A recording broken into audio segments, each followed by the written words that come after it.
Hey folks, hope you're having a good evening. Today we're continuing our Kerbal Space Program 2 first campaign. Let's get started. When last we left off, we had just completed an almost successful mission to Duna and Ike. I think our goal today is going to be to try to use some of the new advanced rocketry parts that are meant for eventual interstellar travel. So we're going to be messing around with the hydrogen engines and liquid hydrogen fuel tanks and things like that. And the idea is we want to try to get to places like the outer solar system.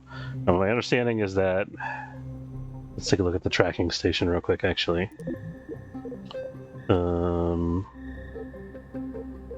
Tracking station's not available. That's weird. There we go. Like that it keeps prompting me with all this stuff each time. Okay. My understanding is that other solar systems are planned but not yet implemented. So yeah, so we got the sphere of influence of our solar system in the larger context of the universe, but we don't have any don't have anywhere else to go outside of the solar system yet. That's going to come in a future update, a couple updates from now. So I think we're going to try to go as far as we can, so that means going to like Elu, probably. That's going to be our target. There's other planets here that I might want to explore at some point. I think there's a...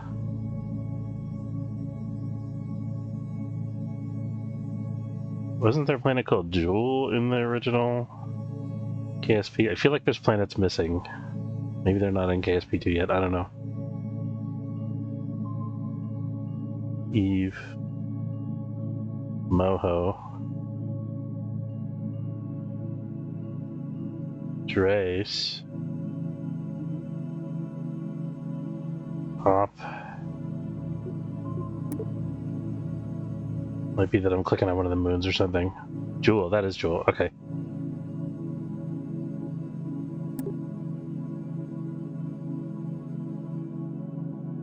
Well, Elu is a place we could go. I think we might want to go to Jewel just because it's supposedly prettier. I've never been there in the first game, actually, so...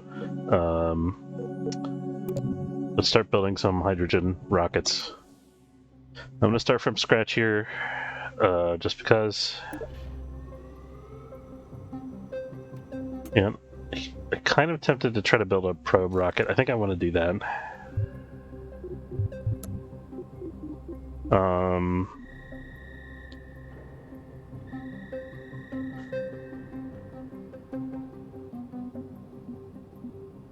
Other than having more electrical charge, I don't know why you would use the giant ones here over the little tiny ones.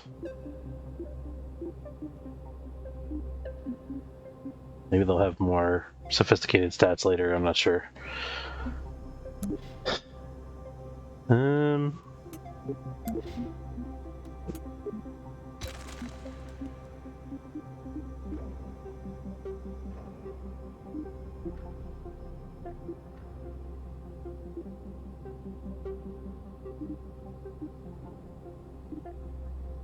Let's use an Octo 2.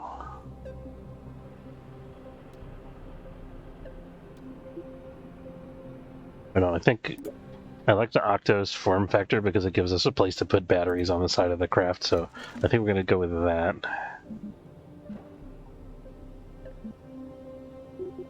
And this is going to be, when we go to do the actual campaign, once that gets introduced, this is going to be kind of a staple of all of our builds. We're going to add a prober, or a probe control to all of our things so we can test before we send actual Kerbals out into space to explore. So...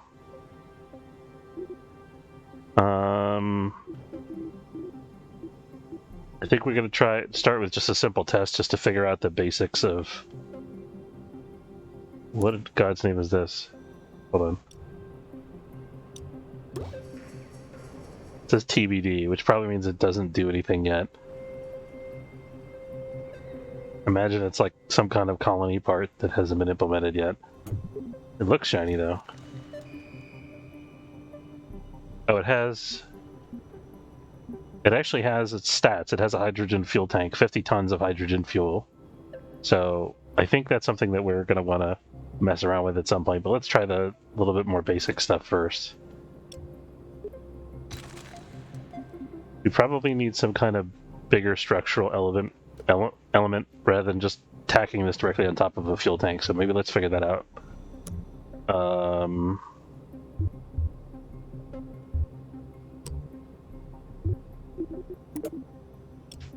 Do a little heat shield, why not?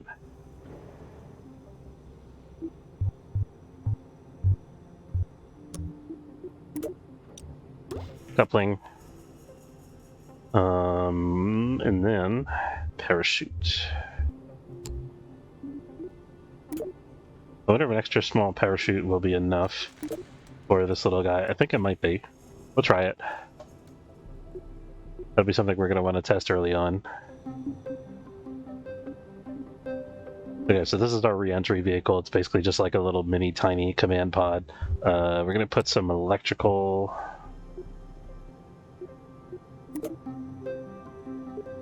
Oh, you know what I was doing before? We could put this in a payload bay.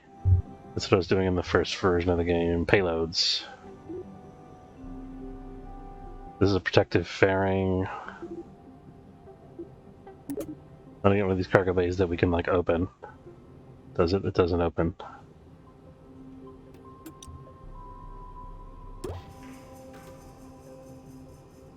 Yeah, so just giving it a little bit of protection.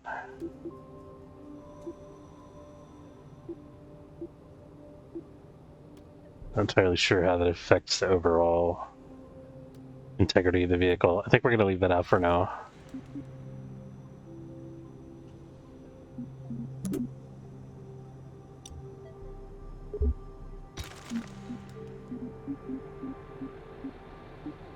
It used to be they had like a cargo bay that you could like open it. You could right click and open it, and it would kind of fold out.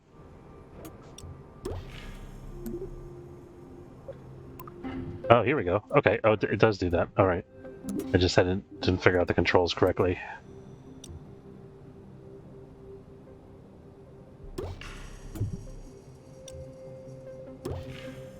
There we go. So there's our little cargo bay encapsulating our probe.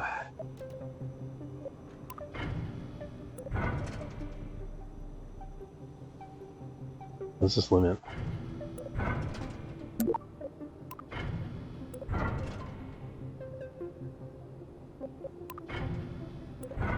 Doesn't seem to do anything. I don't know what this percentage slider is for. I think it's like in case you don't want to all the way open it or all the way close it, but it seems like it's not implemented. And I think we're going to want a fairing for this whole thing at some point, but let's build it out a little bit first. We don't need to put a fairing on each individual section. We're probably going to want to put a fairing around this and like the module below it.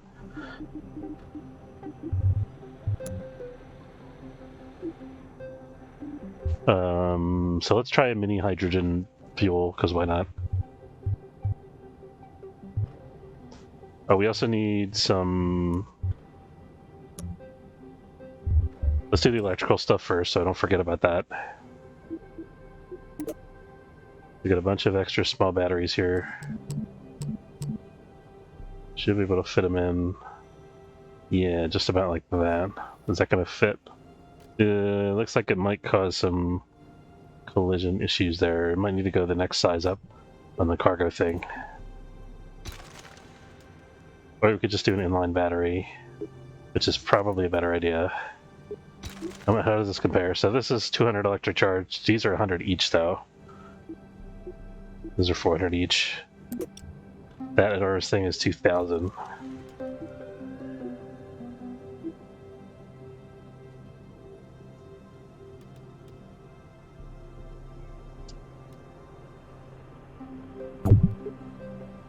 Yeah, I do like the cargo bay arrangement, so I think we're going to...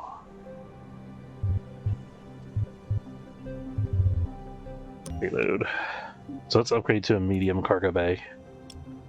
This is going to make our rocket so top-heavy and wobbly, though. Let's not do that. Okay, never mind. Forget that. I'm waffling, guys. I'm sorry. We'll get there.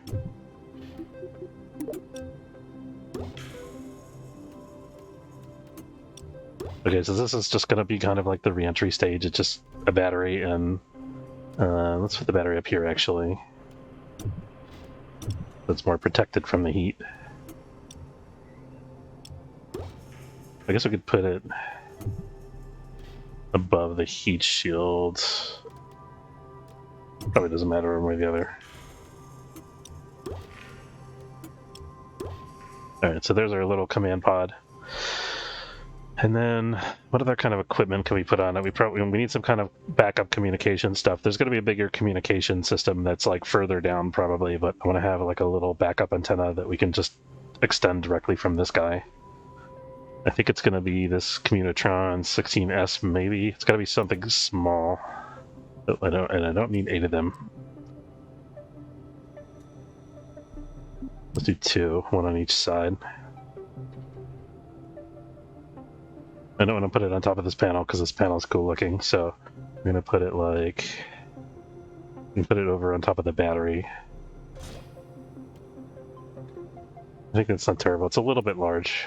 Now let's go with the the smallest size, I think.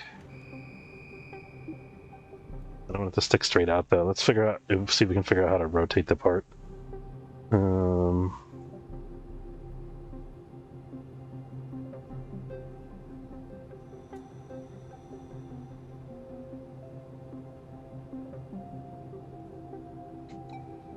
We're going to have it swept back a little bit like that, so it's a little more aerodynamic.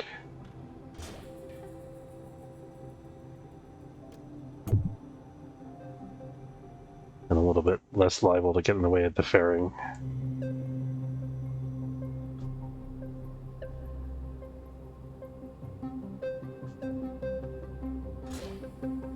Okay, we gotta leave. That should be enough clearance for us to... Yeah, so I think we'll be able to leave enough clearance without too much difficulty for that to work.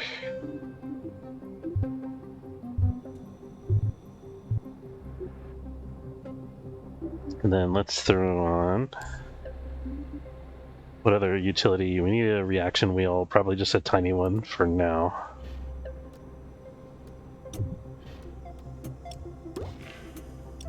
Oh.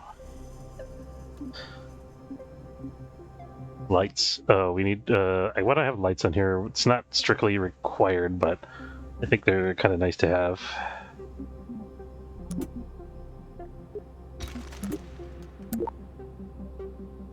Do they have docking in this game yet? I don't think they do.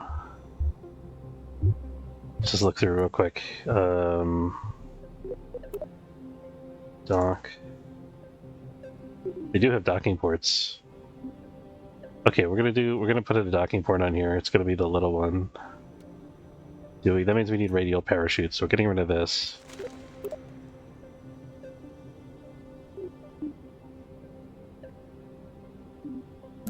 You do extra small? Yeah, I guess extra small it is. I don't know what we're gonna do with this yet, probably nothing initially, but eventually there's gonna be some good docking work that we're gonna do with this. And then we need radial parachutes. These are the radial parachutes, extra smalls. We can put 2 of them now on either side.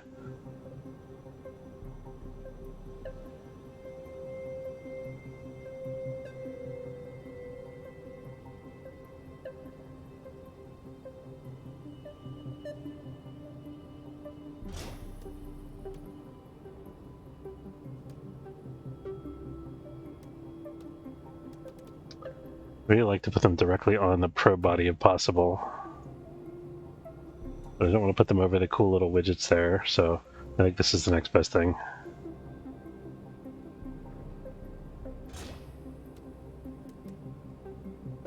It'd be weird to come to dock with this thing and go, oh hey, there's a parachute there. I mean, technically we could make the docking thing detachable too, but it doesn't. It's like negligible size and weight, I think. Okay, we got that. We don't need all that stuff. Is there any other... We need some fixed solar panels, probably. Or actually, we need fuel cells, because this is gonna be like a deep space build.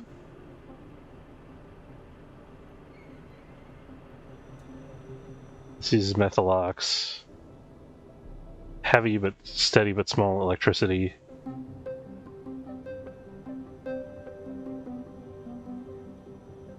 The inventor was inspired to pursue a conical form of this reactor after burning her tongue on a rolled crepe cone.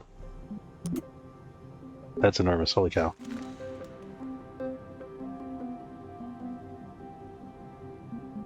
Consumes methalox for electricity. I haven't built too many generator-based ships before. I think we need an RTG, basically. But I don't really want to put it in this spot.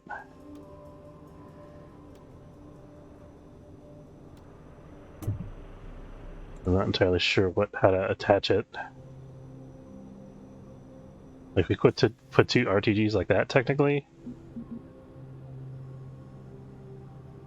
Doesn't give us any information about how much electricity they generate, which is a pain in the butt. Oh wait, they fixed the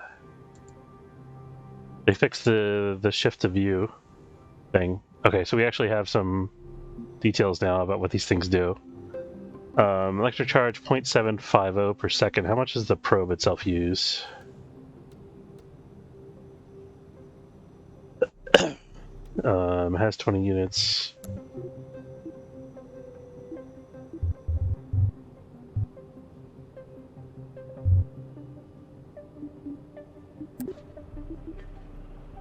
At the Octo, it uses 0.017, so it's like nothing basically, which is to be expected. And then the reaction wheel, though,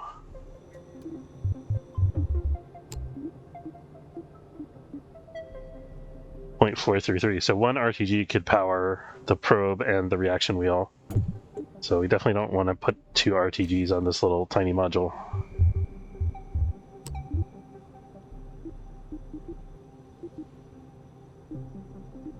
It's just the form factor.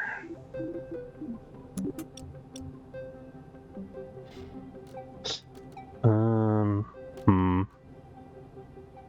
really don't want this to be asymmetrical is the thing.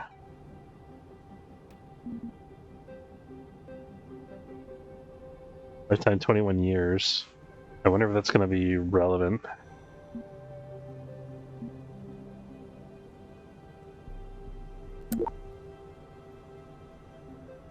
That's super interesting. This is 108 years. I don't think it's gonna... I think it'll be fine, you know, being out there for 20 years, whatever.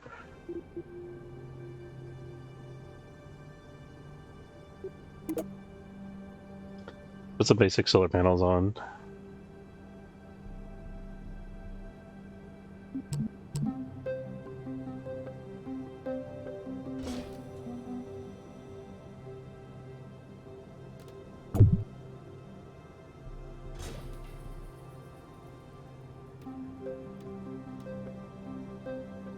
Okay, we're gonna see if we can get away with that. I'm gonna put the RTG power stuff on a lower stage.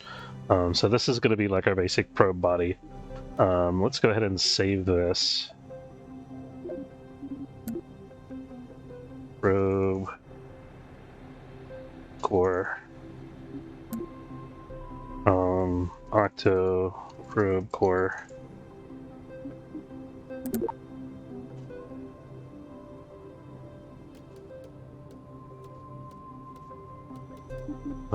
Oh, let's fix the coupling. Or the staging, rather. Okay, got that. Save, save, save.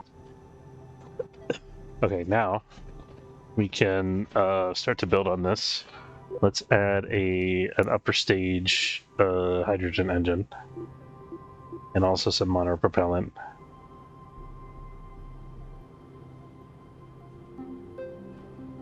I guess we'll do the monopropellant first.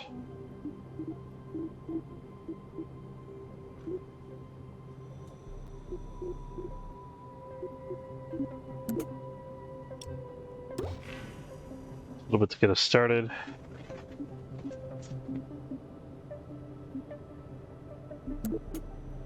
Oh, okay. They don't really have a small hydrogen fuel tank. That's interesting.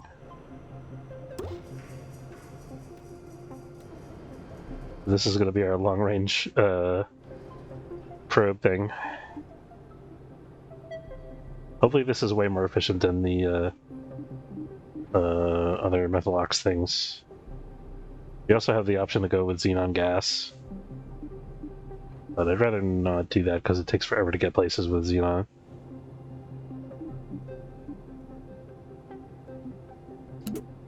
There's the giant, enormous monopropellant tank. Okay, let's stick on a hydrogen engine.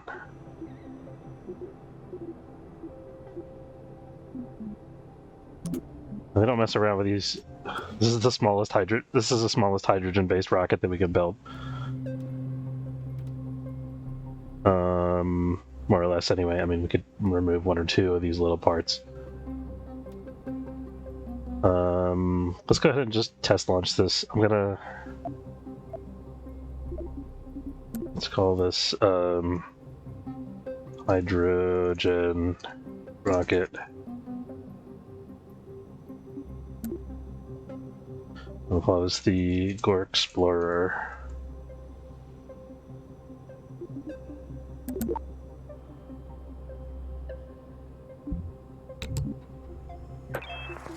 Just gonna do a real quick test launch to make sure all the stuff that we put together so far is working as expected.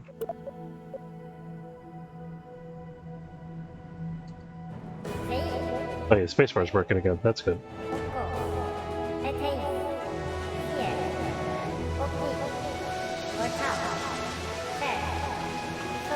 Oh, I forgot to put lights on this. I gotta redo the probe core with lights. Oh, we don't have a good thrust to weight ratio. Whoops. Because the hydrogen engines are deep space engines.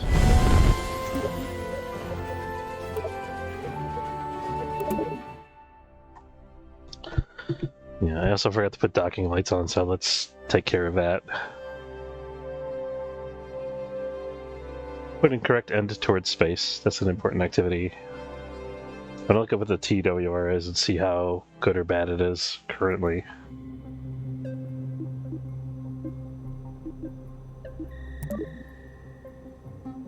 Wait for... Okay, so yeah, this isn't gonna get us to orbit. So we would have to put a giant hydrogen engine, or like 3 of them. But just for testing purposes, I'm gonna stick a giant hydrogen engine on and see if we can get it to lift that way. That's not an engine.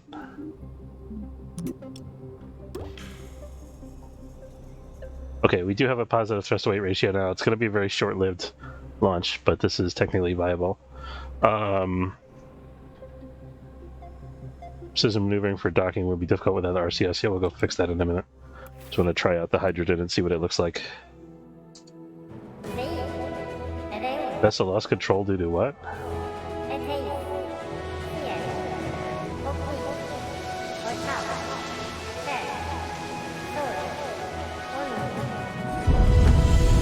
Yeah, here's the hydrogen engines. It won't let me go underneath the rocket for some reason. It's like gimbal locked. There we go. Oh, that was it. We got a quick look at them.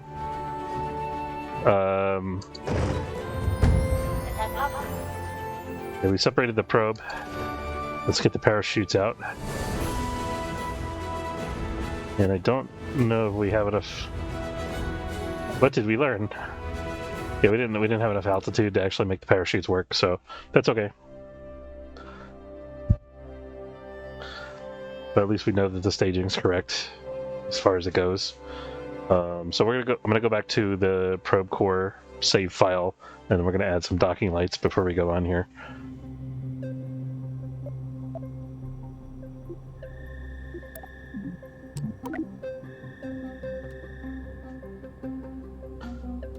Lights.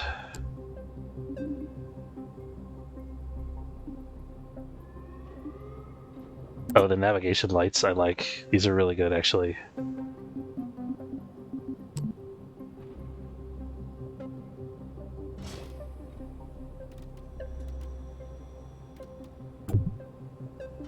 These help you see the orientation of the craft.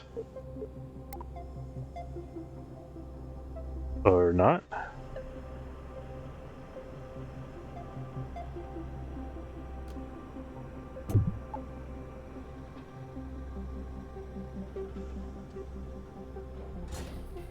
Confused. I thought it was going to give us a red light on one light and a green light on the other side.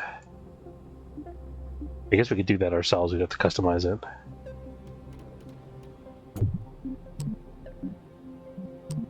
Maybe we do it this way?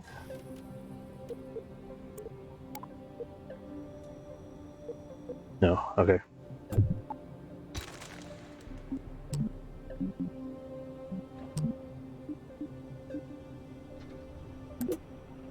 Dome light, that's interesting. Okay, but we're doing navigation lights right now, so...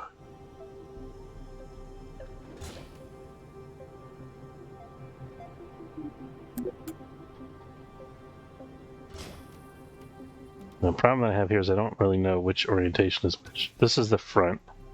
Okay, I'm gonna look up what the actual NASA red green lights.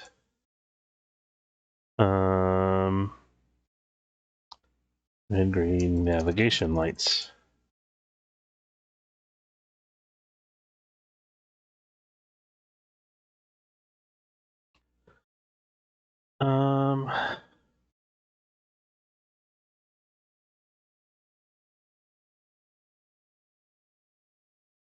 Okay, so I think green is left and red is right.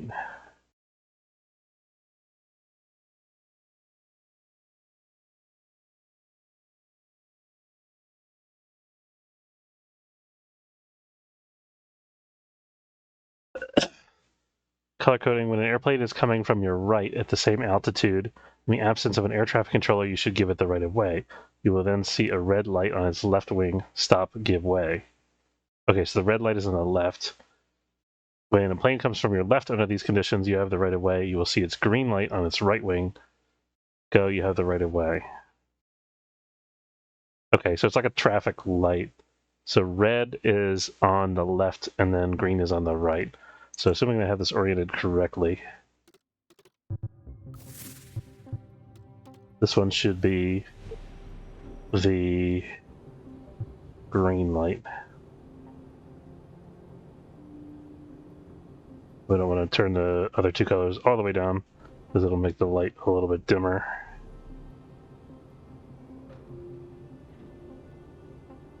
I really need the ability to type in these fields here.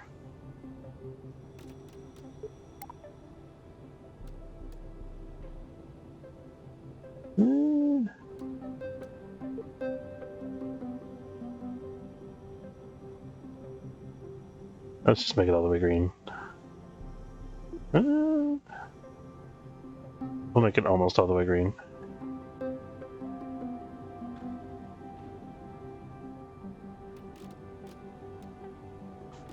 Okay, so then this guy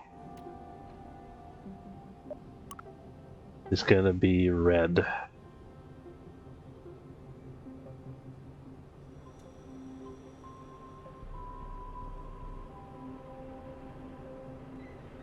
Beautiful. I like that. It's going to look really cool when we come in to actually do a docking maneuver.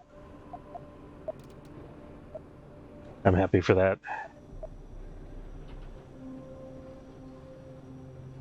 Is there a way to make it blink? There is a blinking. Okay. Yeah, we're going to do that too. All right, so...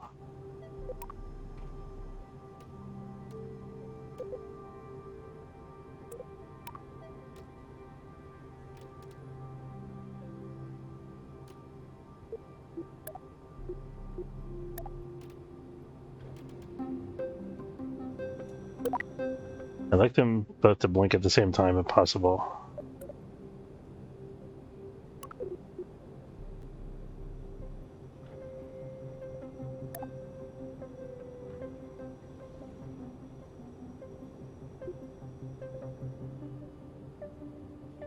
What is emission enabled?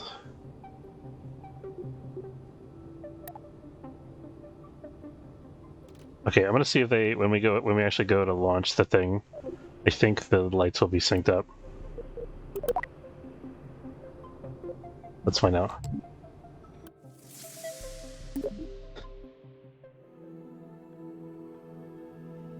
Yeah, that's what I'm talking about. Look at this. Look at this.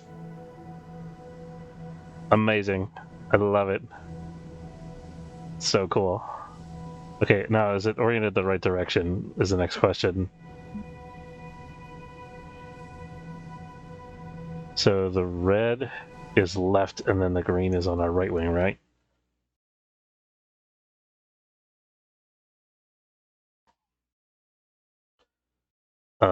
Red in the left wing, green in the right wing. Yeah, okay. So this is actually correct the way it should be. Perfect. I'm so excited for that. It's the little things, guys.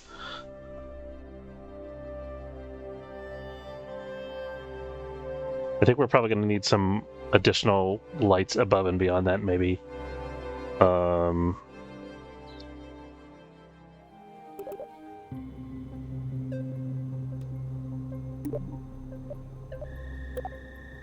Not saving our game, we're saving our build here.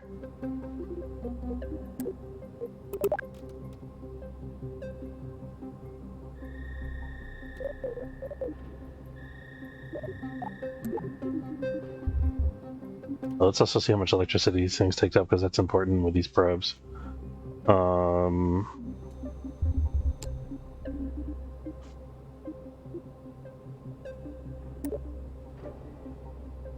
0.01 per second. I think that's going to be okay.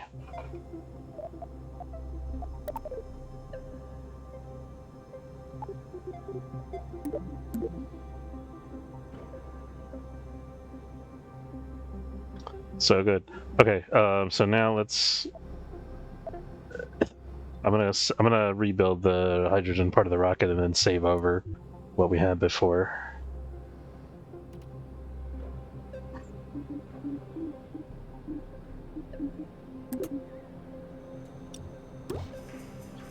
Here goes our quote-unquote small hydrogen rocket segment.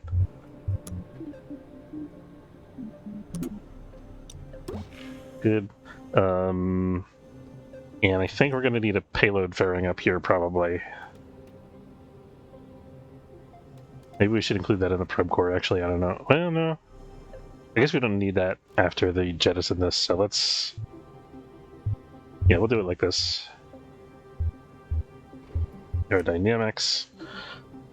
No, it's payload. Payload, fairing, extra small.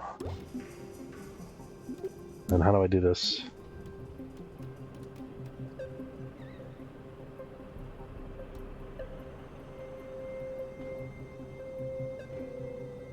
By the way, when I was watching a stream where the developers were playing the game, and they managed to get this control when moving an object around on the surface. I'm not sure how they did that. So right now we're just setting the first segment. Can I not drag this with the mouse? That makes me a little crazy.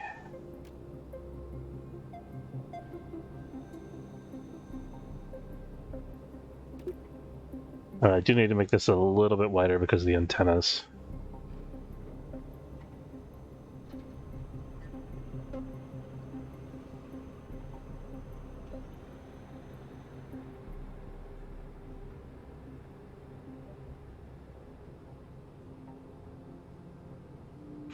Maybe if I do this, hold shift key, it'll do it in very small increments.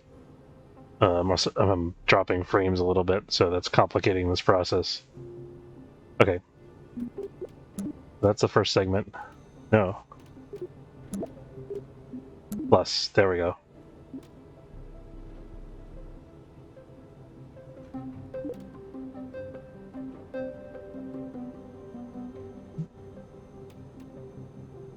Okay, I think that all fits in there.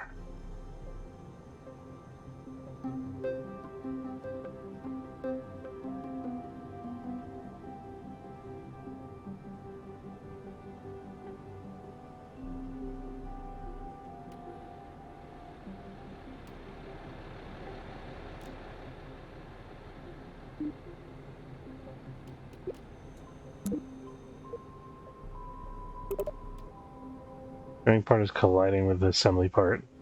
There we go.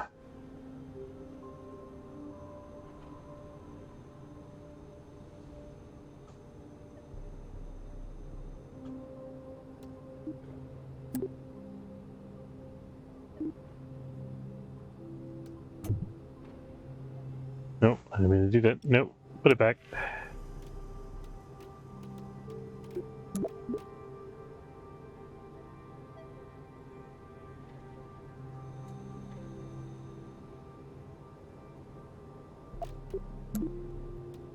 There we go. I think that's good. So there's our fairing. And then put this underneath.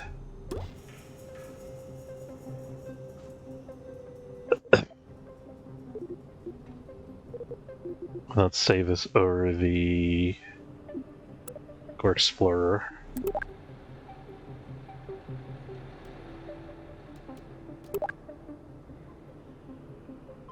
I want to just test the fairing.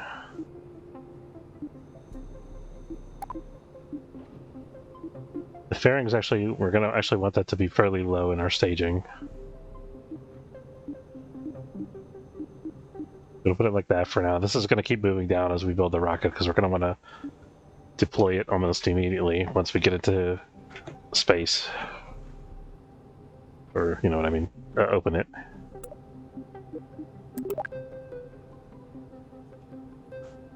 We've got so this is our superpowered hydrogen rocket. Now we need a coupling, right? Oh, it's a big long thing there. Wow, okay. And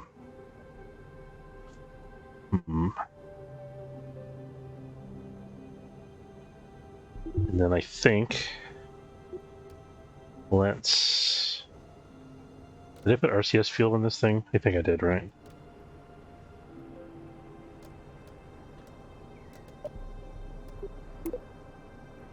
There we go. Okay, we can. What's happening here?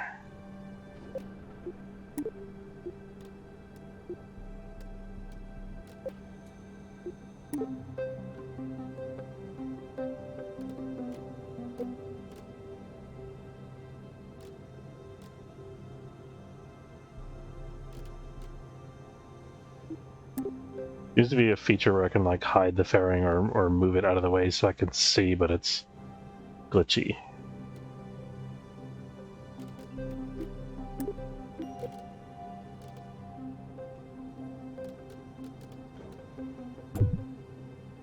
No, why did you do this? No. Ah.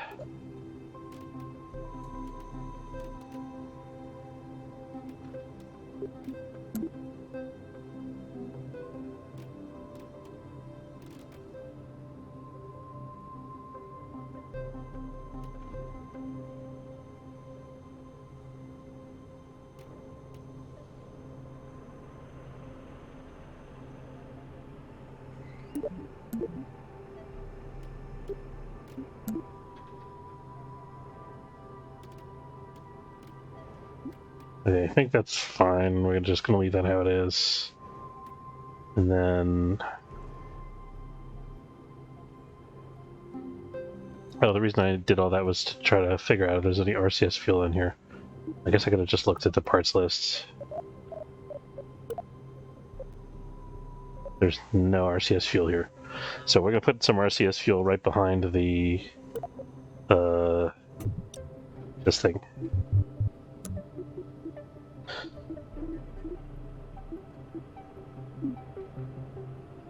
I just want to put RCS fuel in here somewhere, but it says no, so...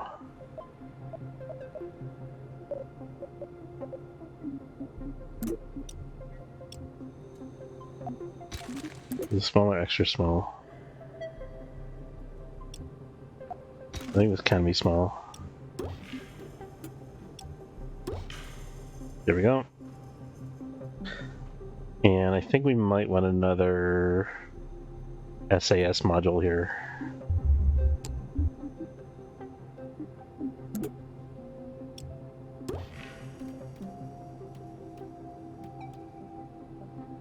There's something we could do to change the root part, and I don't know how to do that.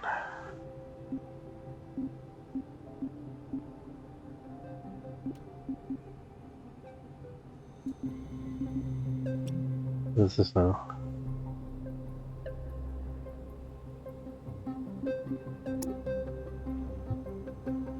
Doesn't do anything. Okay.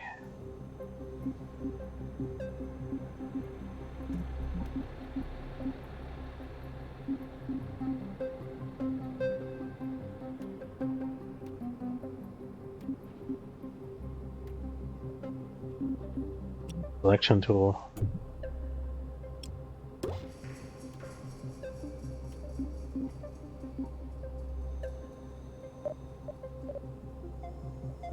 Okay, we're not going to spend too much time fiddling with this now.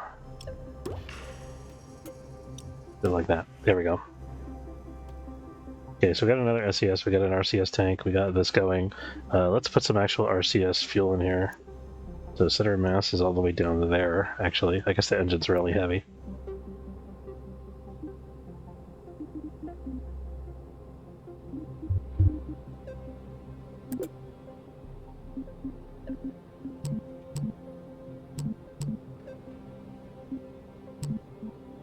You want to put 8? No, 6 is probably fine.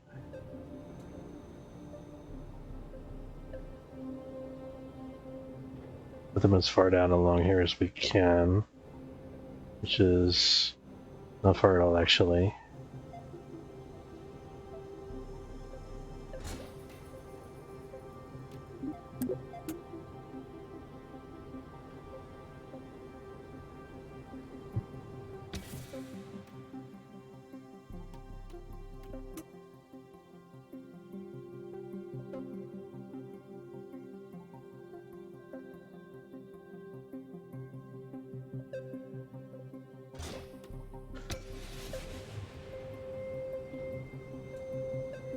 Alright, so that should be balanced.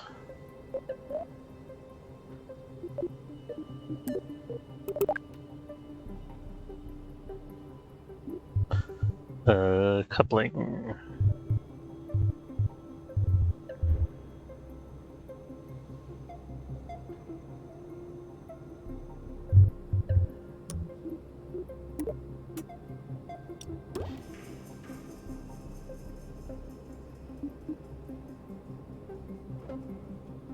This can kind of be wherever in the stack it wants to be. Doesn't really matter. So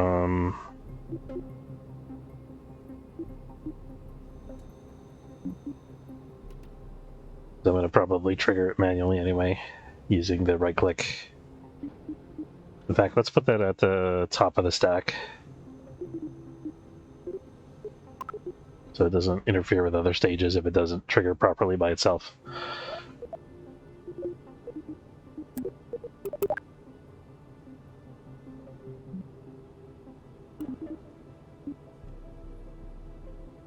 Okay, what's next underneath here? I think I'm going to do another larger engine. We need an adapter first.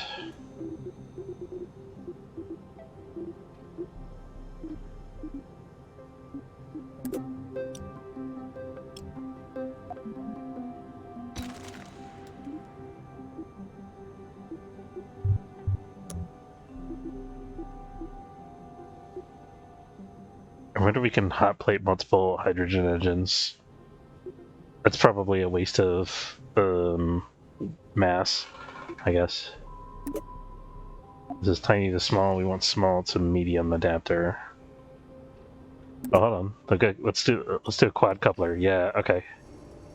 Do we want a quad coupler? Maybe. I think I'd rather upgrade to a bigger hydrogen tank.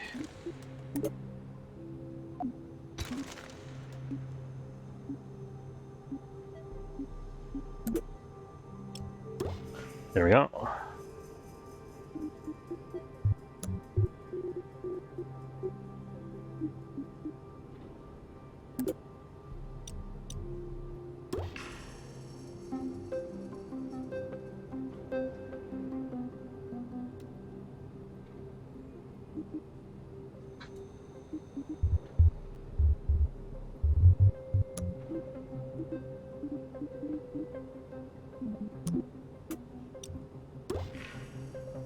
We have no medium-sized hydrogen engine. That seems like a bug. Kind of a pain in the butt, actually.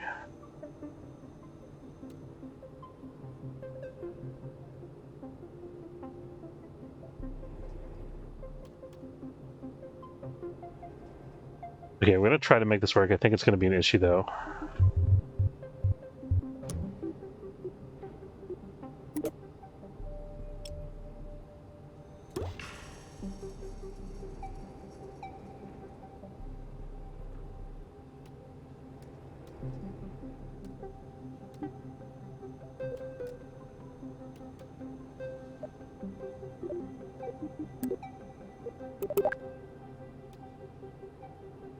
Sorry, I'm gonna have to take a real quick bio break. I'll be right back.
Sorry about that, guys. Alright, where were we? So I was trying to figure out this second stage of hydrogen propulsion. I think we're going to leave this the way that it is for now. We'll see if we can get away with that. I think we're going to have to reinforce this somehow later. Let's, so we're at medium right now.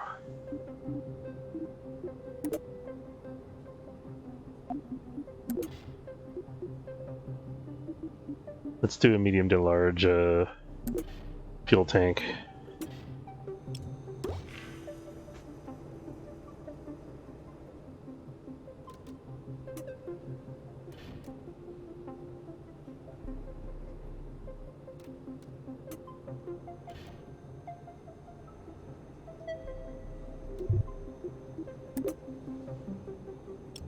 Okay, so we're going to try something like that.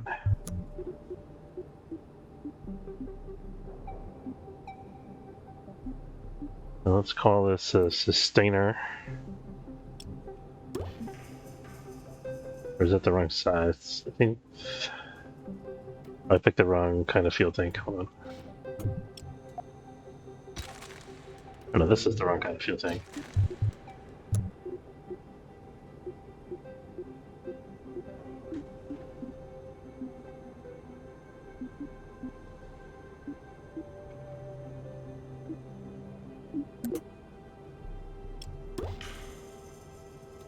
I figure out which one doesn't have the weird airplane body shape to it. This one. Better.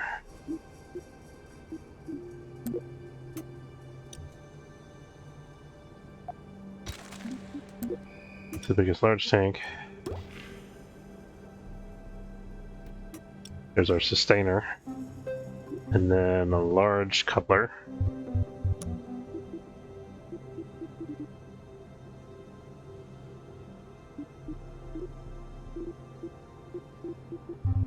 Looking in the wrong category.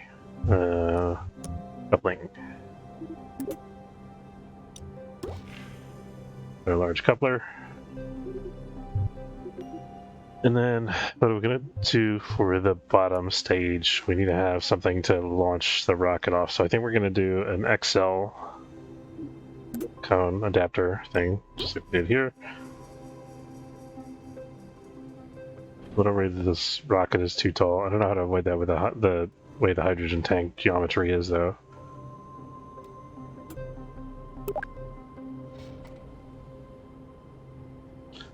This only is only giving us 7,000 dV, according to the little readout at the bottom right there, green. rocker. I feel like that's kind of unfortunate. Adding an exhale tank will probably help. Or once we give an engine to that. So this is going to be a launch engine.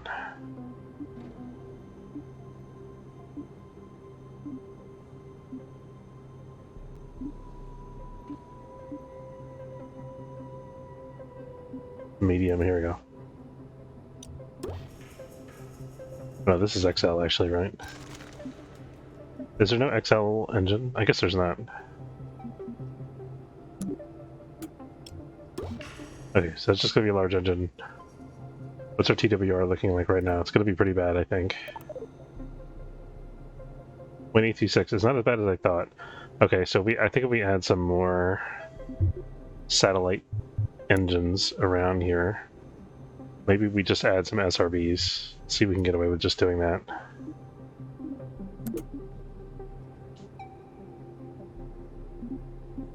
Go with the 8X.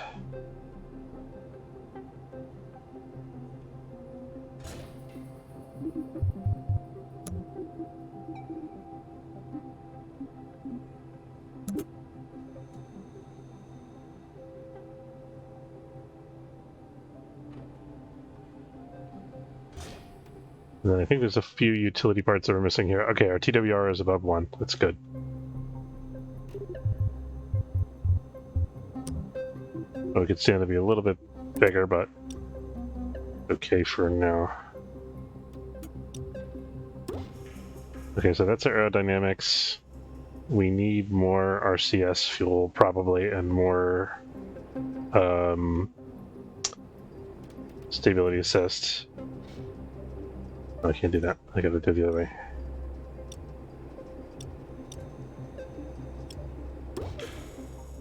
Okay.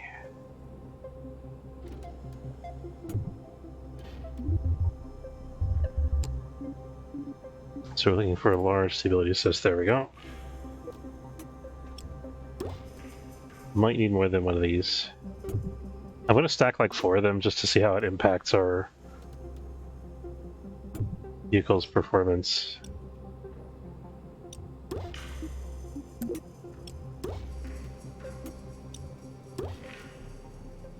DVR is still over. That's good. Okay, well, I've got 12,000 DV. That's not bad. For this is relatively simple rocket design. It's tall, but it's not complicated. I think this is going to be an issue. We'll see about that later. We also need some more RCS fuel for takeoff.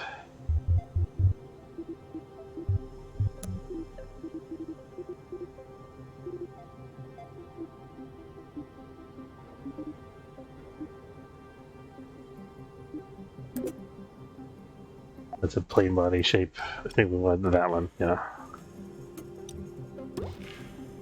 Now, this is not going to have enough fuel to like really dock with anything, but that's okay for now.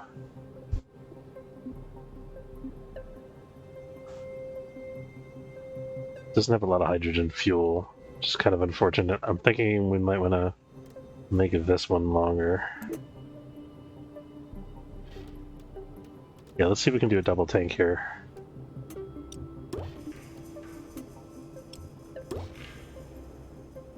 See how that works, because I think the hydrogen engines are kind of heavy. It's 3 tons. Yeah, so this is 1.4. This is 0.5. Hopefully the hydrogen engines are super efficient, but we'll see about that. We're up to almost 14,000 dV.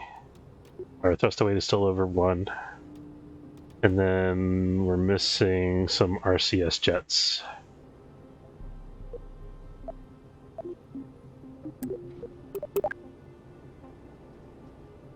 This is probably this is enough for a Duna trip. It's not going to get us to the outer solar system, I think. We might have to do some fancy, like, in-flight refueling, docking maneuver type of stuff. This is also a probe, so there's a couple extra things we need here, the biggest one being power.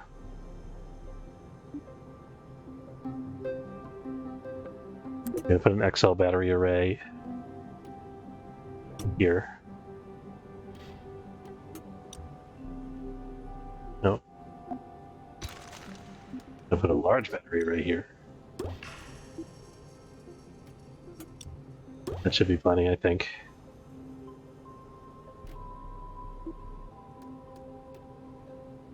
And I'm gonna put another one. This is also a fuel tank, right? So yeah, let's put a medium one here. There we go. And then we need to actually generate the electricity somehow. Could use this enormous monstrosity, but I don't think we need that much electricity, probably. Lasts for 100 years. That's like a colony generator.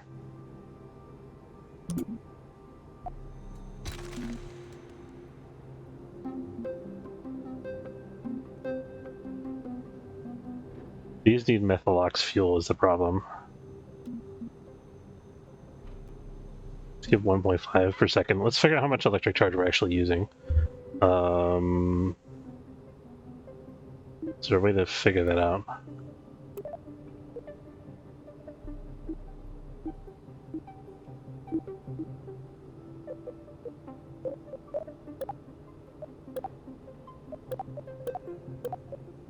It says no stats. Okay.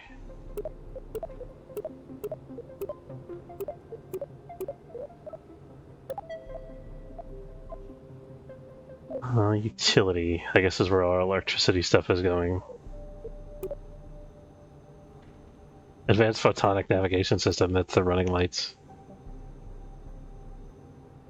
This is a Mark 12R. I think that's the antenna. Oh, we also need a bigger antenna. Do that in a second. You know, for the sake of my sanity, I'm just gonna go find this thing in the menu here. So this large, so we got like 3 of these. So we're gonna be using like more like 15 energy per second, basically. That's quite a lot, actually.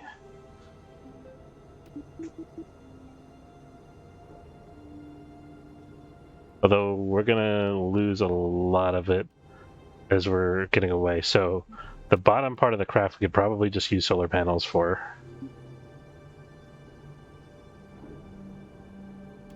We just need to have enough energy to get us through launch. Let's see how this fits on.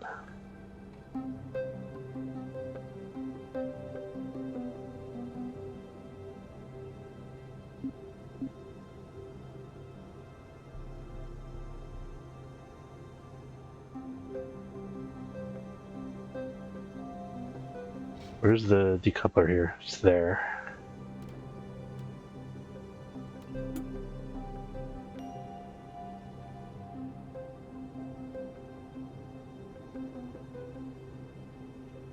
Yeah, this is the segment that has all the stabilizers on it, so I think it makes sense to put the solar panels on this segment. So once we don't have that anymore, we don't need these anymore either.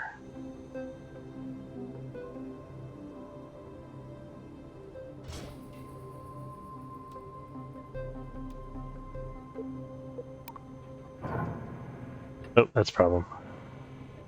Panels are overlapping each other.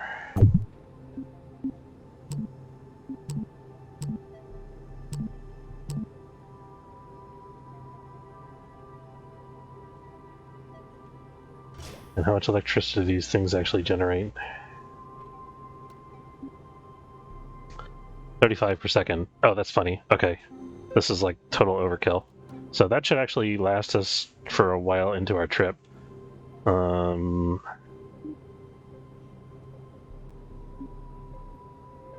Yeah, that's like way, way more energy than we actually need.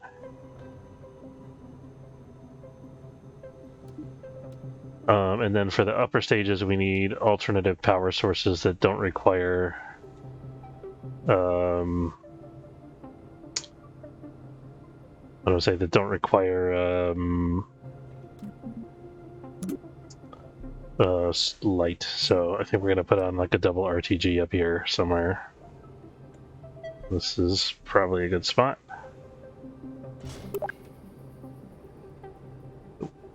Except it doesn't need to be sideways like that.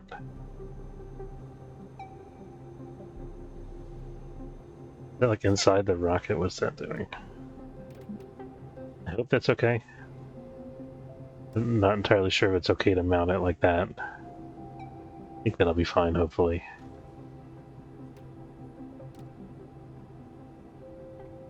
I think 2 should be sufficient.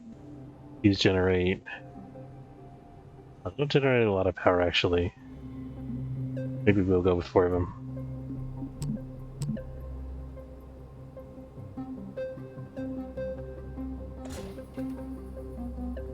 We could even go with more of them if we wanted to. Yeah, let's do 6. So there's our RTGs. And then we gotta figure out our RCS thrusters for the lower stages. And hopefully that should be about it. And then we also gotta correct our staging, which is probably a total mess. So let's do this RCS and the staging at the same time. So I've got that. Parachutes, decoupler, this, decoupler. So that's already got its RCS. Next thing is here. And then the decoupler that goes down there. So let's detach this part and then look at our center of mass and figure out where we need RCS thrusters.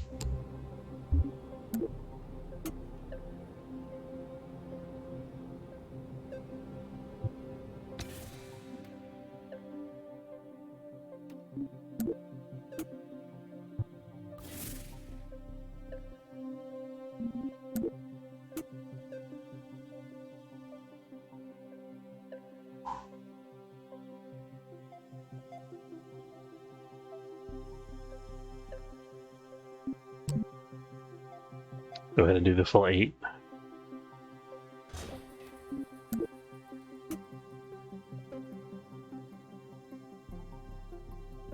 Now we could balance these like this, but since we have these guys up here, I think we can afford to put them lower. Let's try to balance them about the same as that, so I guess this will be like as low as possible, which will be here.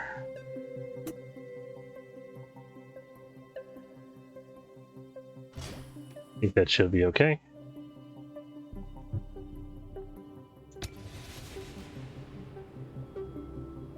Alright, next stage.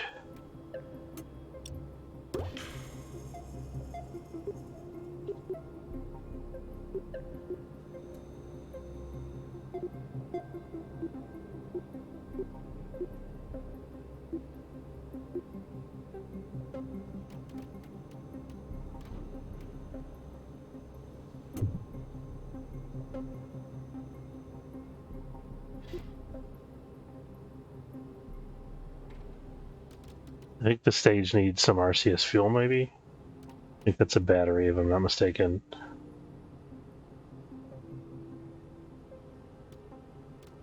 And it's a coupler.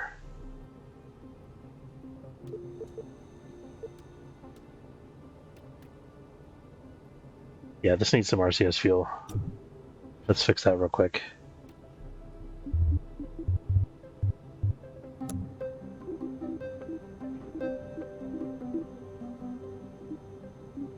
This will be large, I think. Nope, medium.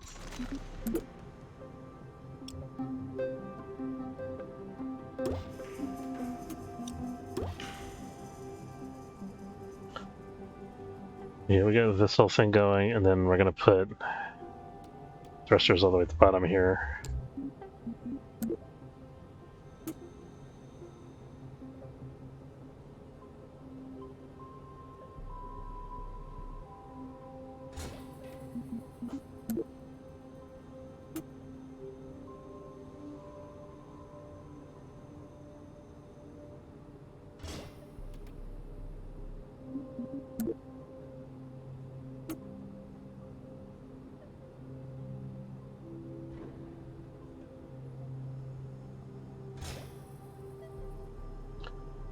And I think we need another control wheel here as well.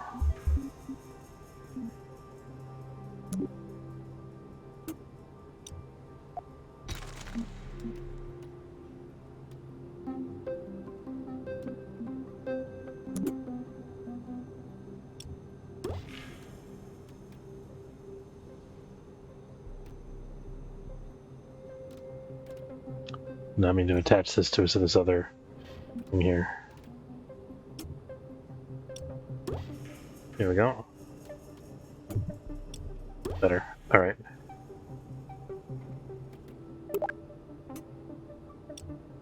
Last but not least, I think for this part we don't necessarily need it. Doesn't need to have its own RCS thrusters. They're going to be blocked kind of anyway. We need some aerodynamics down here though.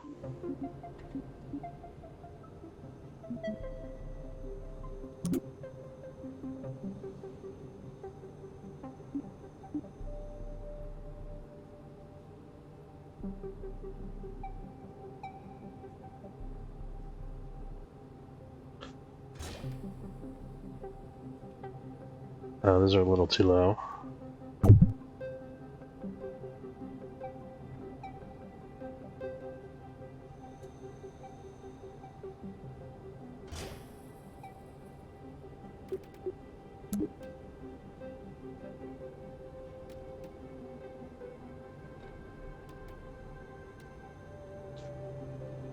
Oh, that's a weird bug. I can't edit this thing anymore.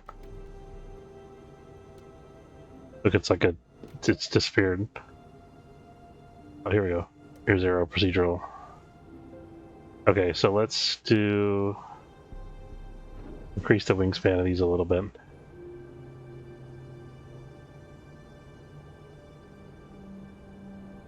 Control surface.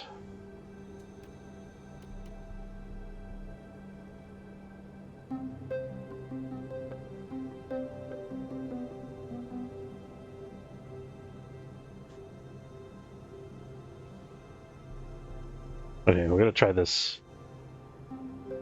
So the rocket should be very stable in theory with this setup. Thrust to weight ratio is still good. Down to about 12,000 dV, which is kind of okay-ish. But that's still only doing a trip. It's not going to be a real outer solar system trip. But I just want to try this out and see how it's working so far, and whether we need to make any adjustments. I think we're going to have some stability issues with the structure of the rocket. I'm also not sure what the electrical situation is going to be like.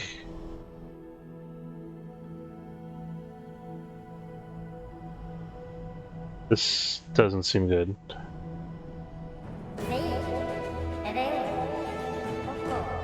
The control surfaces are like oscillating like crazy.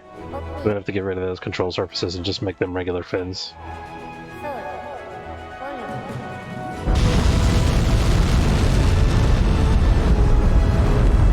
I've got to check the staging of these.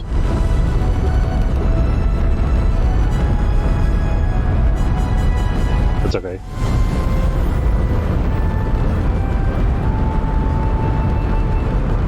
Yeah, this is not gonna work. Okay. Seems like the flexing is actually happening here.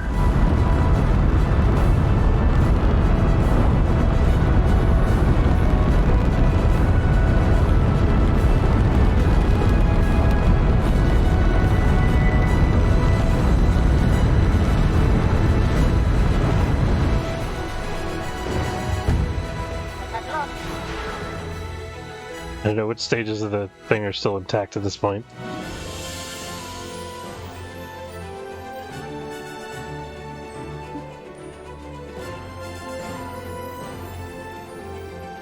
The camera is just very confused.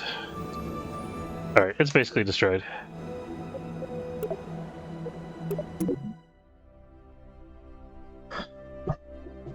So we got some major oscillation going in the structure of the rocket.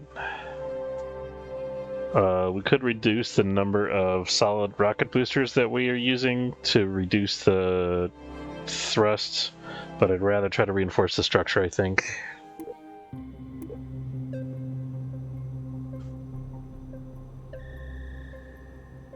Okay, so we're getting a big bend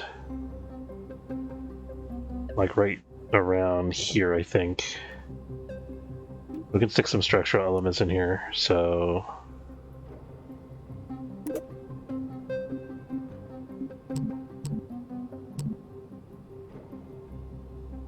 in between the solar panels, like here.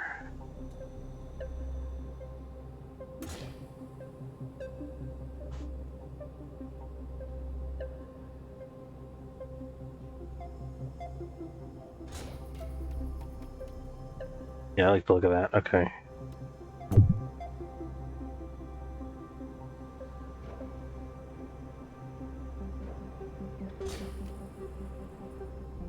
I think that should substantially increase the stability of this segment.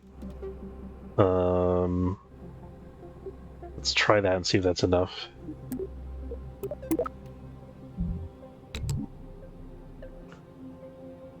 We should see that section at least isn't bending anymore. Oh, I gotta fix this nonsense with the oscillating control surfaces. Let's actually, I'm gonna take a screenshot of that.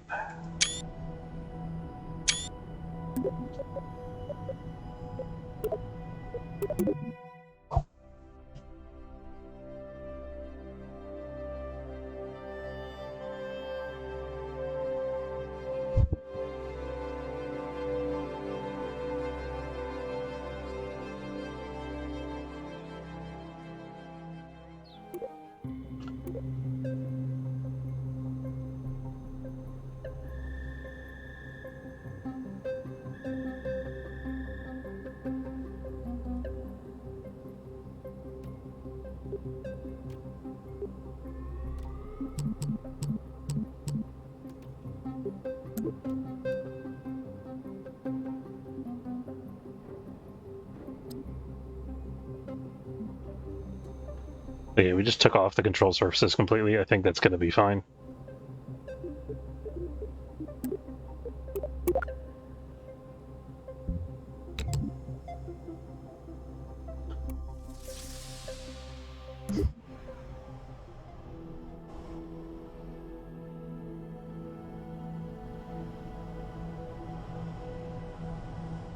Got some serious hardcore wobble going on there.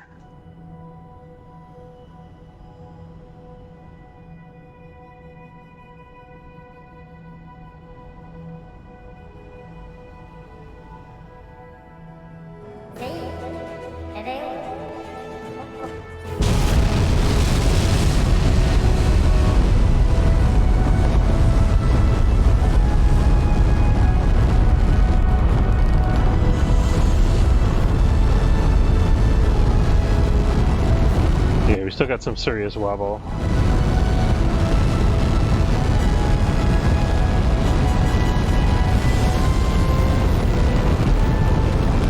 I think it's coming from this joint here.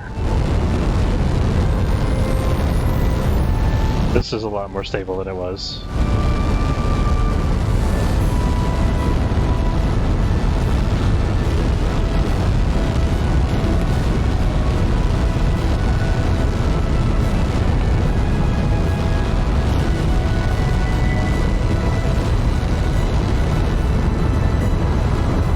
What these red lines are? There's some kind of graphical glitch here where it's like we're able to see through the rocket. Oh, we got hit by the Kraken.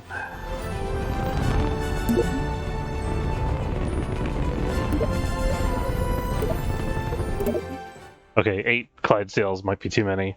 Let's try to downgrade to 6.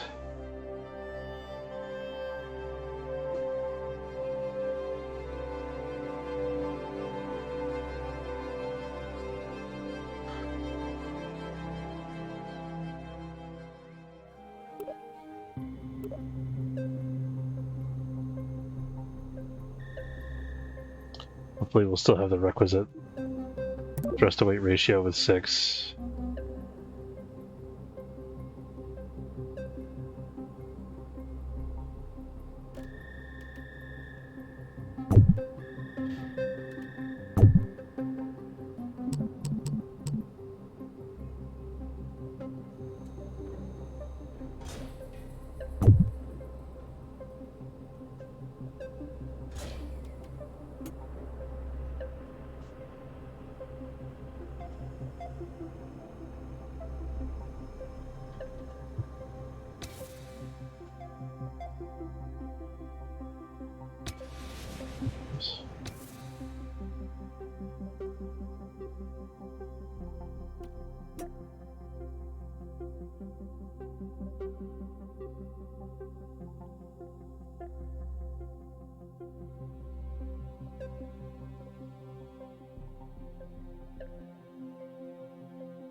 Looks like the fins are actually a little crooked, so we can fix that while we're in here.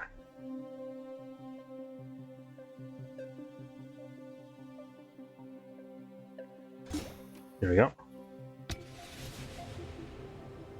Better. Okay, we're still at a positive thrust away ratio, that's good. Okay. And then I want to try to fix this business here.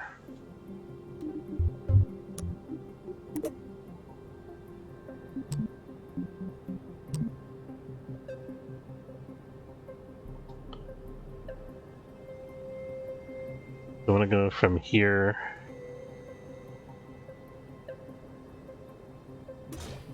to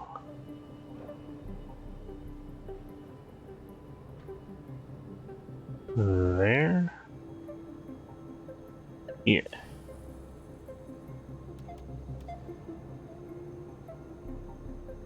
And then we're gonna need kind of a special setup for this piece. But again, let's try to do it without that first.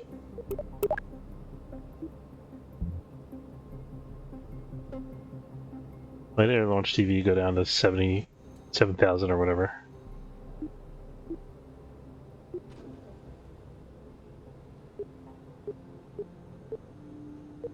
I don't think that's right. I think this calculation is just wrong.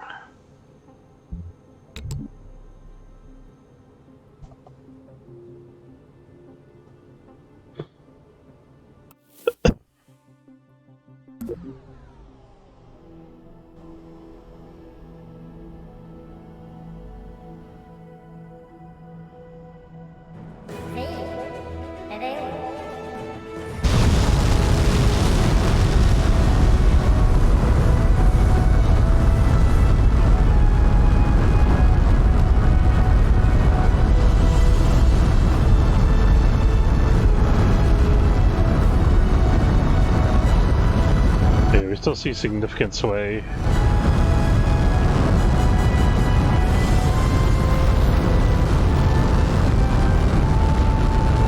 And I do think it's happening here.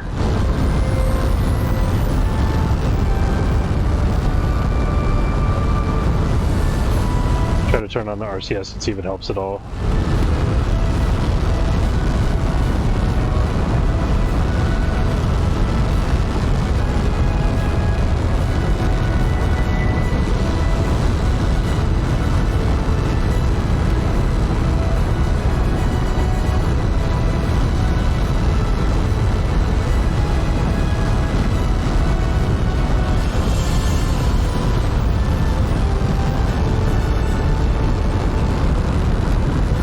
I think the second stage is going to be a problem. As soon as these aerodynamics drop off, you might have a hard time keeping the rocket stable.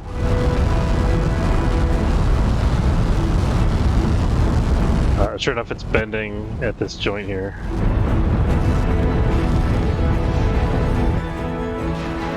Alright.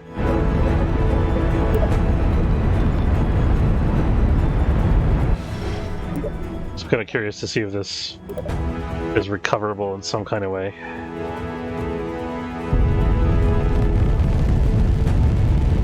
I actually have a little bit of control authority here. Nope, I take it back.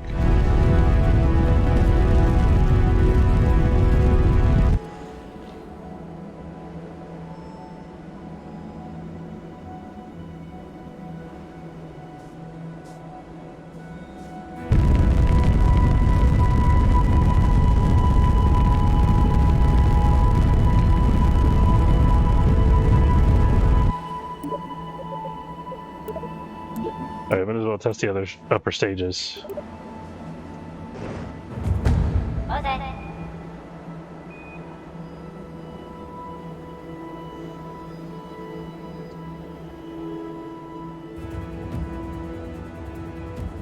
Where the hell is the rest of the ship?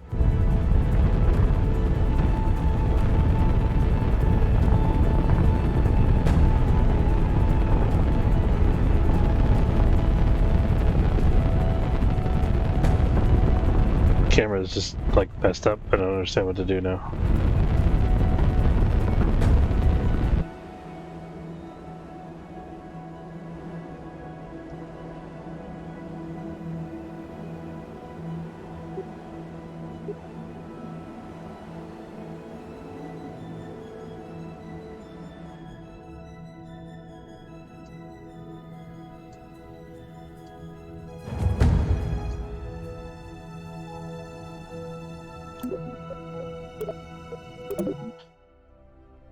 I think that bug is going to be fixed very soon. The weird camera coming unglued. So after the rocket broke, it was like the camera didn't know what part to focus on, and it just decided to focus on random debris falling down instead of focusing on my rocket. The art for the VAB, I don't know what that crawler thing is called that moves the rocket out to the launch pad, but the art for that is very neat. Okay, so we're looking at this joint as we expected. And we're going to go ahead and do some small radial decouplers. So between this one and that one, I think this one sticks out a little bit more. And how many...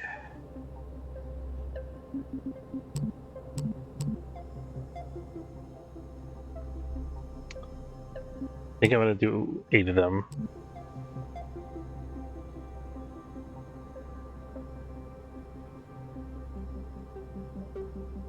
I want to fit in here neatly. Did I do this as a 6? Then I might do these as a 6 as well.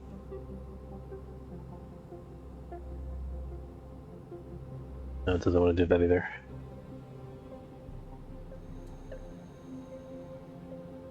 Turn off the snap, but I'd really rather avoid that.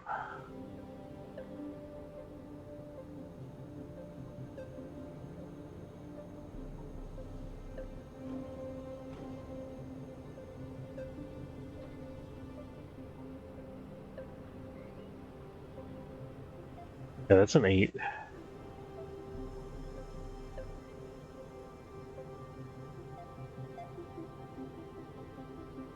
I mean, I could do it up here. Let's try to get away with 4 first.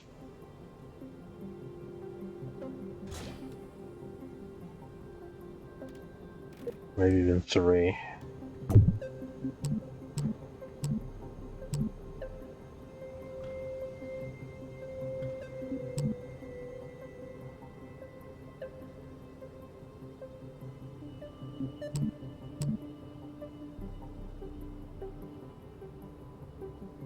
The only good spot to put them, I really have to move the RCS thrusters, which is unfortunate.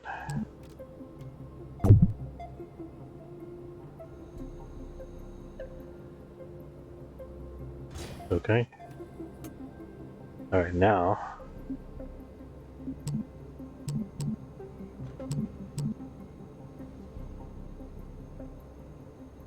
these guys here... I'll make sure these are in the right stage before we go on here.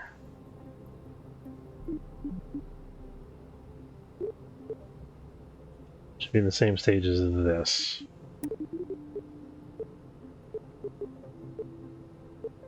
Perfect, okay. And then structural elements go from these down to here.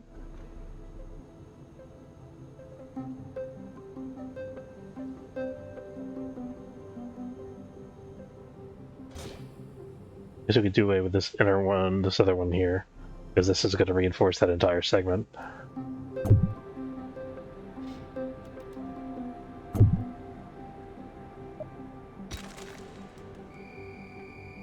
Hopefully, all this works according to plan.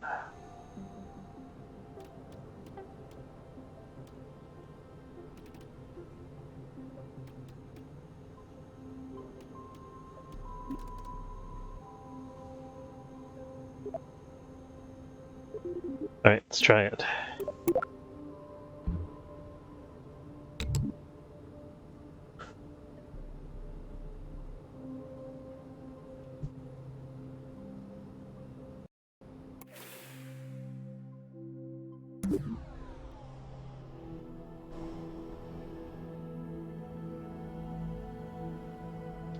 This craziness always makes me nervous.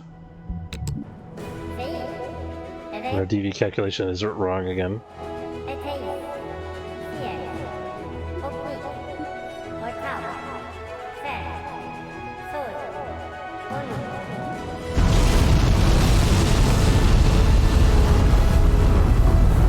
What on earth?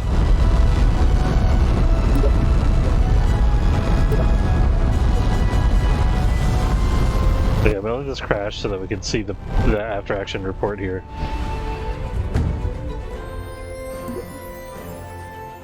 Crash trajectory, structural linkage failure, linkage between progression and Clydesdale.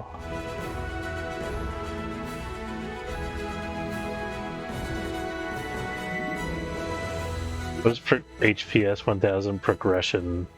That must be the whatchamacallit?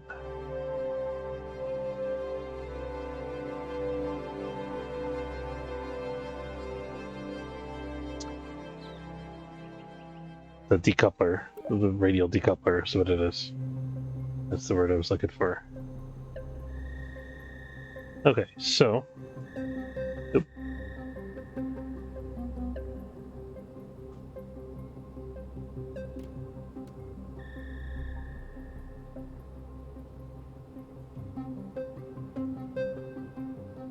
Game is leaking resources. I can tell because I interact with it. It's getting slower and slower.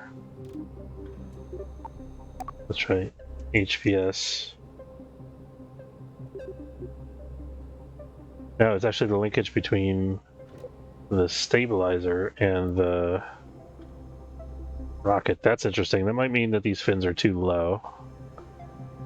Yeah, I think that's what it is. These are actually, the rocket is actually resting on these fins.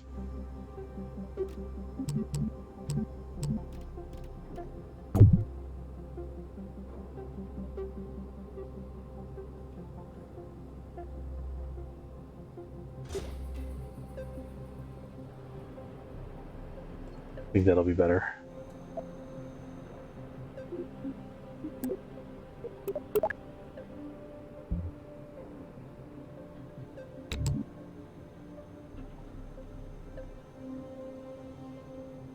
That explains why the rocket was jouncing all around from the launch pad, I think.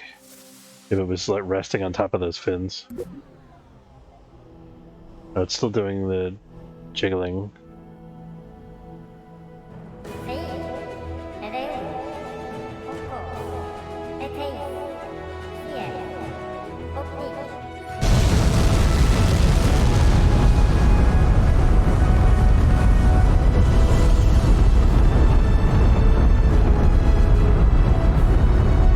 Still see the whole thing swaying a little bit.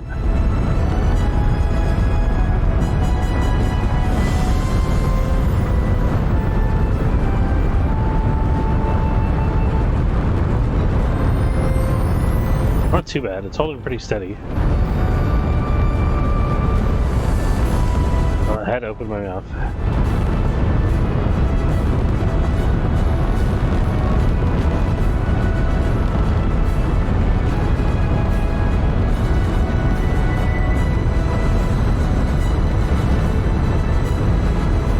I can tell where the flexing is happening. Looks like up here some...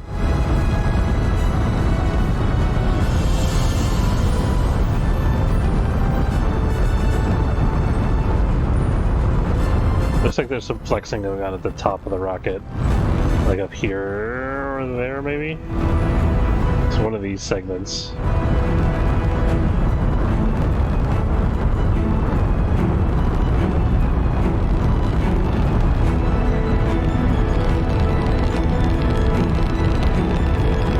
I like the jet contrails and smoke and everything here. beautiful.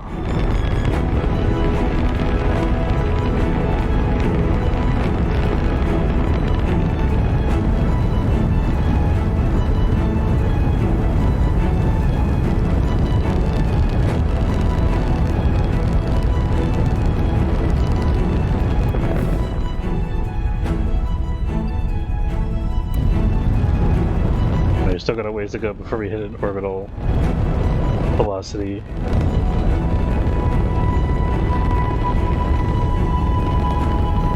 Don't know if the second stage engine is going to be strong enough to get the rocket into orbit. I think we might have some issues with that. I have to do whatever the hot plate engine thing is. I wonder if having launch supports would make the rocket less jittery on the initial launch on the pad.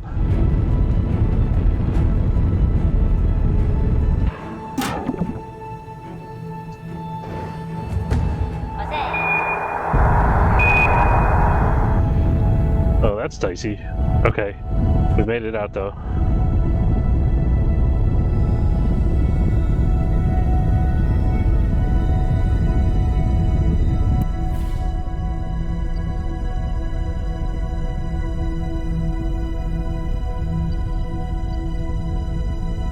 Okay, we're actually at an acceptable apoapsis. We didn't have any stability issues, surprisingly, in this stage, so now the question is, can we actually turn around?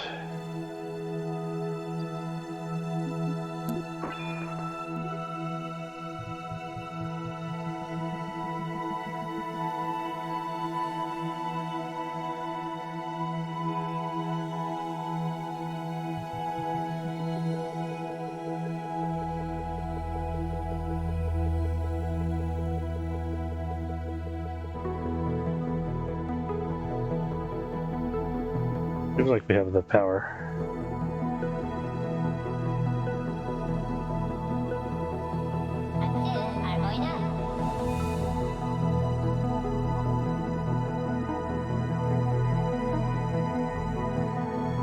It's a very crooked orbit.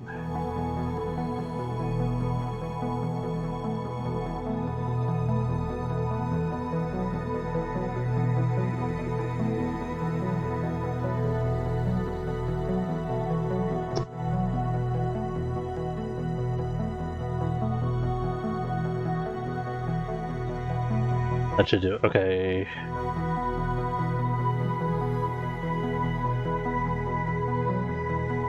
Let's just get oriented in the prograde direction.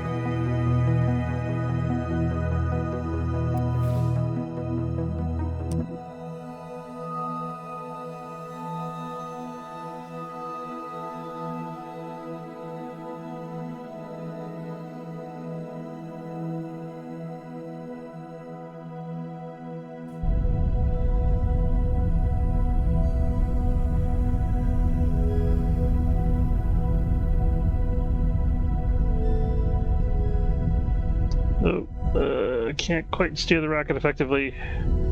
That's not good.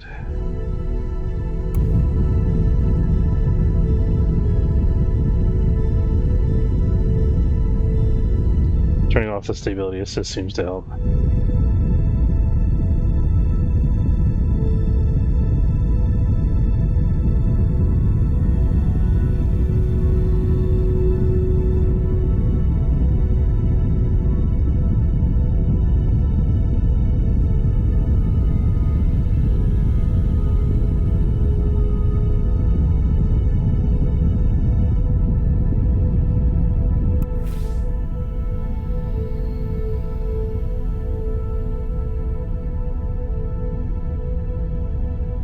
It's not looking like we have enough power in this stage. Well, we should have gone for a little more altitude.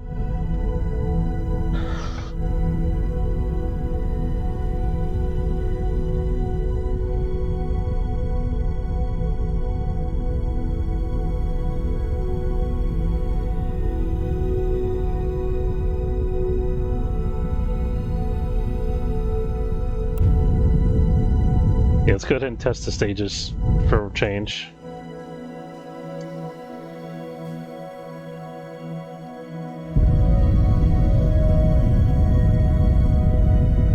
Good. Pretty maneuverable.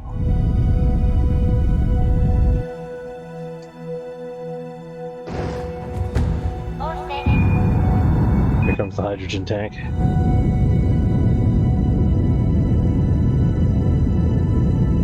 It handles nice and easily now. This hydrogen tank is going for a while. Look at this. Ticking down very, very slowly. Okay, maybe we're gonna get some real range out of this thing. That's good.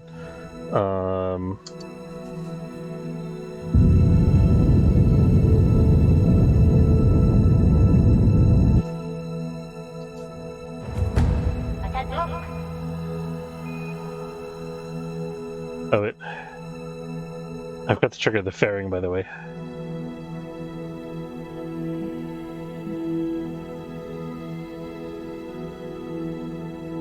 The re-entry.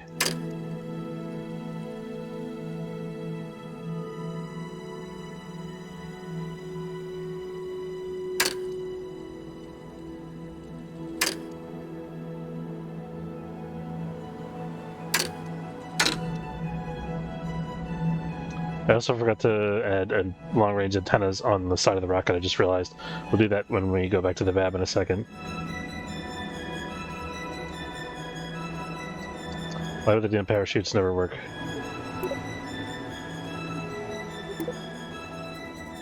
Parachutes are broken. Okay.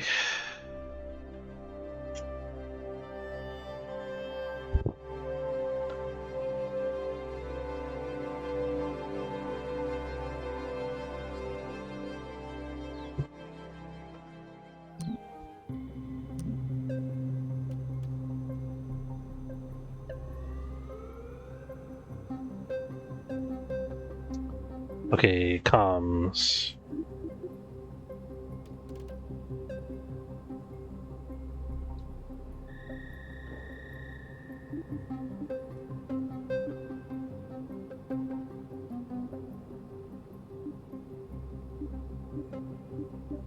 That's 130 gigameters, I guess it is. 200 megameters.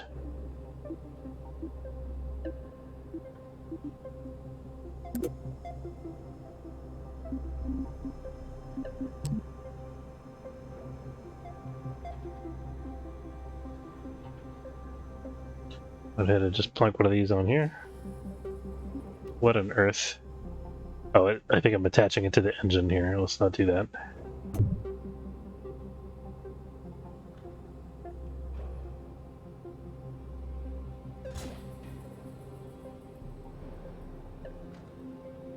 But up a little bit so it doesn't interfere with ours. Yes. There we go. And then I think, because the stage has a new electrical component now, I think we need to... Is this the right stage to have that even? It'll be fine for now. So put that up here.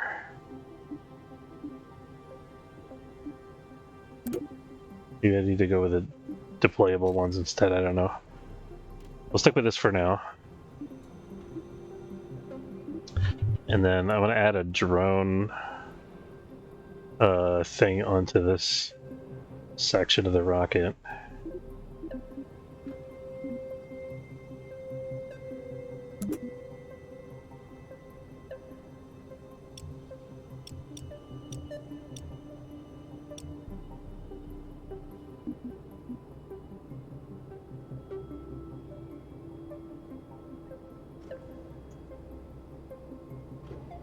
Doesn't want to let me fix it there.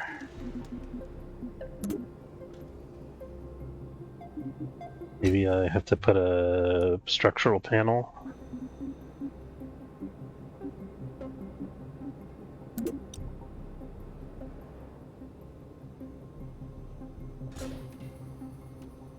Structural panel is inside the rocket. Okay. I just hit the undo key and it's like freezing up the game. Okay. I should let me reload from save because undo is not reliable from what I recall from the notes here.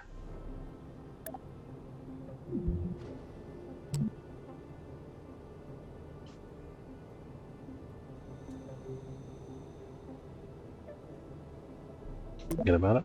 Okay. Gotta rocket back from save. Why do we have extra RCS things floating out there? That's okay. Just toss that, I guess.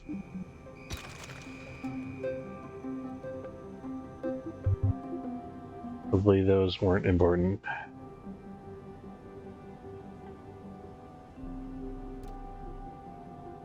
Where did the somehow it didn't save the comm antennas?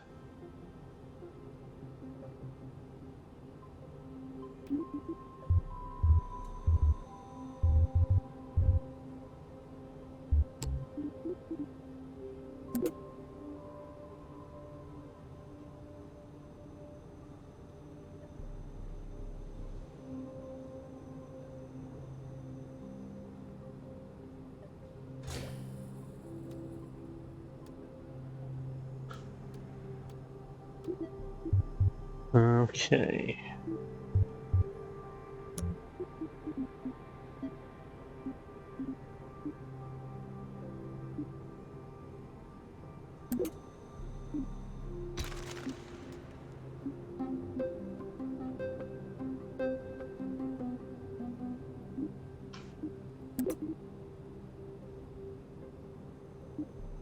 So we won't put I-beams on the side of the rocket like this. The placement of these is just bugged, I think. Panels.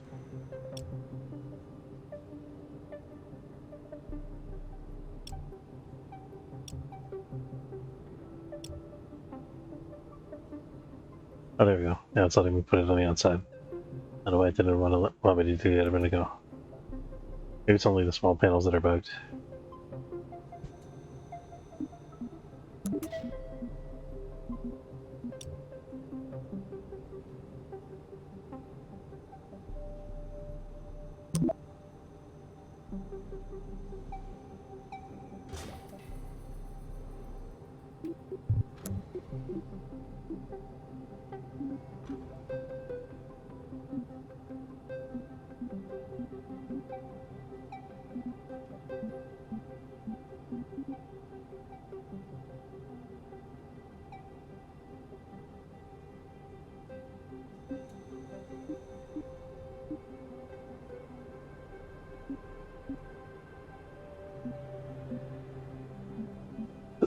Just looking at the capabilities of each module while I'm in here.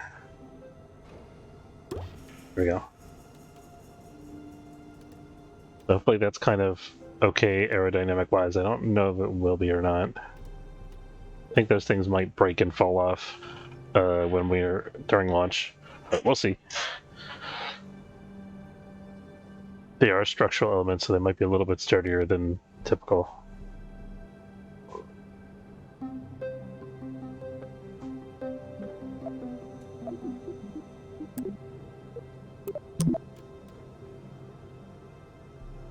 And I feel like I was forgetting one other thing here. So we added the comms, and then I needed to upgrade this rocket down here. Let's do that.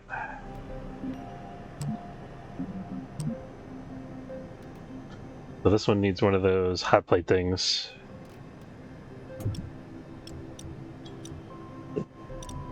What if I just didn't attach it to the rocket? There we go.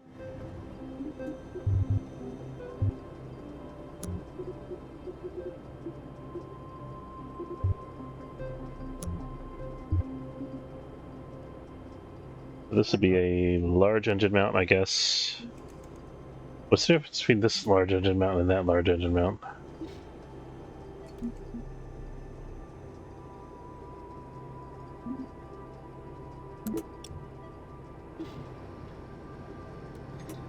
This looks like it lets you mount multiple other things on it. Okay, I want to try to put this here and see what happens.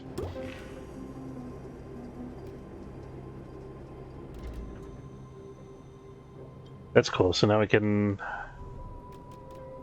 Is it multiple large engines or multiple smaller engines?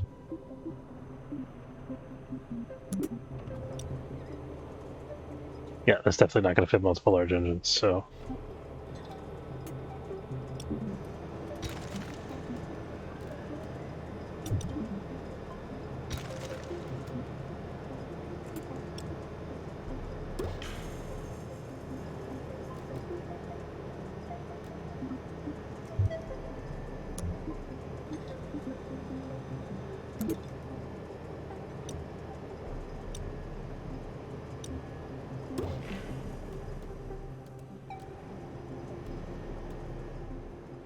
Just messing around with this.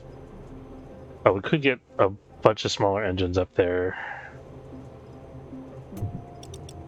Not sure if that's advantageous instead of just using the double large. There's my engine.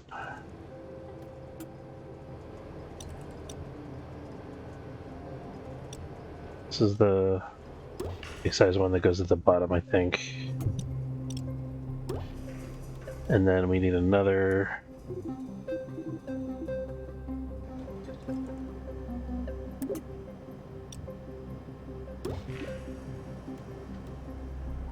It might be too big. No, that seems to work.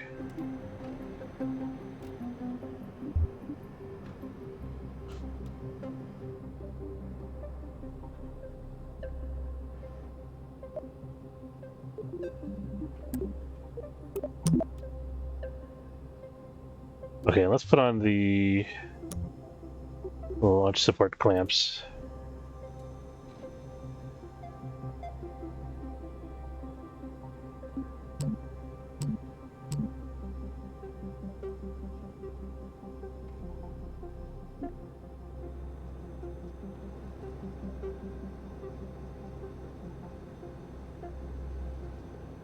Oh. Madness going on here with the symmetry.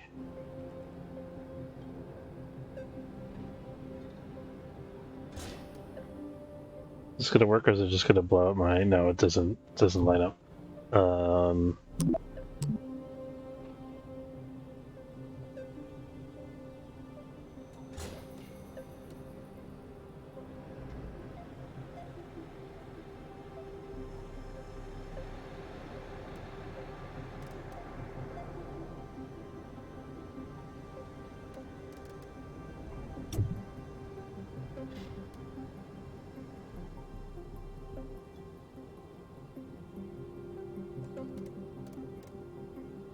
I left a part of the rocket behind up there.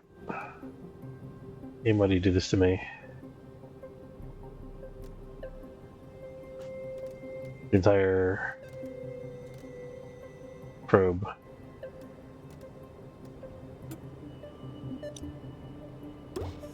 There we go.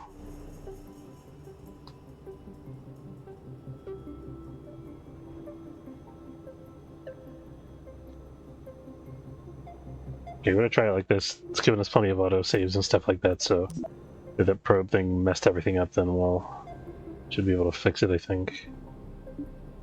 We need to reorder these.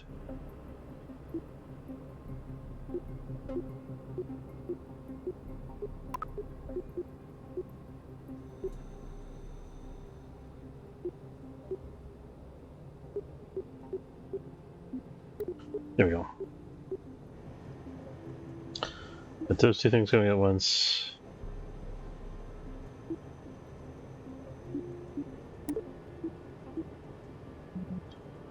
I think we've got to start the SRBs before we shut off the supports, maybe.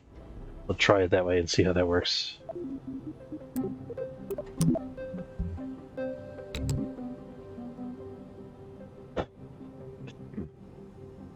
Not sure if it's going to lower me to the ground, or whether it's going to, I'm going to be resting entirely on the supports at that elevated height. Okay, yeah, we're like way off the ground now.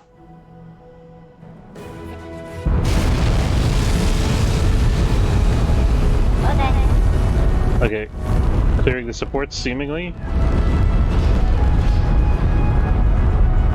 We did not clear the supports. Okay, that was a bad idea. So much for the whole supports concept.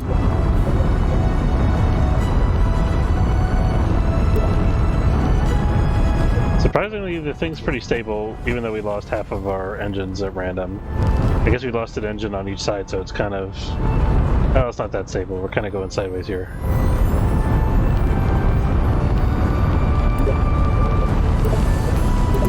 I'm surprised we didn't crash immediately, though. So that's good.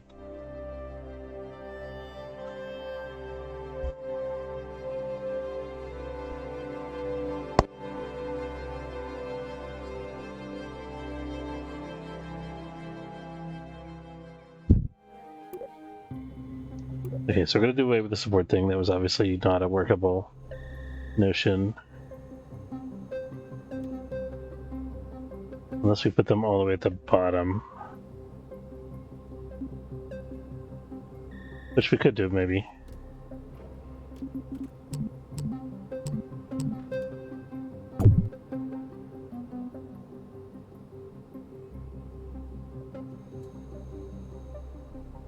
That's going to break the supports, I think.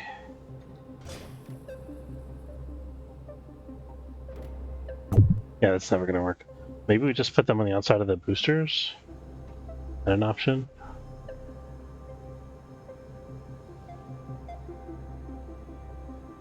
I'm going to try that. We're going to see what that does for us, if anything. I'm going to lower the whole thing down again.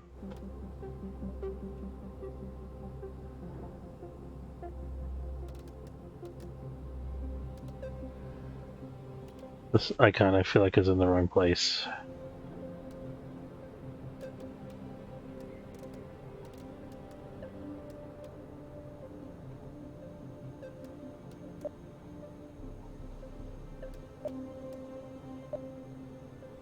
Exercise precision clicking.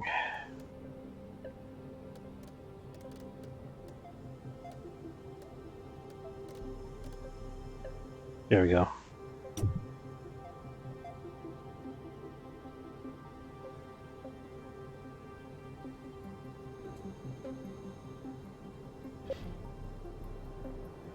That's where we want to be. Okay.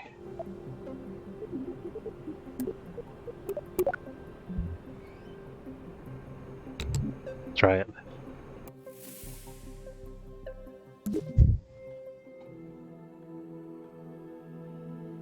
What in the ever-loving crap?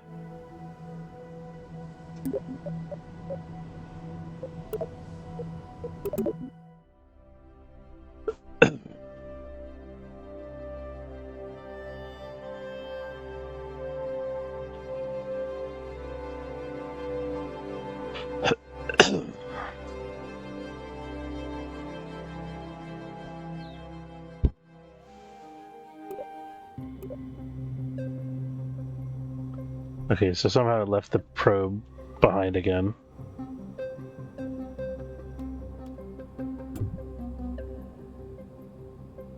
Please don't.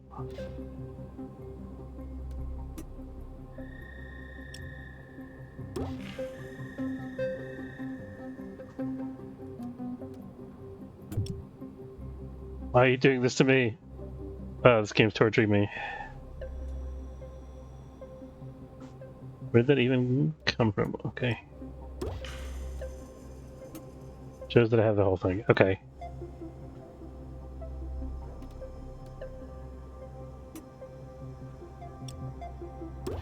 You got that.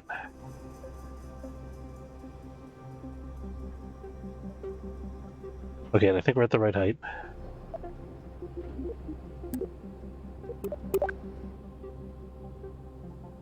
Try this now. And again, the delta V calculation is wrong. Seems to change every time we make any kind of minor change to the rocket. It's definitely out of whack.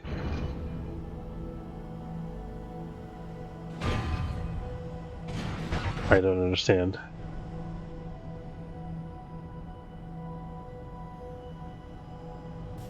Was that the payload fairing just blowing up?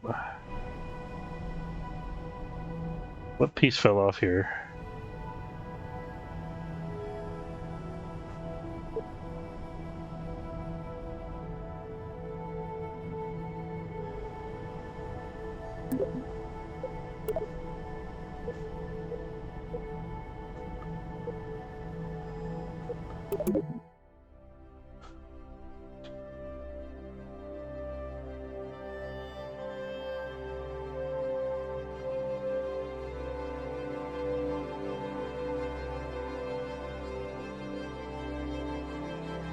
Okay, we're just gonna have to relocate the. So we're gonna take off the supports. We're gonna relocate the 6 engines so that it stands on the 6 engines. I hope that we didn't mess anything else up in this nightmarish process. Okay.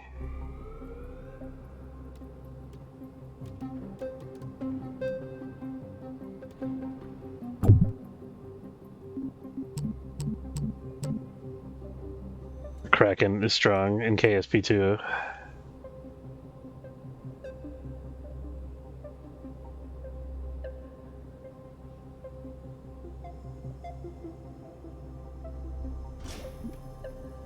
What the ever-loving crap.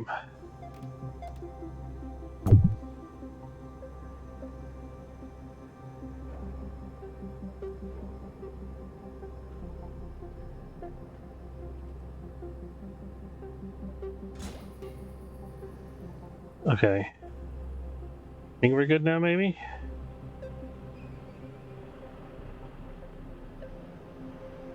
Try and see what happens.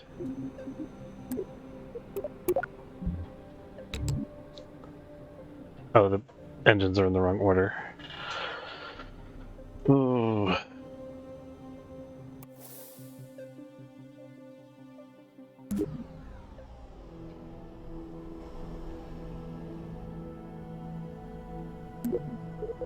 Okay, it's not swaying or jittering out too bad. That's good.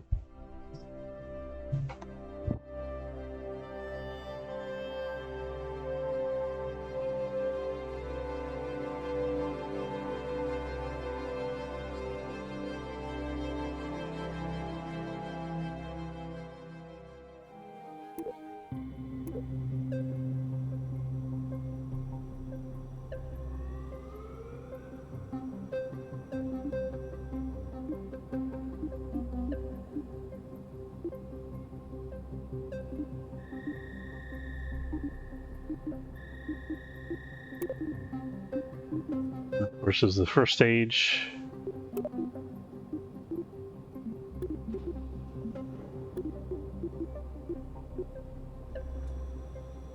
Okay, and the rest should theoretically be normal. Well, let's double check.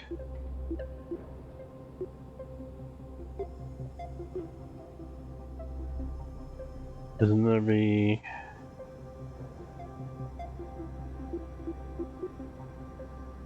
Okay, that part's okay.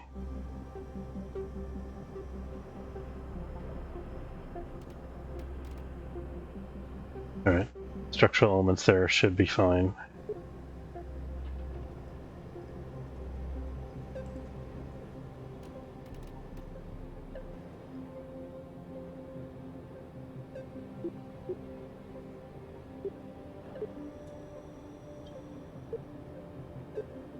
I'm missing these guys.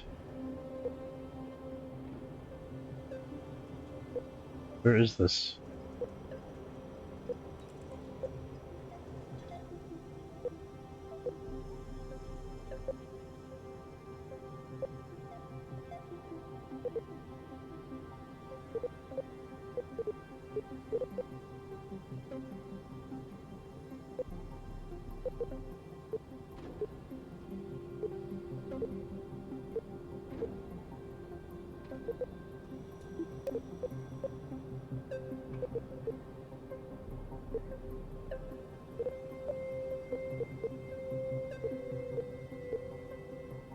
Better.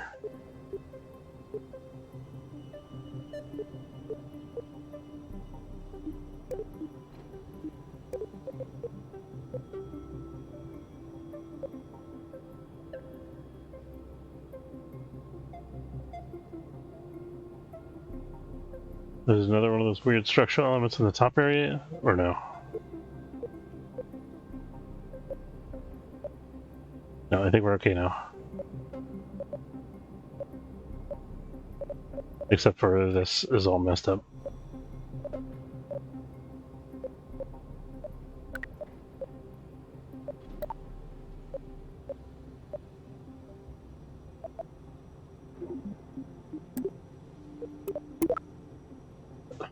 Okay, trying this again. I think it'll fix the height so that we're sitting above the ground and not in the ground, hopefully.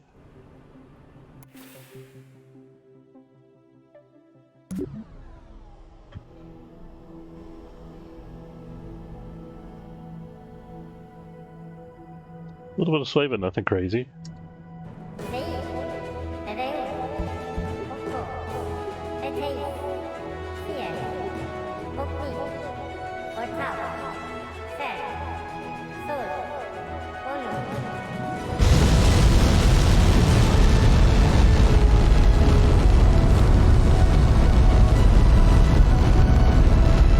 Why is this telling me that the whole rocket is going sideways? It doesn't look like that's happening. I think it's actually flying level.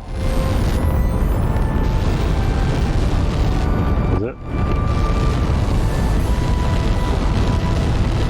It's just a wobble. It's like leaning over to one side.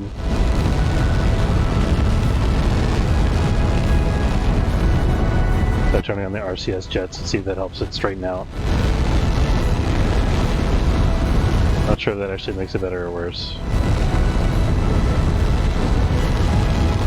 I think this linkage, where this engine is, needs to be corrected.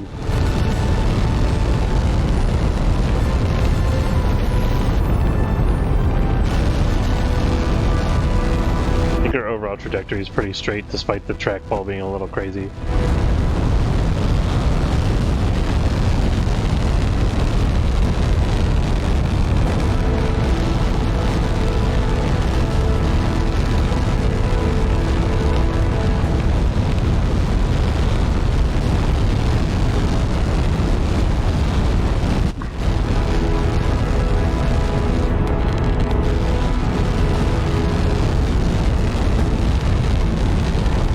We are going to lean one way though. I'd like to be leaning east instead of west.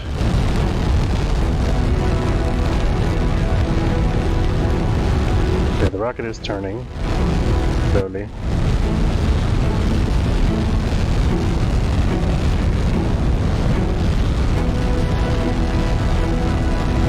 Maybe not quite slowly enough.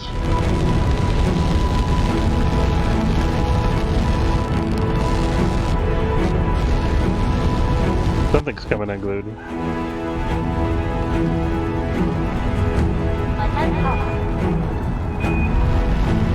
This failed to separate. That's not ideal.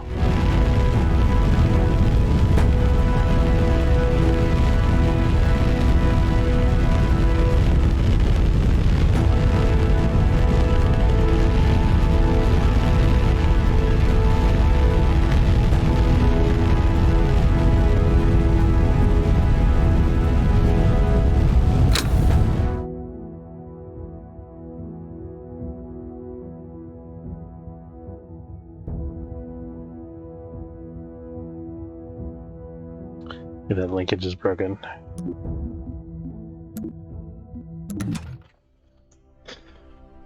Okay, so I'm gonna do another structural reinforcement layer.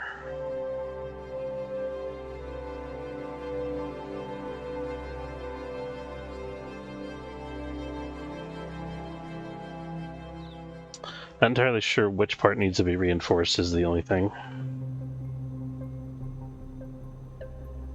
We're going to start by doing this because we know that this is going to be a little bit wobbly probably. A pretty safe bet that this is in need of reinforcement. Looking at how many RTGs we have here.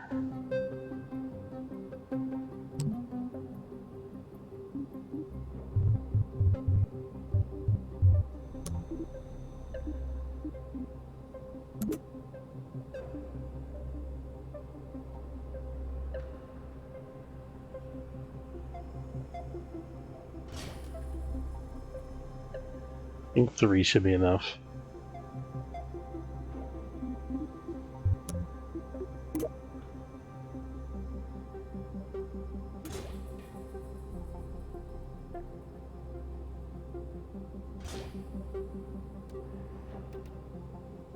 try that now. Where do these links fall in the list here?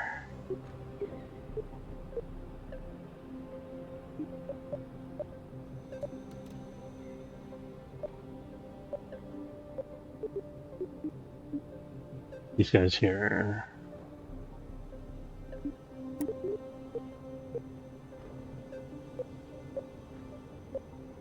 I think that's correct.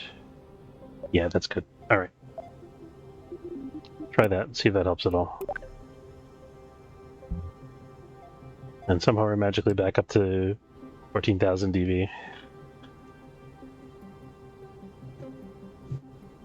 I guess it's because it got the staging wrong. That the dV calculation was wrong. It's trying to calculate the dV for each stage based on the things that are available to that stage.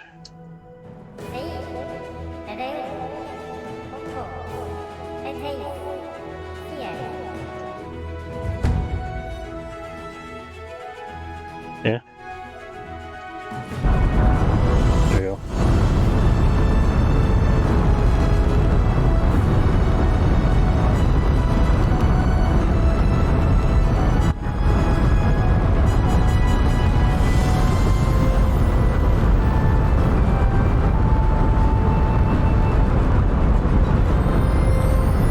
I wonder if we need to link these guys.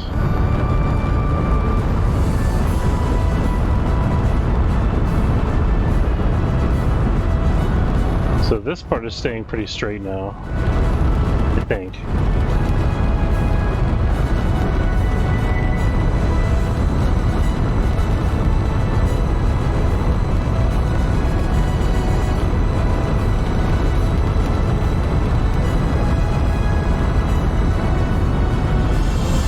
Is it this that's bending? Might be that.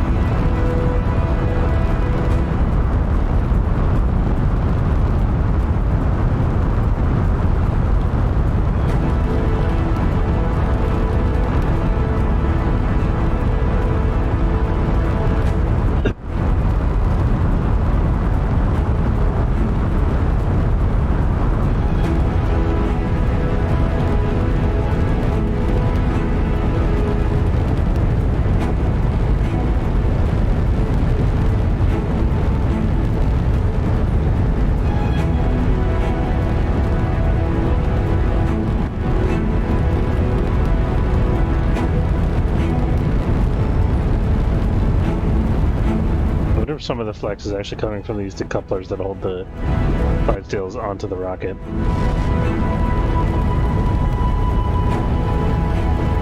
Maybe we should try to reinforce that and see how we do.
Okay, we cleared it. Good.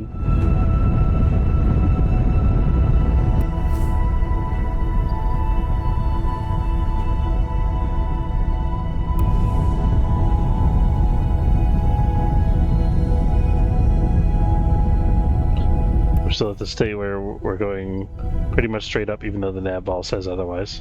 So we're going to keep on this way for a little bit.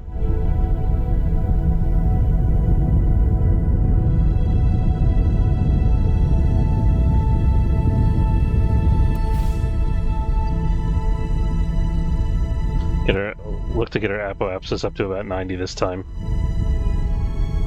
90 kilometers, that is.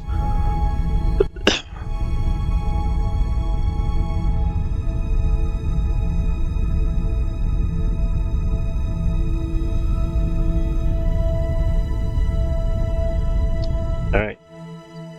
Engines cut off.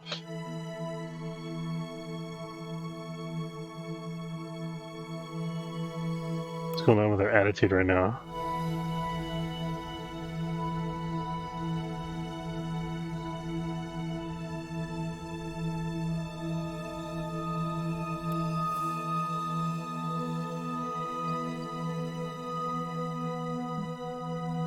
Let's try to orient prograde.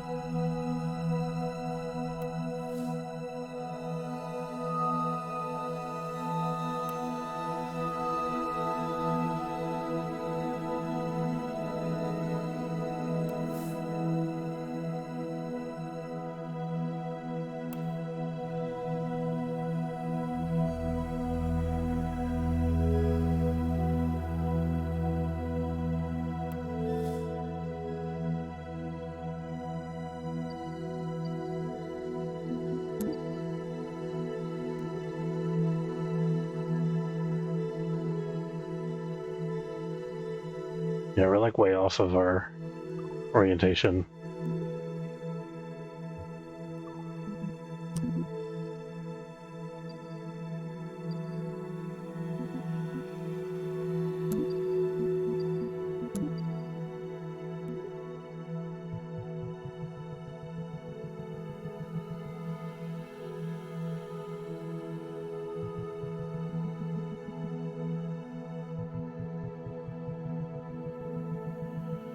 Is about right.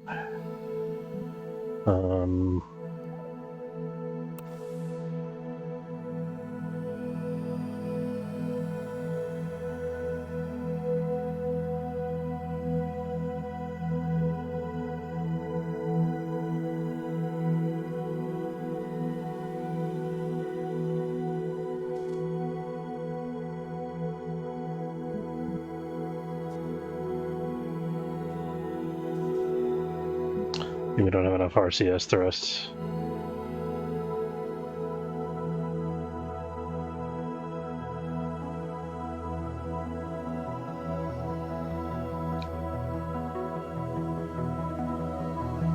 It looks like the RCS thrusters... We're missing RCS thrusters in this stage. I think those are the ones that we found lying around in the VAB. But we didn't know where they came from.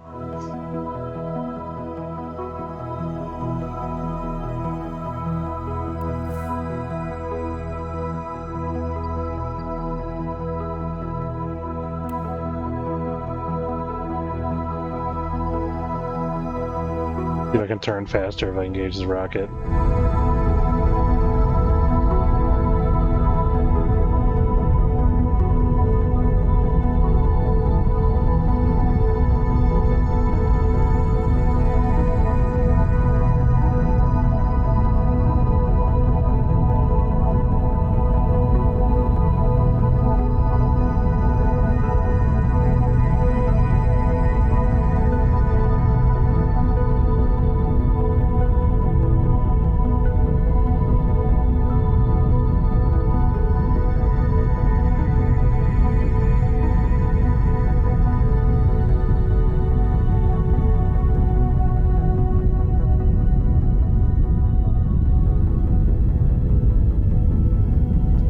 Okay, instead of spending a whole bunch of time messing with this, let's go back and fix the RCS thrusters so we can actually turn.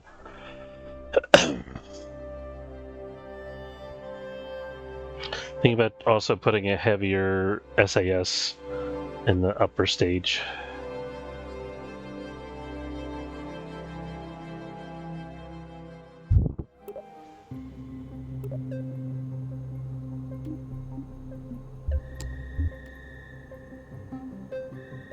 Okay, so it's this stage here.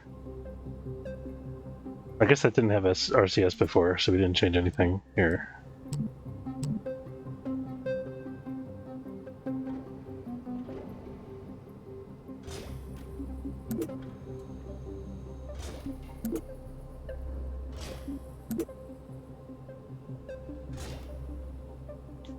That should help.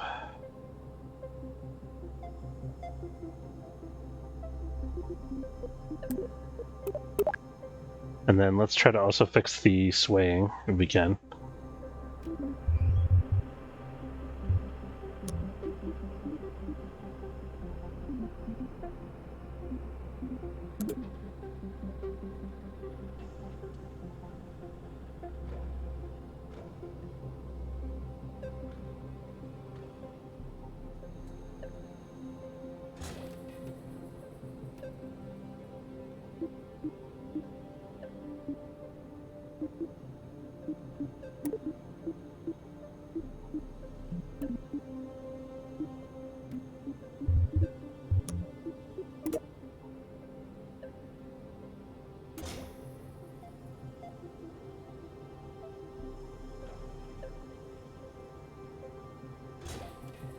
That should help. Try it.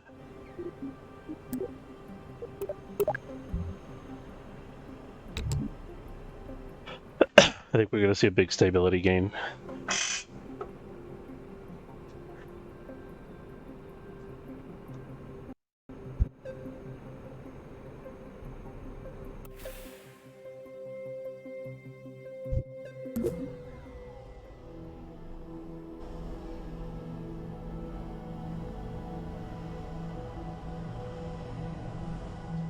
Let me just watch this for a minute. Try to figure out the stability.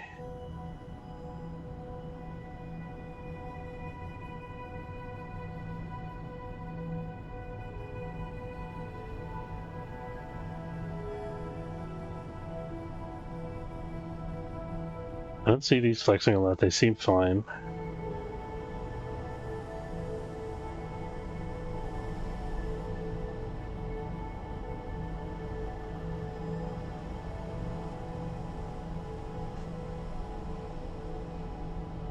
I think something about the nav ball orientation is just glitched.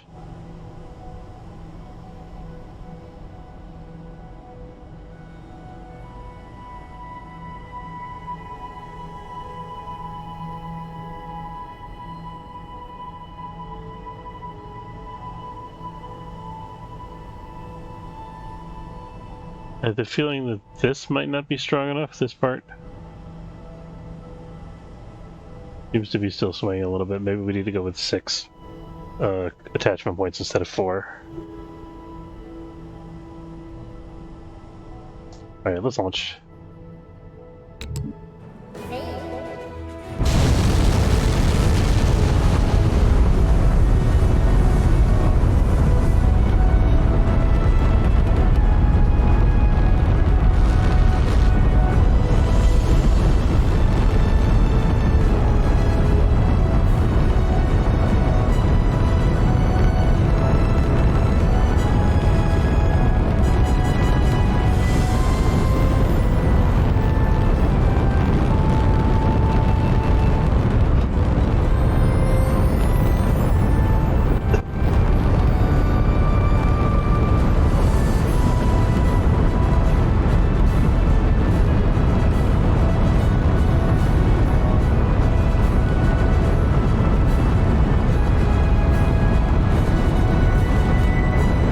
I think this joint is flexing.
nod off in my chair here. I think after we get this successfully into orbit, that might be my last objective for tonight. And then we'll try to, I don't know, we'll see how we feel when I get it into orbit. I do want to see how far it goes. It is a probe after all, so it's fine if it gets stranded in deep space somewhere.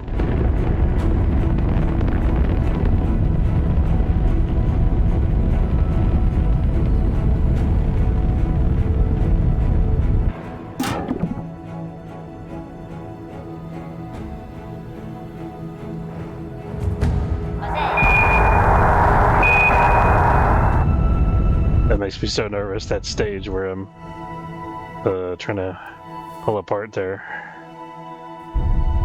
Okay. I think we're okay.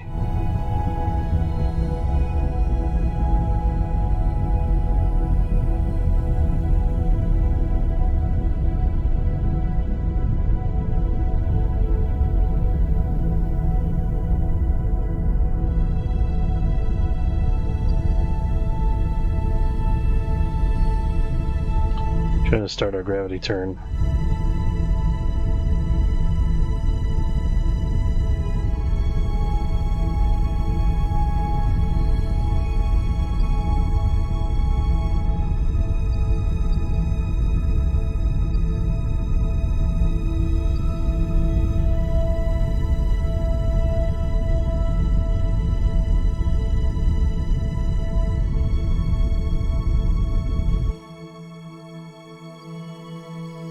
A little bit higher.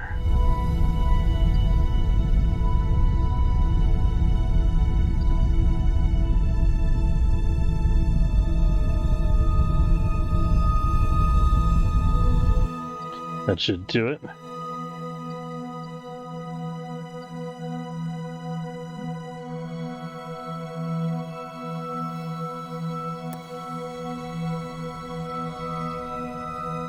We're just going to maintain the prograde direction.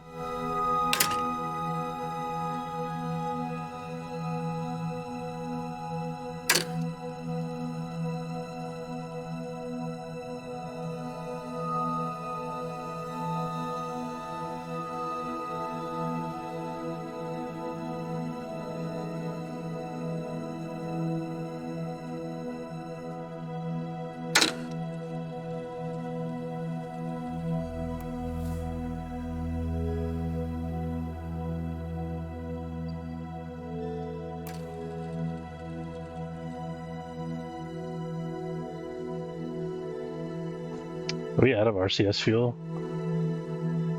No, it says we got bound propellant. I'm not sure why the RCS isn't firing.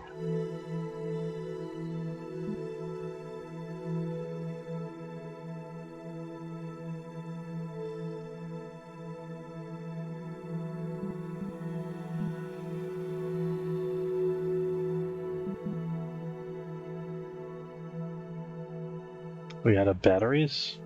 Let's figure this out for a second. I think we need to, let's deploy this aeroshell while I'm thinking about it. Oop, or we could crash the game.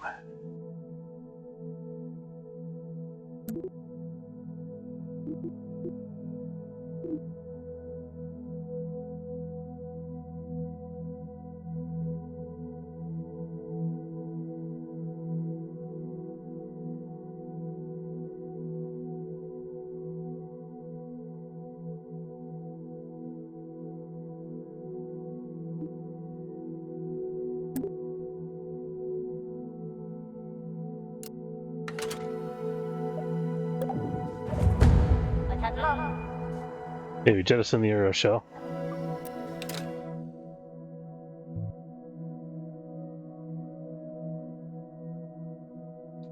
Yeah, what was the other thing? Was there another thing I wanted to do here? I wanted to check my RCS fuel. We should have plenty.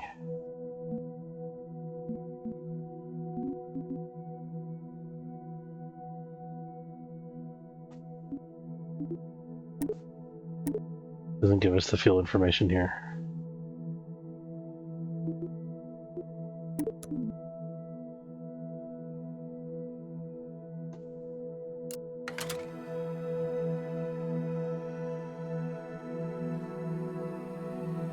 The other thing I was going to do is just deploy the solar panels. Let's get that done. Yeah, so I am having some significant performance issues here.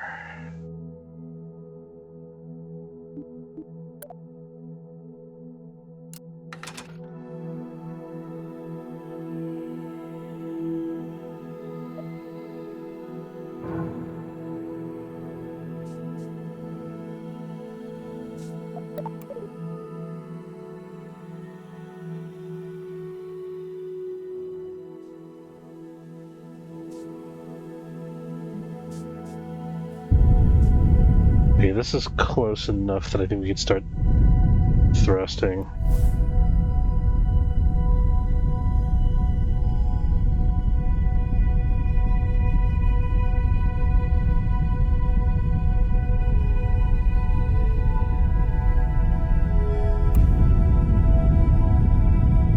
Cannot seem to turn back the other direction.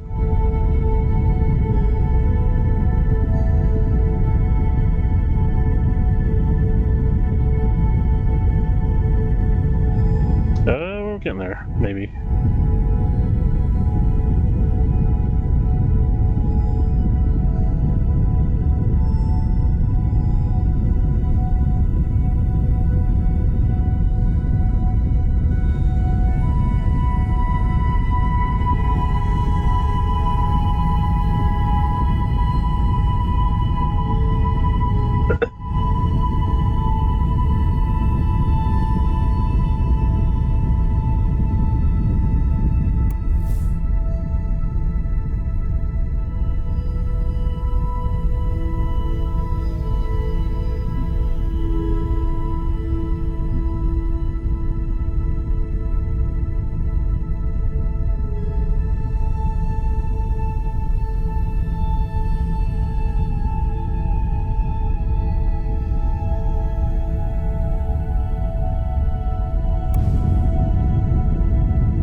Something about this isn't right. The ship's orientation in reality just doesn't seem to match the orientation of the nav ball.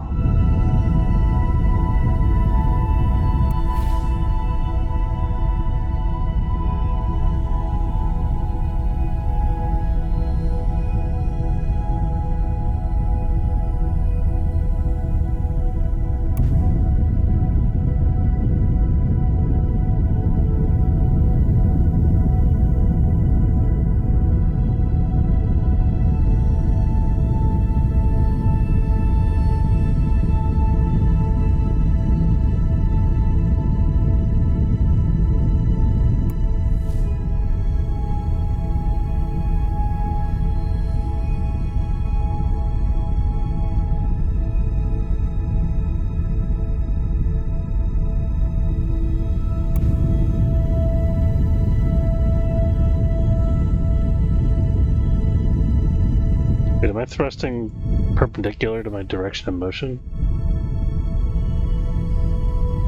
Thrusting in 90 degrees here.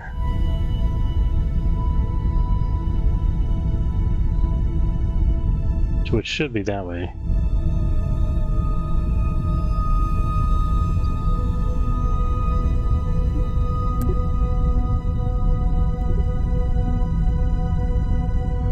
Yeah, okay, that's about right.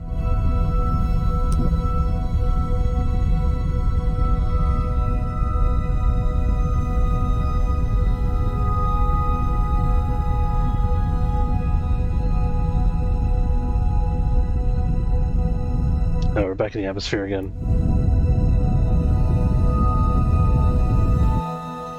Okay, so we still can't turn the rocket around quick enough to get our orbital trajectory set up correctly. I don't know what to do about the nav ball orientation issue.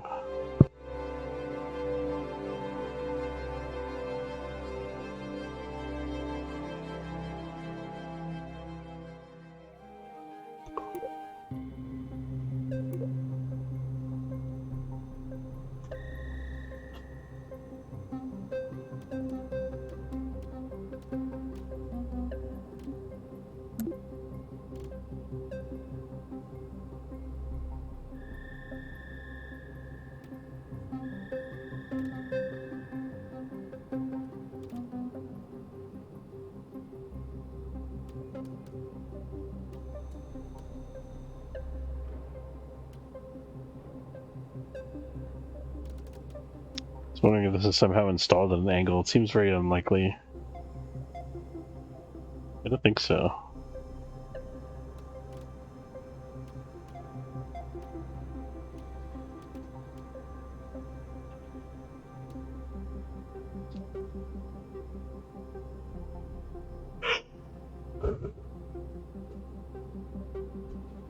What was the fix I was going to do? More, yeah, still more RCS thrusters. Maybe another control wheel?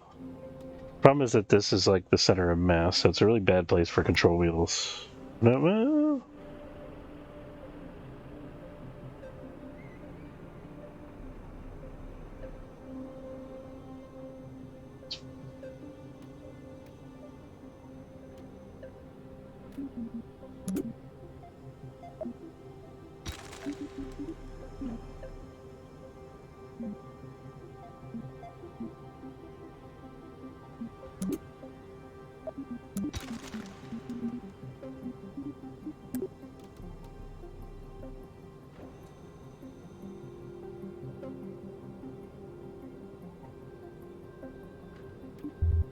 Yeah, but just do it with RCS because I don't want to take apart these stages and redo them yet again.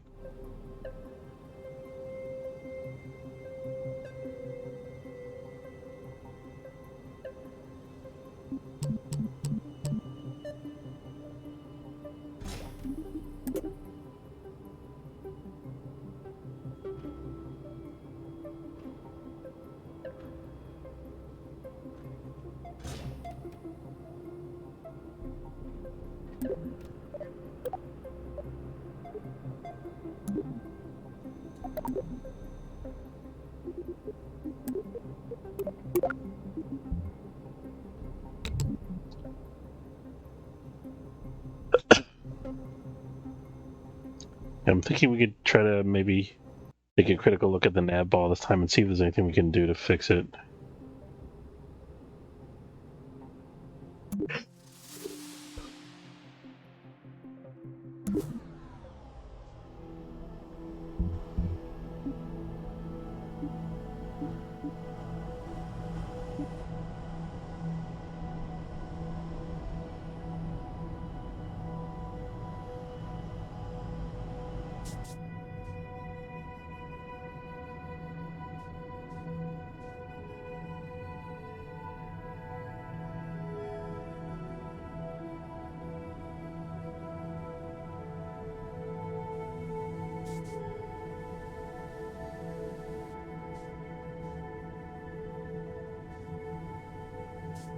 Something about the whole orientation of the vehicle, it's just dodgy.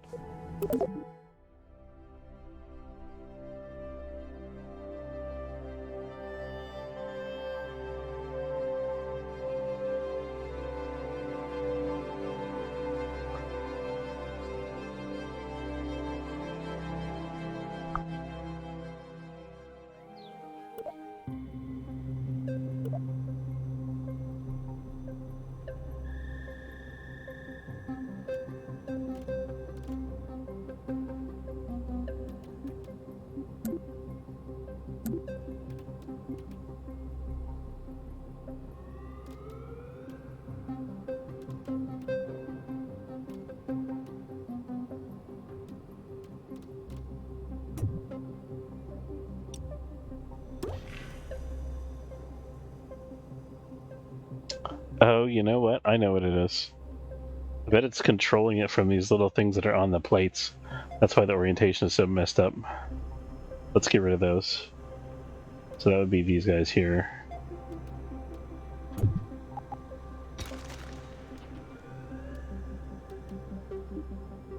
And then...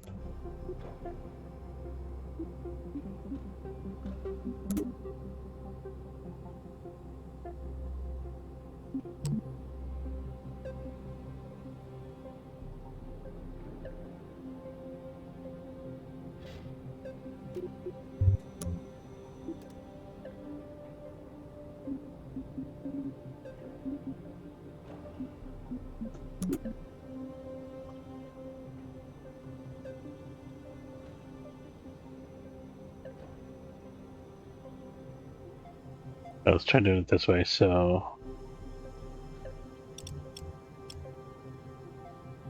This will be just like the computer panel for the relay station, which is what this segment is going to be.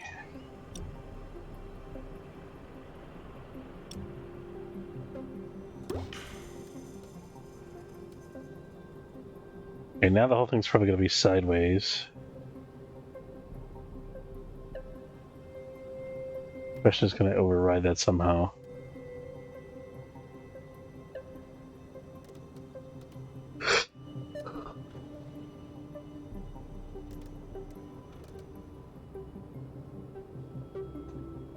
So like a control from here option.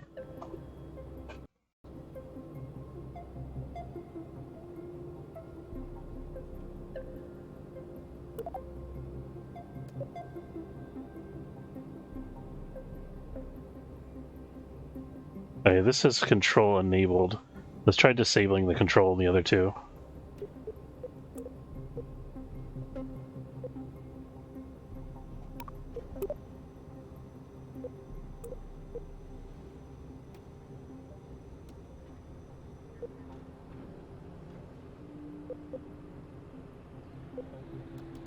Which one is this, the Octo or the Octo 2? It's the Octo 2.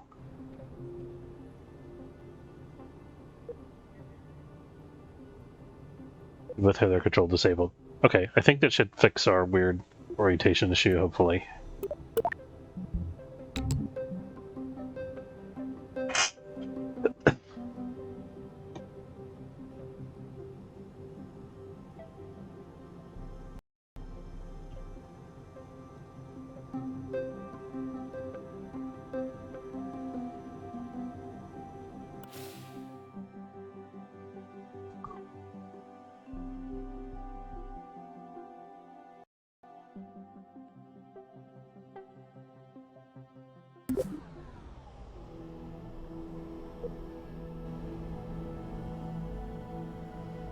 Okay, we got a sideways orientation, so it ignored the part where we said turn the controls off. That's unfortunate, but we should be able to still make a good launch here.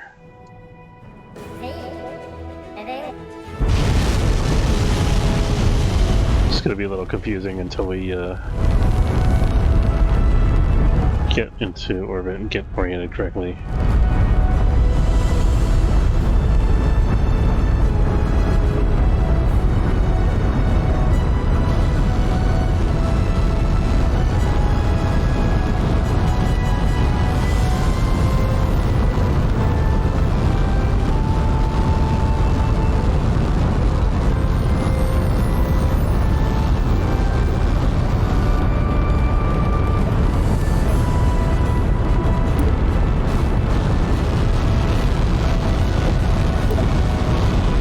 There we go. Now we got the correct orientation. Should have done that before we took off. That's okay.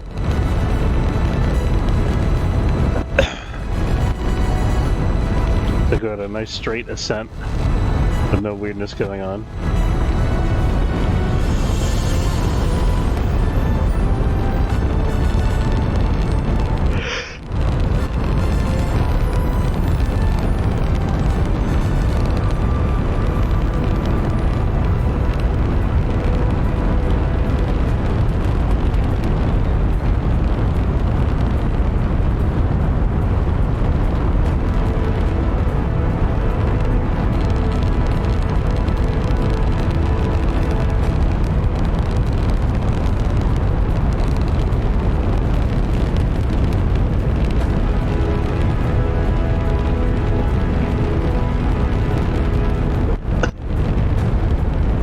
Use the time dilation, but I'm kind of also afraid to. I guess let's try it.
was weird.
Separation coming up.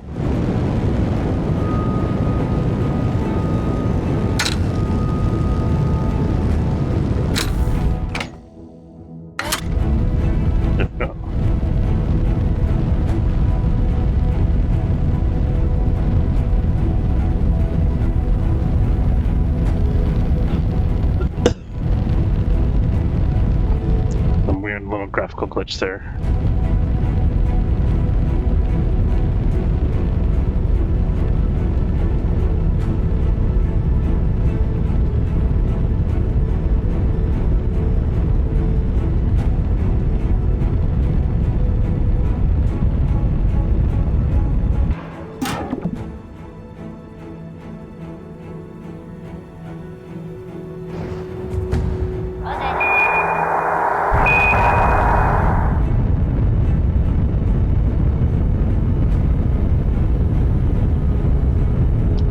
Okay, we're clear. Nice.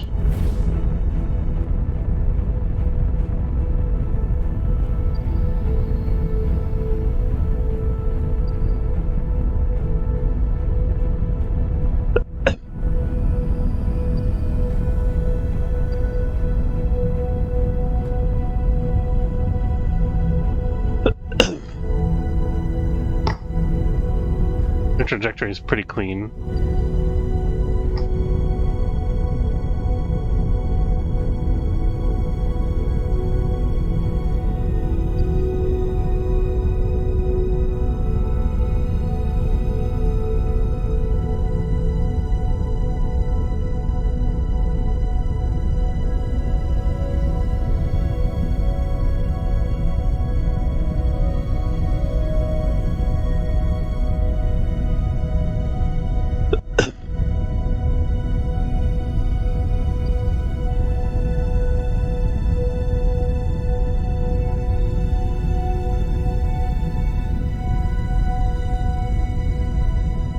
Let's give it a little more extra altitude this time. Let's say 95 or 100,000.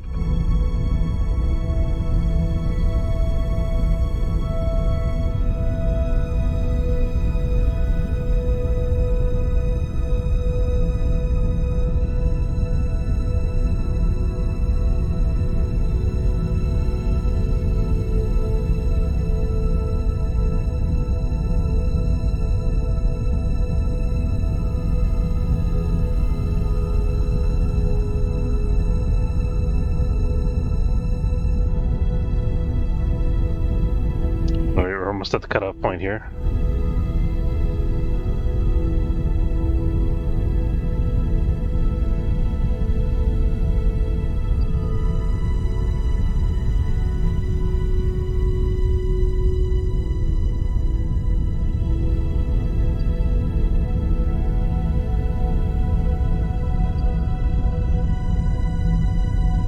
Oh. I just noticed the rocket's trajectory is drifting way off course.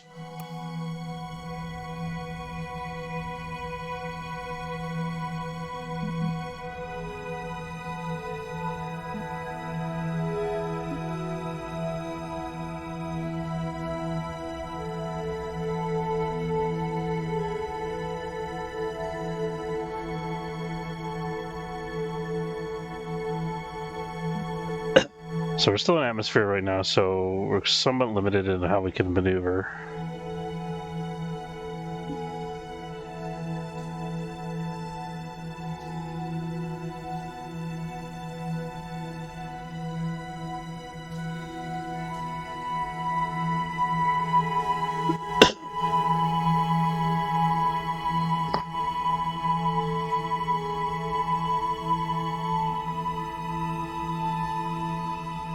This is the direction that we want to go in.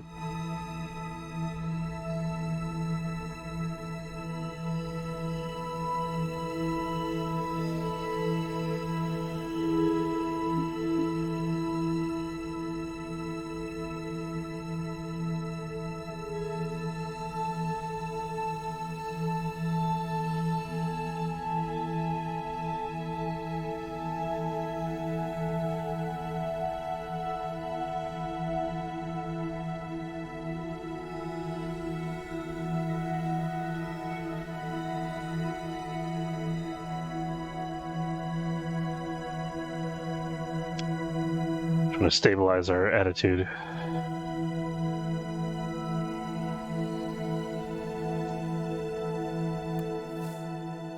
No, let me.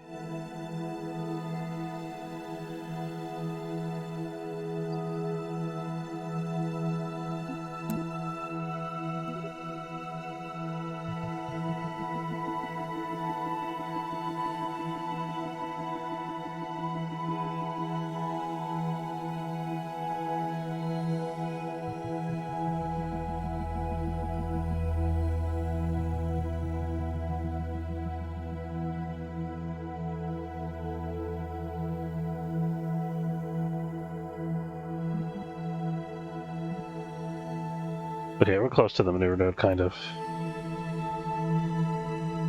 And we're almost, I think we're out of atmosphere just about, so we can start working on thrusting.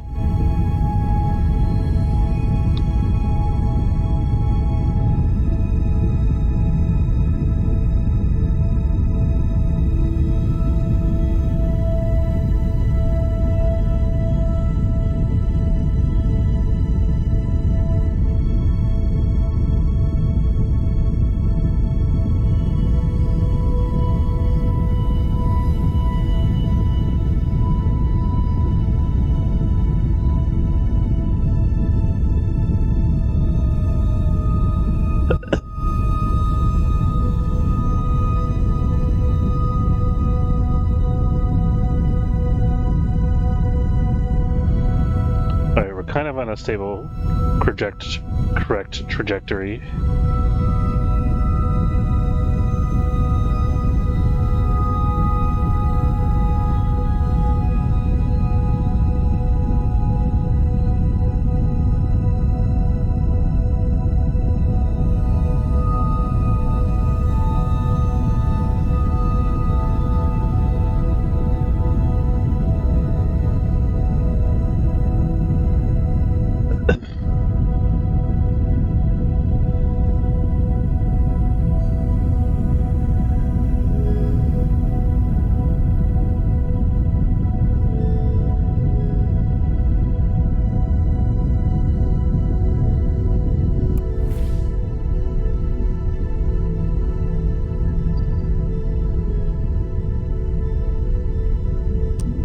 Here with this maneuver node so we can kind of see better where we are actually at.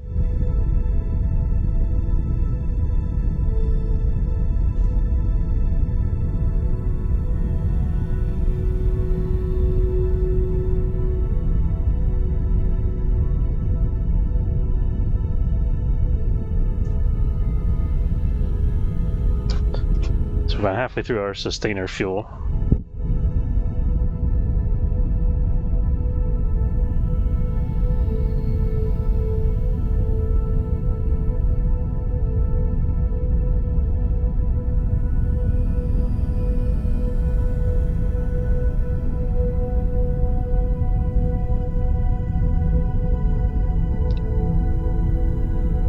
Getting pushed close to the point where I'm going to want to lock onto the prograde direction.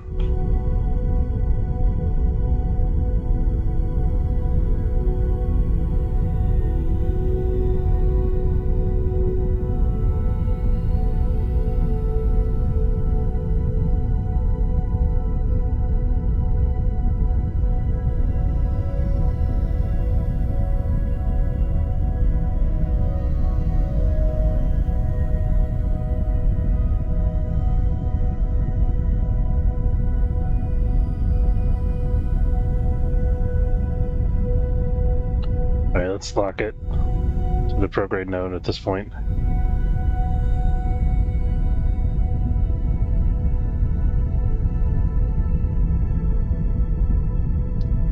fairly close to an equatorial orbit.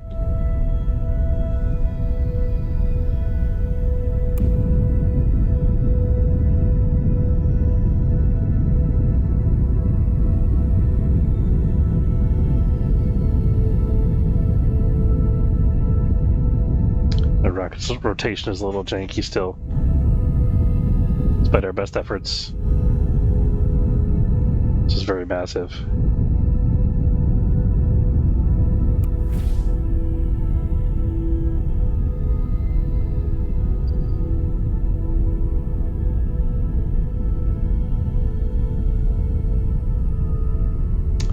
Getting close to an orbital velocity. Well, we're about halfway there, I think.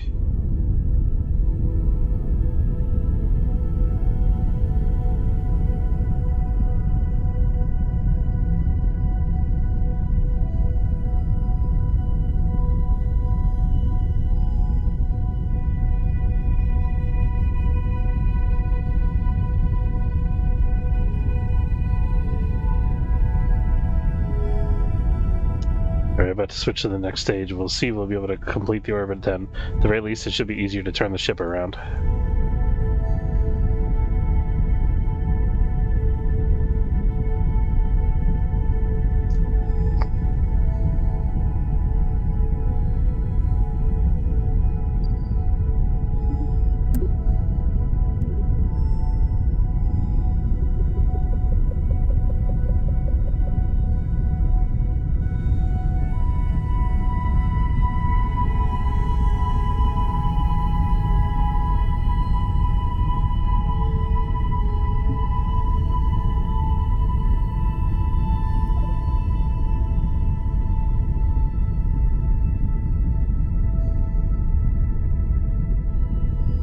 Sustainer is almost, but not quite enough for us to make orbit.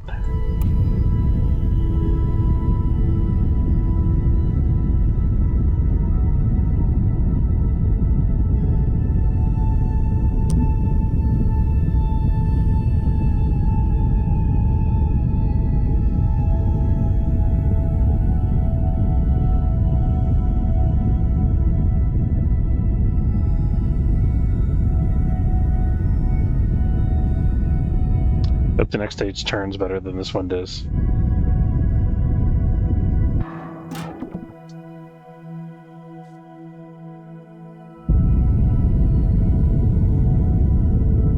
That's much more like it.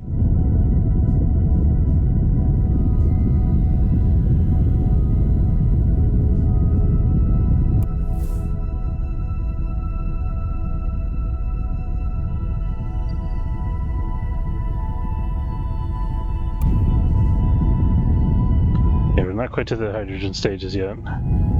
So it looks like this antenna, this long-range antenna here is going to wind up in Kerbal orbit, which is okay.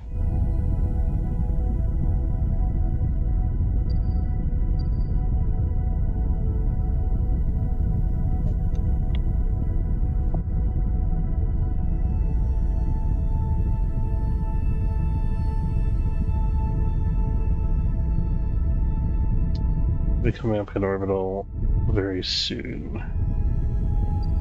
Here it comes.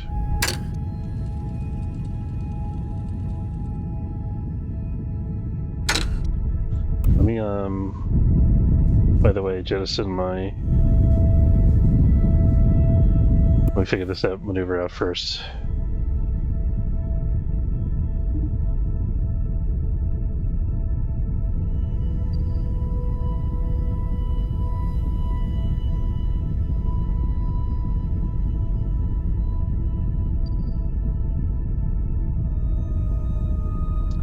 I remember it's 70 or 80,000, so we're gonna go with 80. Okay. Cut off the engines. Very nice. Turn off RCS. For now.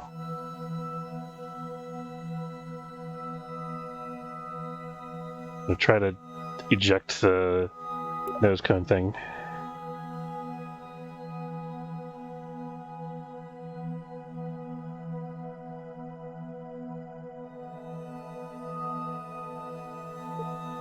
Not it.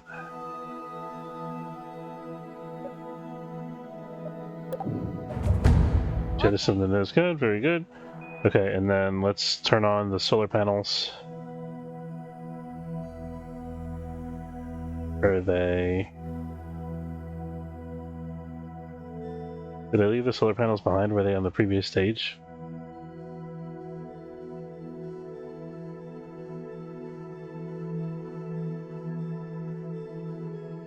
I get screwed up here. I'm not gonna have enough energy to activate these communication things. Okay, so the next time we do this, we're gonna move the solar panels. That's okay. We got this thing in orbit. I'm gonna save it.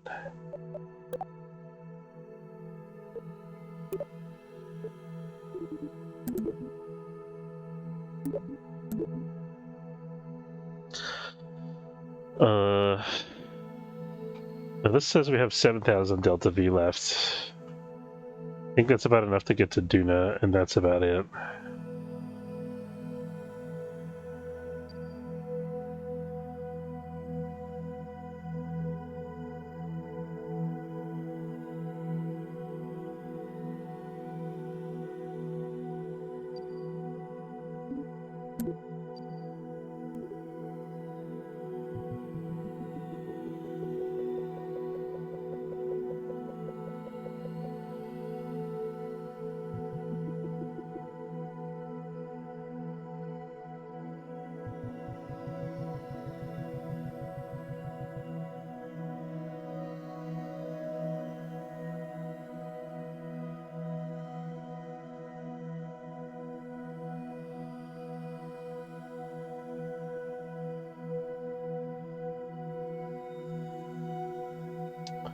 Okay, so there's our Kerbal escape.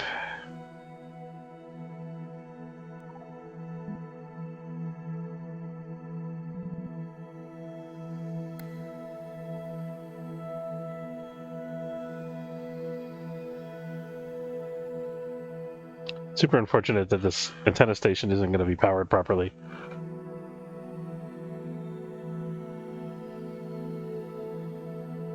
Not sure if it has batteries on board either.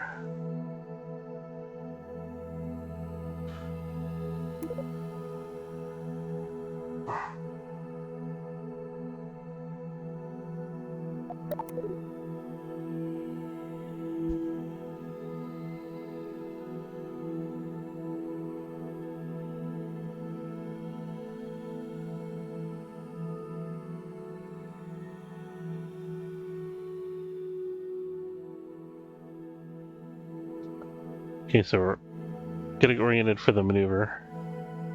11 minutes until the node. Check out our red and green blinking lights, because that's the thing we can do. Although we are staring directly to the sun when we do that currently.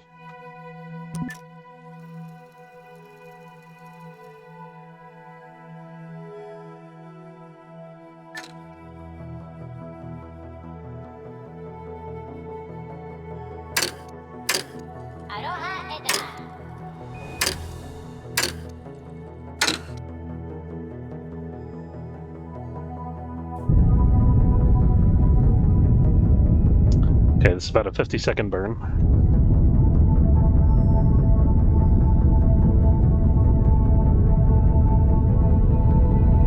And we're off into the cosmos.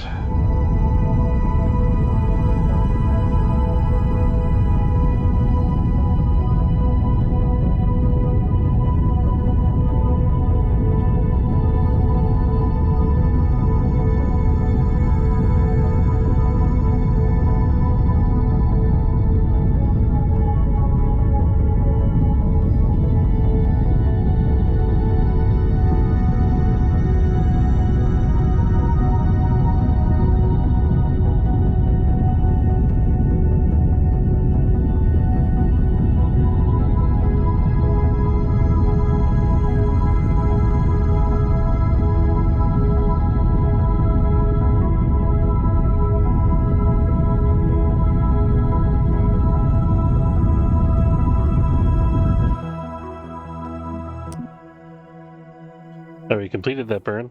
We're now headed out of the Kerbal system.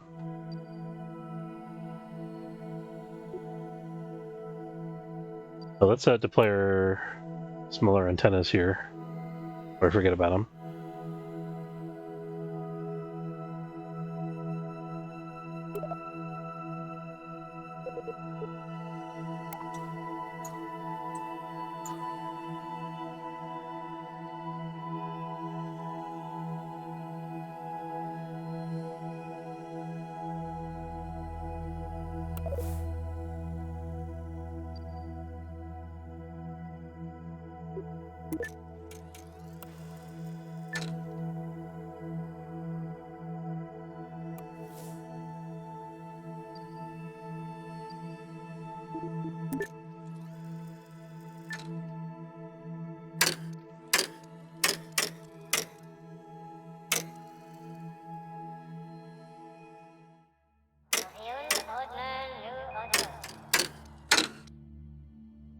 Okay, now,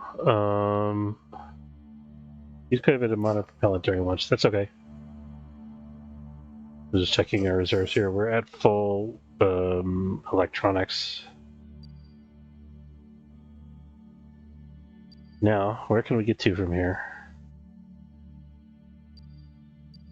Let's be ambitious and try to get to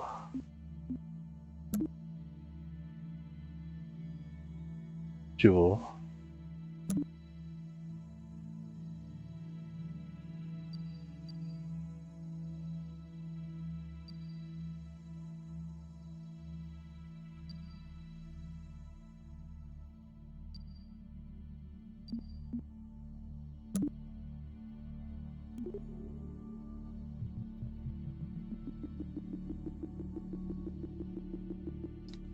Oh, we gotta fix our ascending descending node first.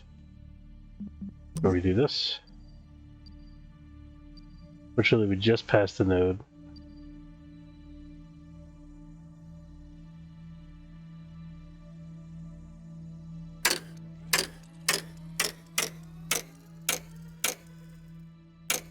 Just making sure I'm looking in the orbit in the right direction here.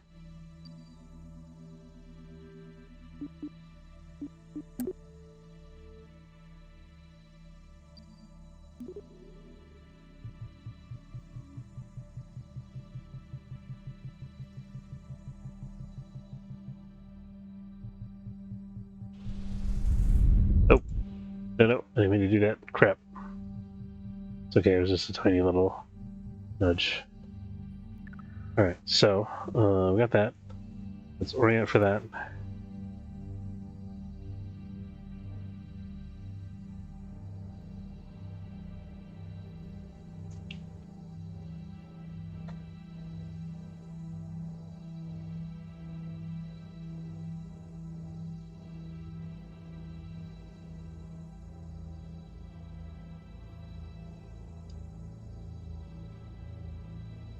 You know, those glitters, but it's just like metallic pieces. Not the RCS firing or anything. Yeah, we got that. Let's fast forward to the burn time.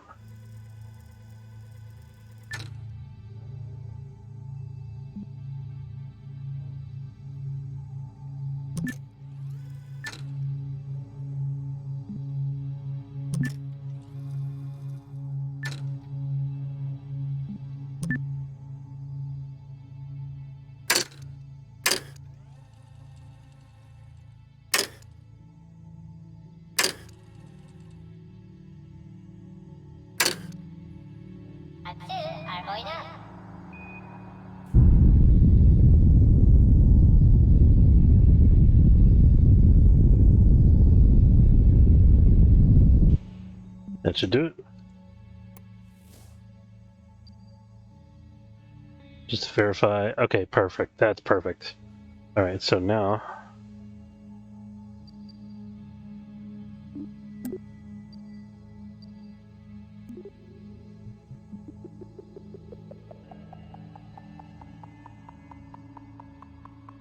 I wonder if we should try to go for a Duna assist. Oh, this is doable actually. Not sure if we'll be able to get back, but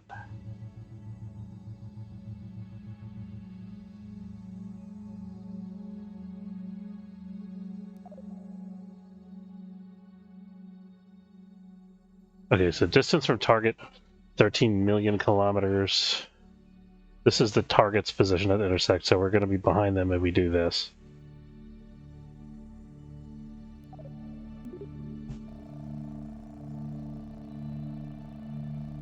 Oh, that was easy. We got an encounter already. Okay.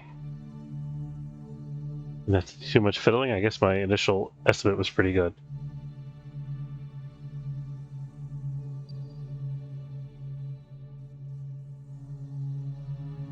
All right, and it's a 2700. Yeah, we could definitely get there and back for sure. Let's orient.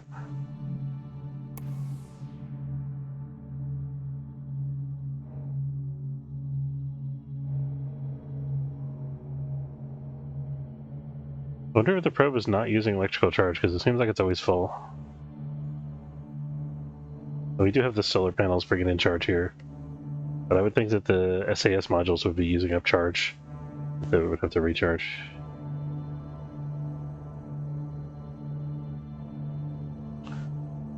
Because we don't have anything to transmit, there's no science yet.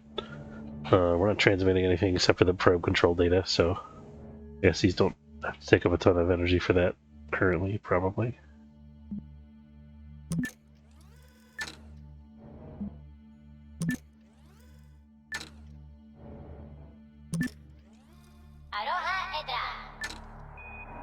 All right.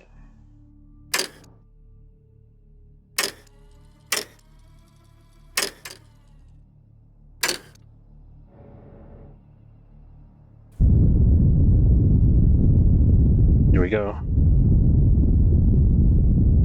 So this stage is probably going to be left somewhere halfway out to Joule's orbit, and then hopefully we'll still be able to control the probe after that. Not entirely sure about that. We'll see.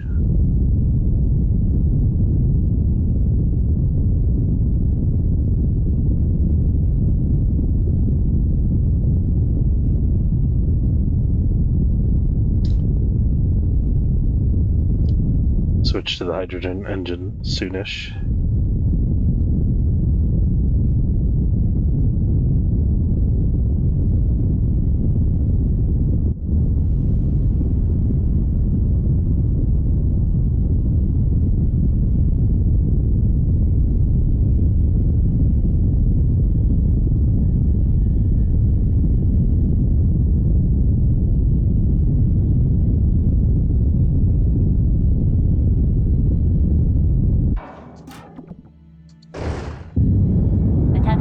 Alright, we got a successful separation. Very nice. Alright, and here comes the hydrogen engine. Same but purple.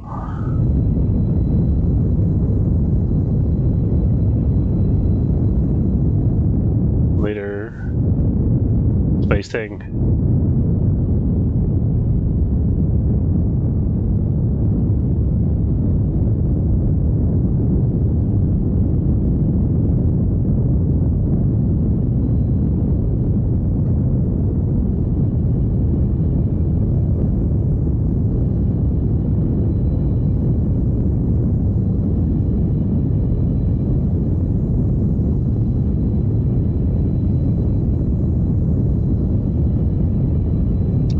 Man, so the endurance on this engine is crazy.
The cutoff.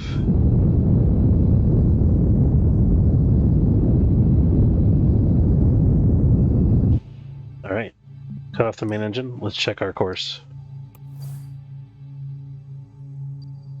Okay, this is being counted as another ship. That's good.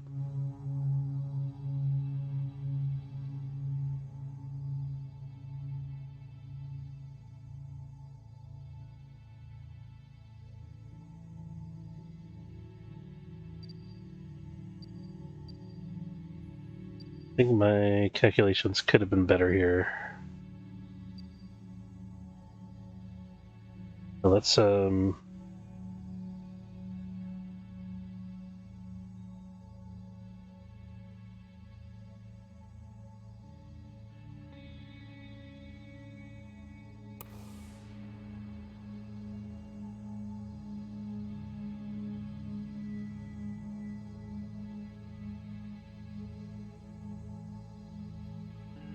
I have any RCS on this? I do. It's not firing for some reason.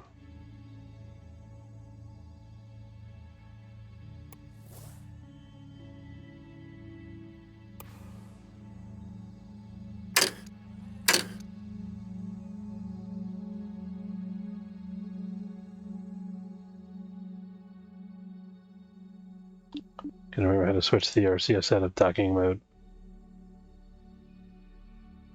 Here we go.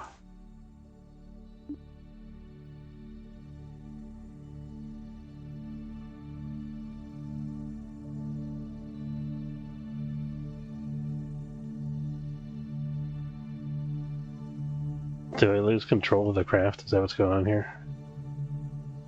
Seems like no. I was able to just roll the craft. That can't be it.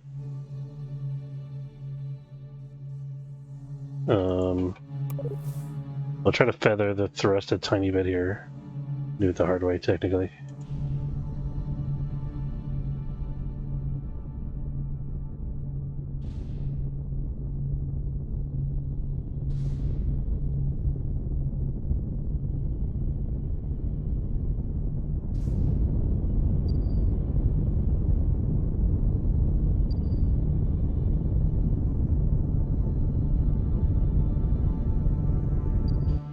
I think I'm going the wrong way.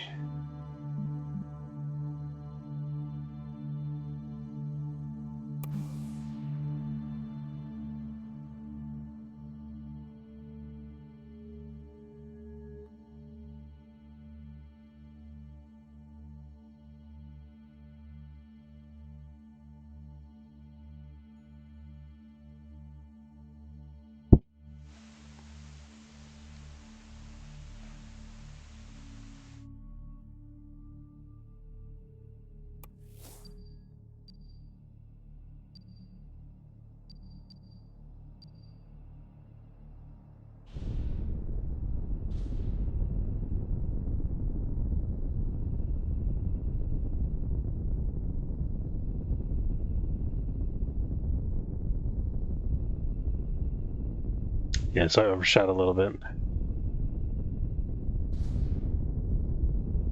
Hopefully this is a fixable issue.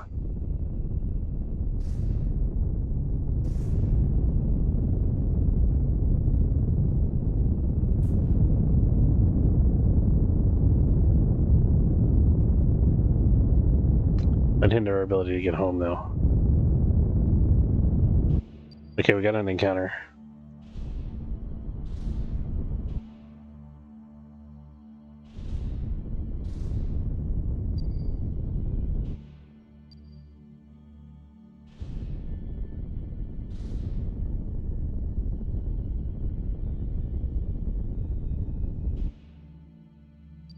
Alright, saving it.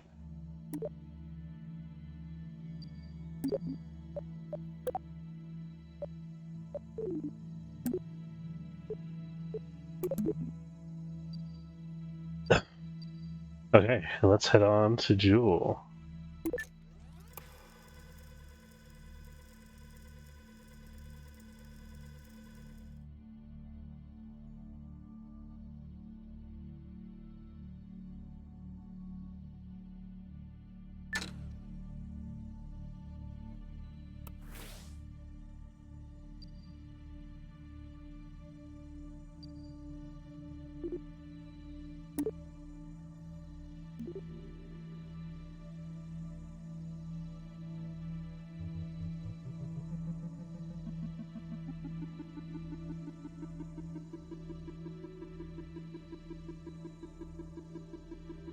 I think this maneuver plotting is not correct.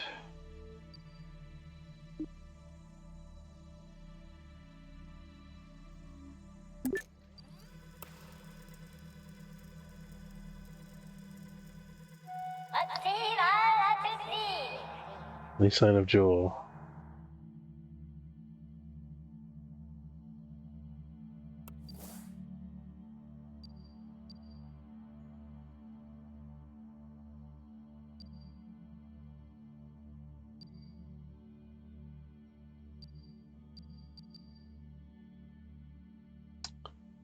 I think the stupid time warp bugged again and we missed it.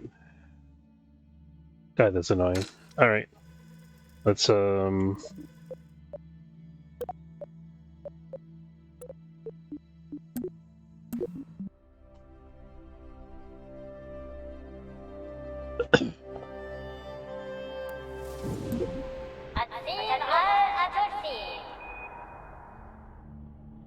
vessel lost control due to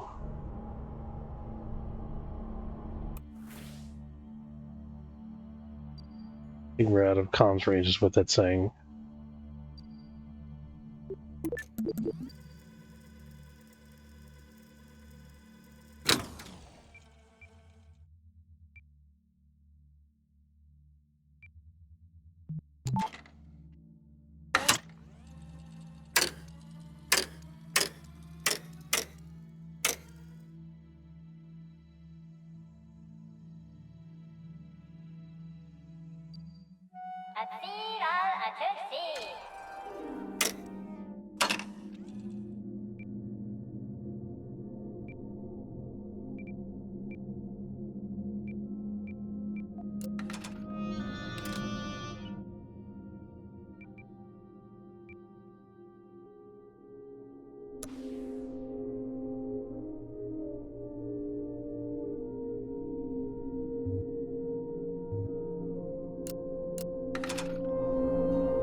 Seems like I can't plot a maneuver node, but it's still letting me control the ship.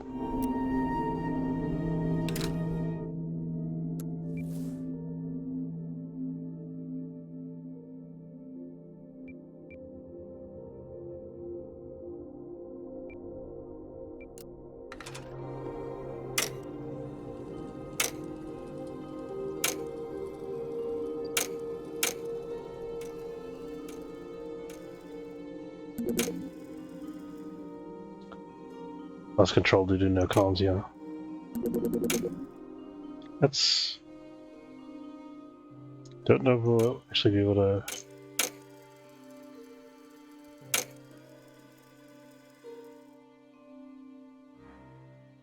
I wonder if it's a battery issue. Maybe the batteries are running out of charge.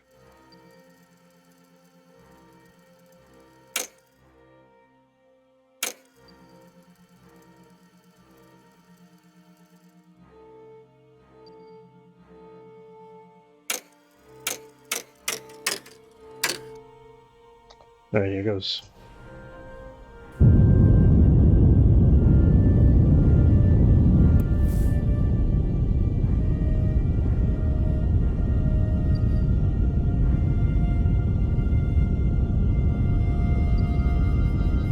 Hopefully we have enough impulse to be able to actually keep ourselves in the Jewel sphere of influence. I think we should. This is days.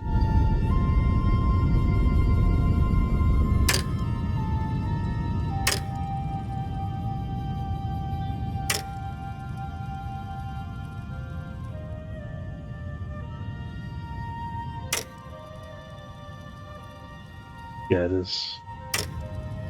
I have to switch stages soon-ish. But it is slowly extending our stay in the Jewel sphere.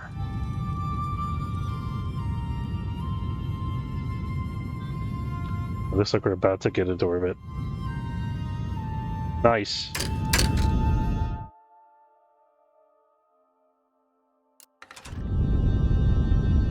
Gonna me, please. Thank you. Okay, we cut off the throttle. Good.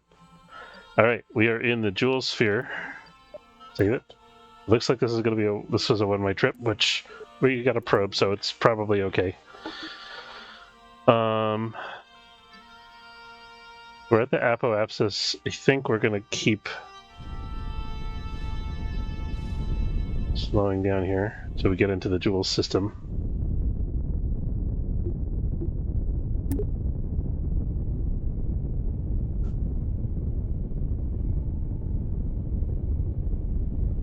It'll take us a year just to get into a closer orbit.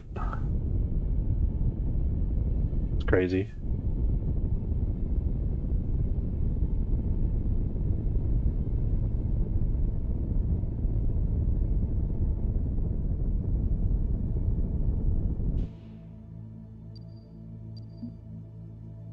All right, now we want to see if we could plan some gravity assists.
That'll reduce the angle and make it a little bit easier.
This is more trouble than it's worth. Let's just circularize our orbit here.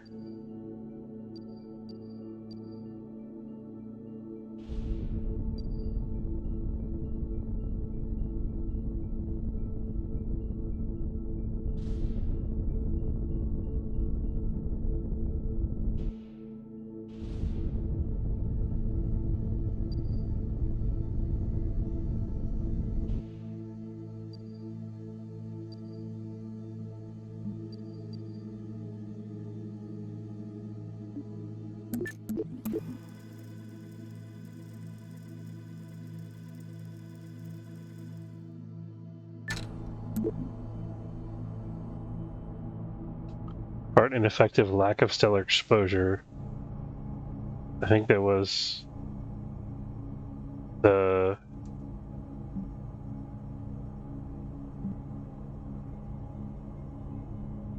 electrical. Yeah, we ran out of electrical charge here because we're too far away from the sun.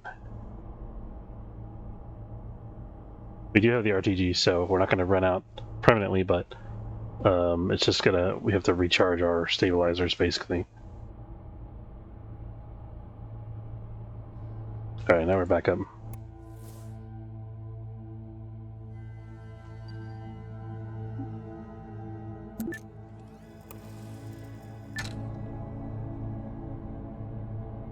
Oh, there's Jewel.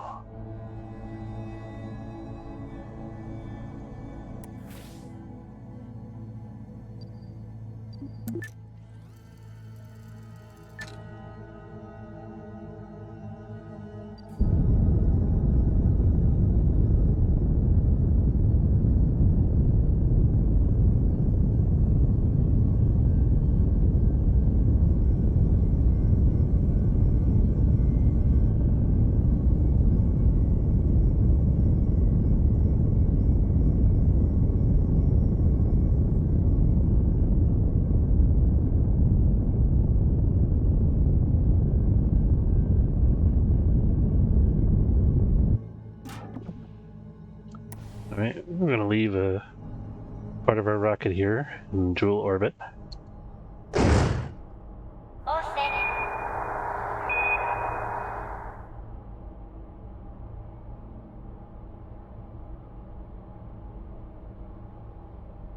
Pretty significant part too.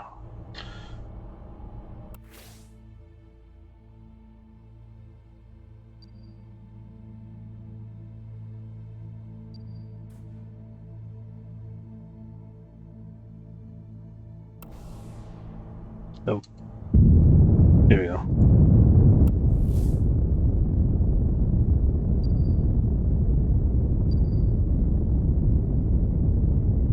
Okay, I'm gonna have to start being a little more judicious soon with our fuel. I get an encounter here with Pole. No, we're not anywhere near.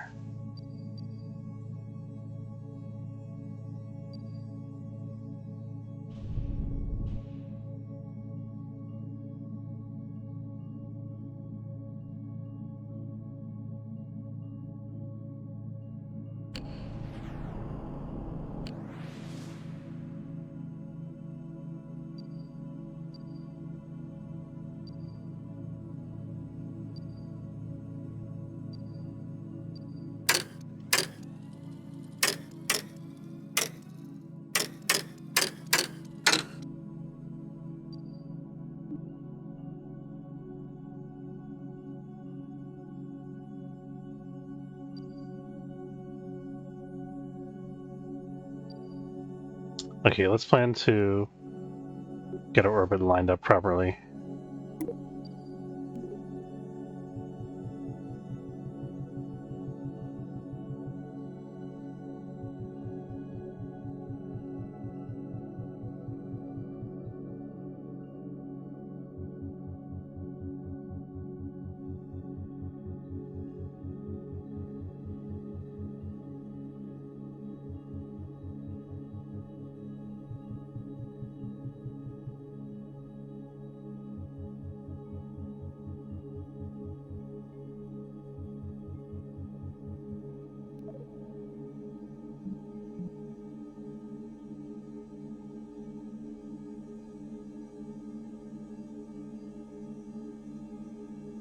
I wonder if the orientation of the solar panels was the issue, because it seems like our electrical charge is fine now.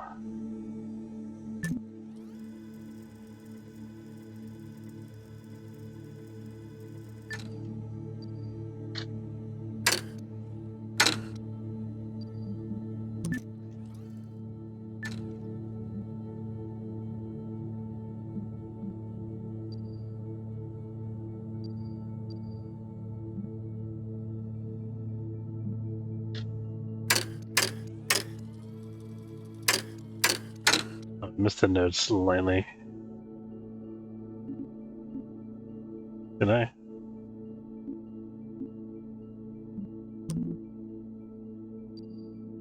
That's close enough.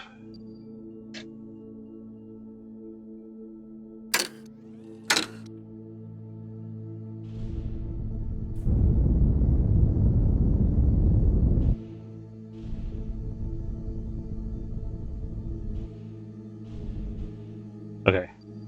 Now we're on a plane with Pole.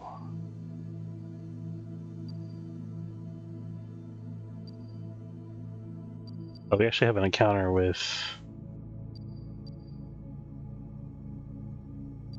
something there.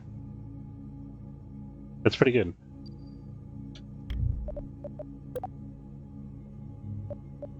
That was the big issue. We were just out of plane.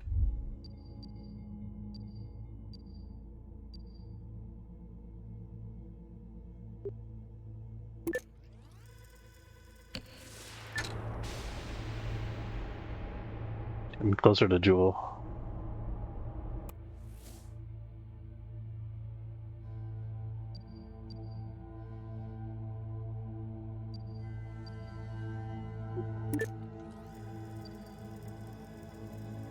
We get a peek at that's Paul. We're going there anyway, so see it soon enough.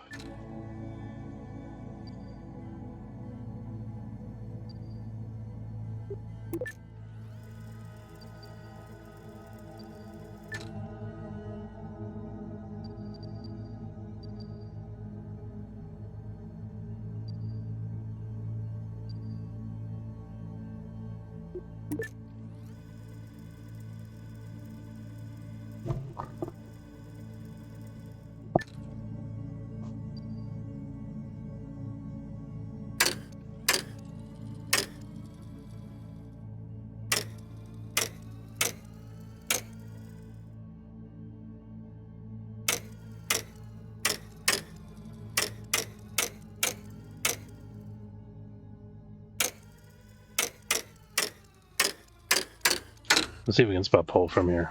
Just curious.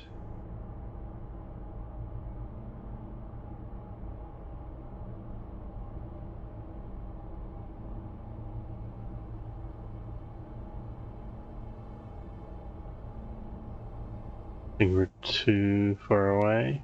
Yeah, probably. Or I'm just not seeing it.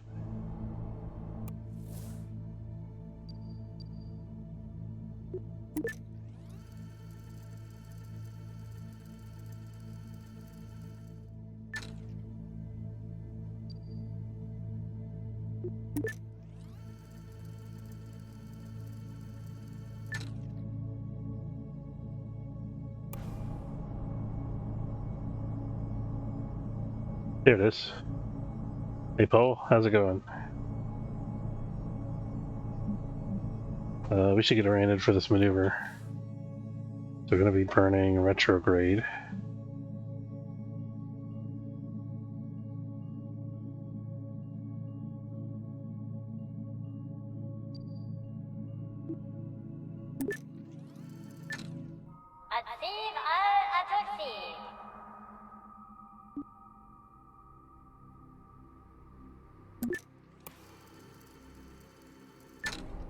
Whee! There we are.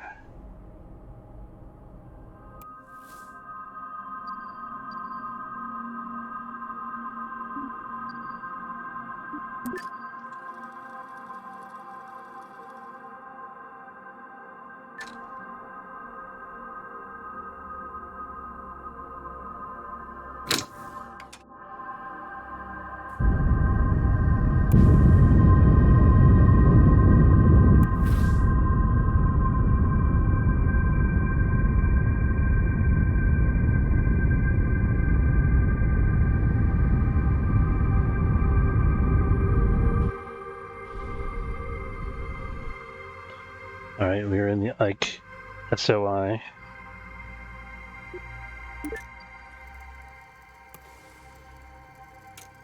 Sorry, Pole SOI.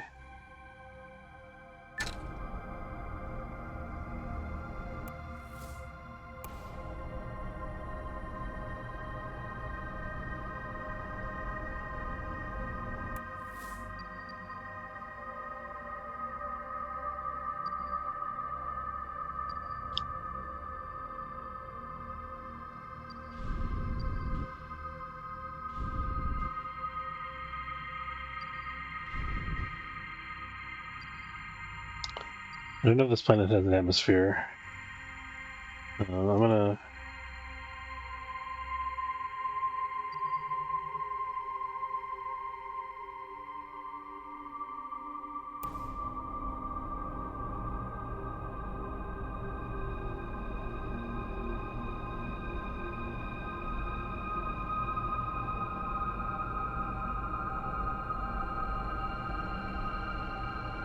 Oh, no monopropellant. That's why the RCS thrusters aren't working. That'll do it.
Is there an atmosphere, like a pressure, like a barometer indicator on here? I don't know if there is.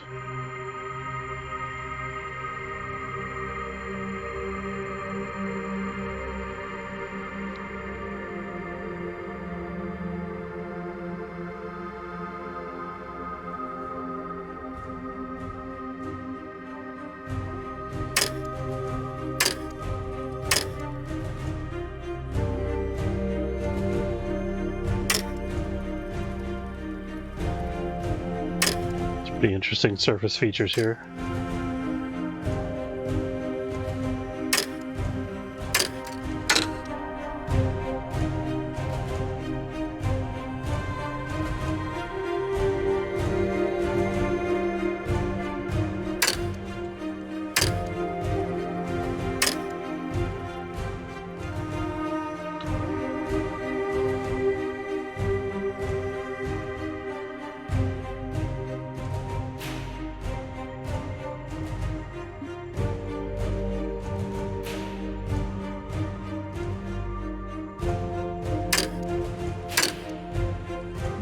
This is an atmosphere indicator. It looks like maybe there is an atmosphere, but we're not low enough to hit it. Either that or I just don't know how to read this gauge, which is also possible. It's kind of a cool orange color, these ridges here.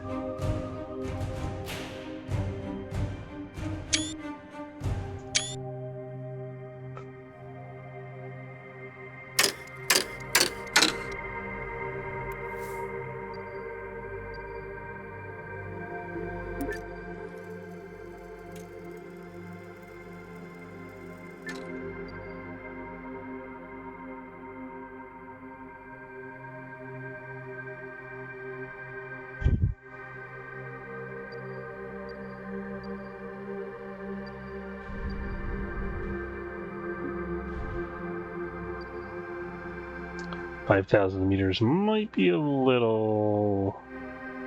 Gotta get close, but we'll try.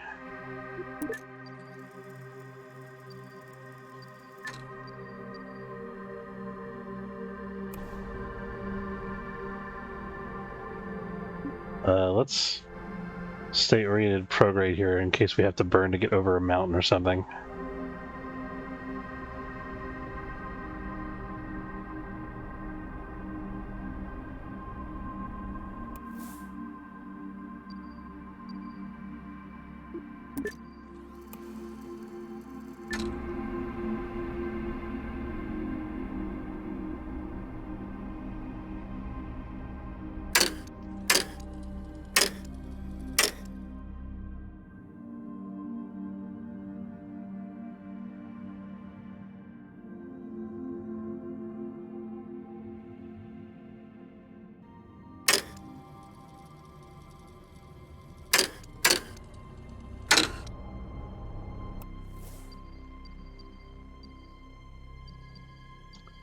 Doesn't look like we're actually going to hit the surface. This is just about the right altitude to be.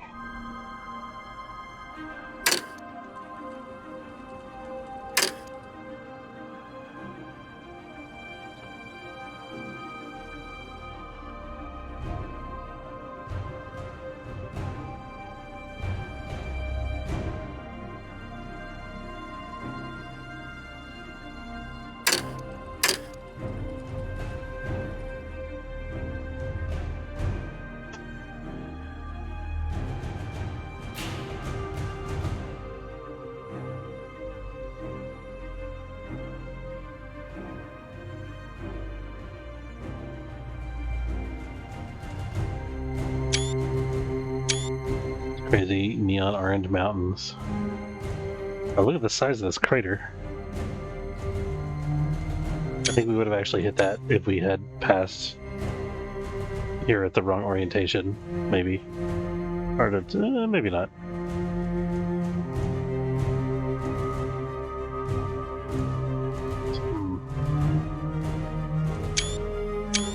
Riverbed or something underneath us here.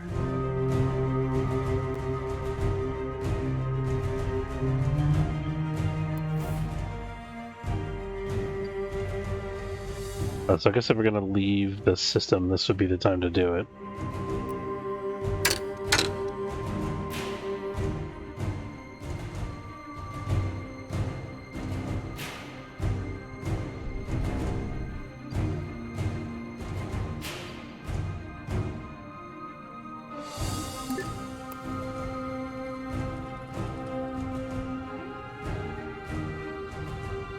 Later poll.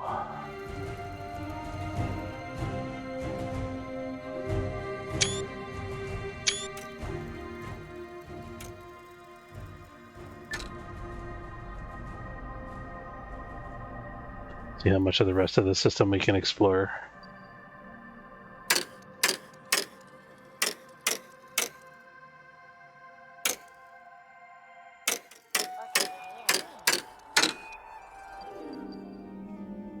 Okay, next target. Gonna be Bop.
This is going to require almost a third of our remaining Delta V, so we might not be able to actually make it to this next destination here. Wonder if we should just try to go to Jewel instead.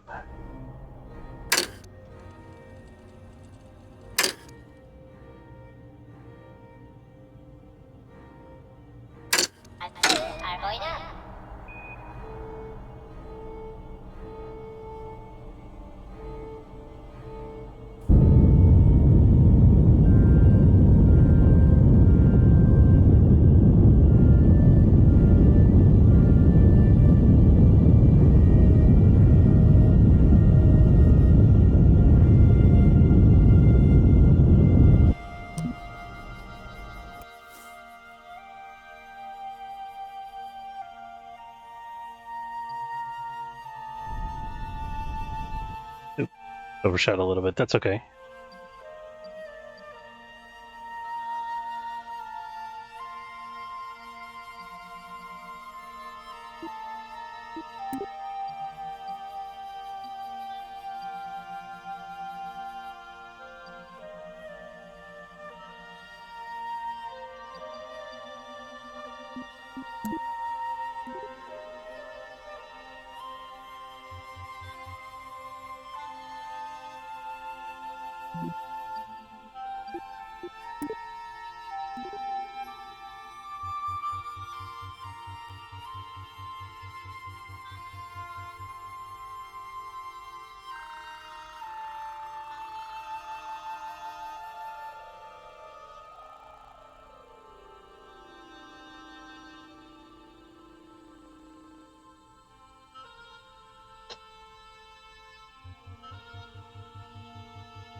We're kind of removed by a half orbit. So it's not going to be an easy rendezvous.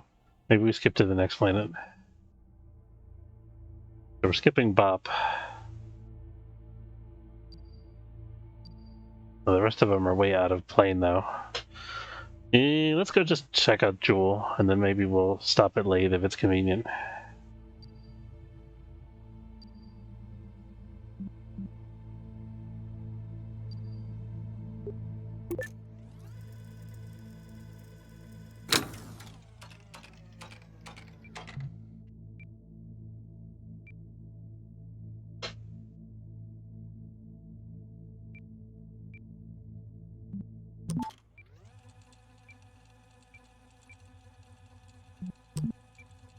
Yeah, what?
We'll do an orbit and then try again.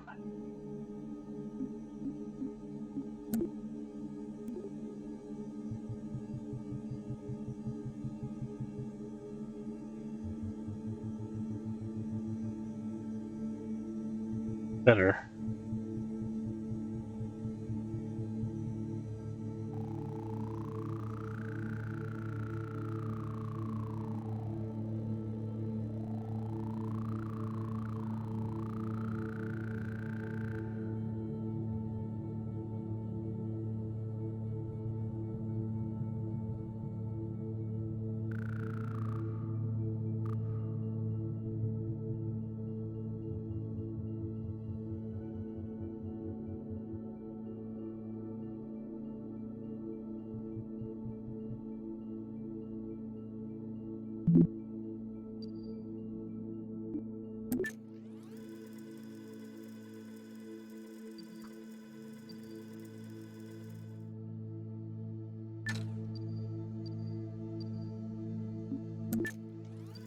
Oops.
Oh no, I've got the dead maneuver UI bug.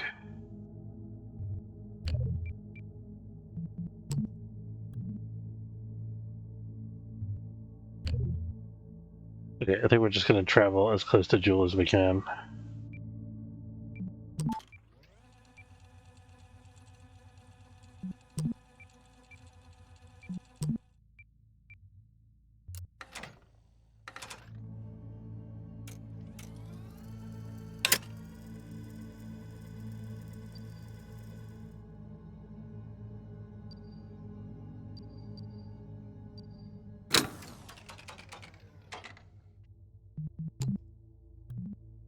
Still not fixed.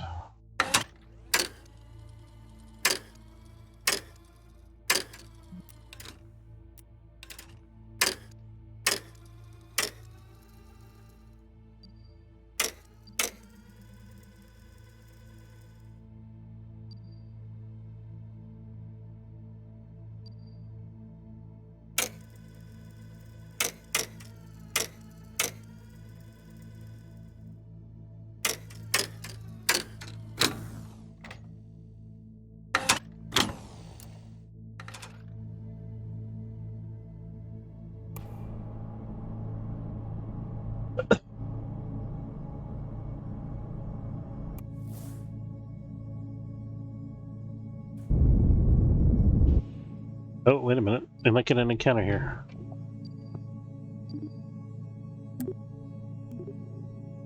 And miraculously, the maneuver node is working again.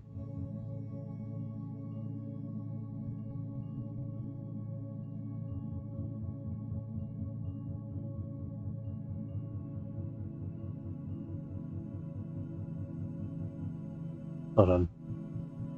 I thought I saw an encounter there. There we go. It requires only 17 DV. Nice.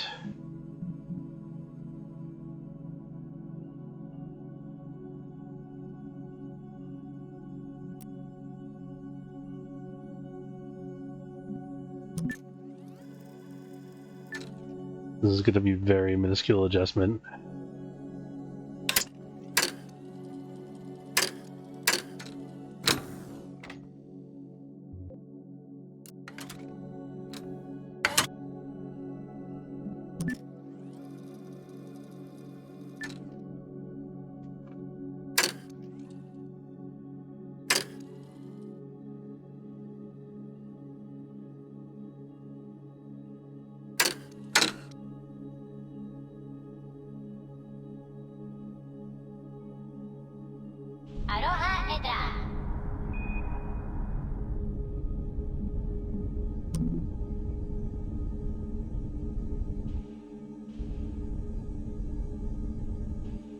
There we go. Okay, we got our encounter. Two encounters, maybe.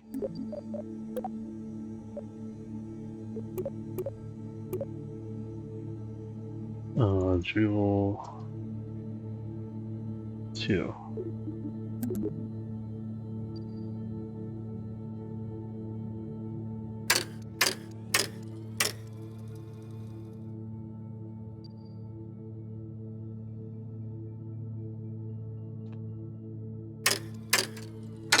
Trying to think if there's an opportunity to make an adjustment to my orbital plane.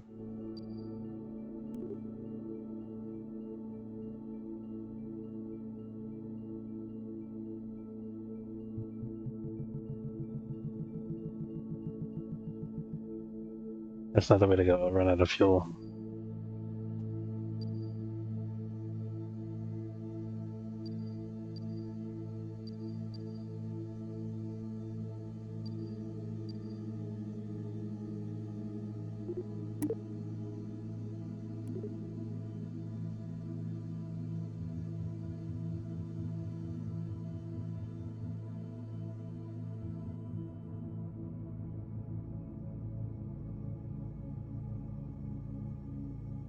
Alright, looks like that's not feasible.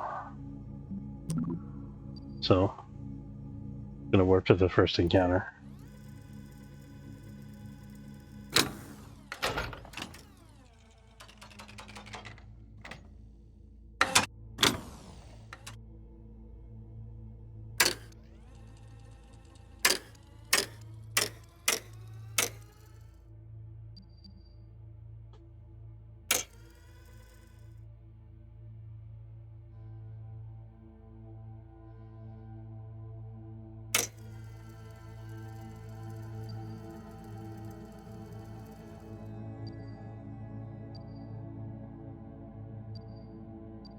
If that was an encounter, that was just my orbit's periapsis.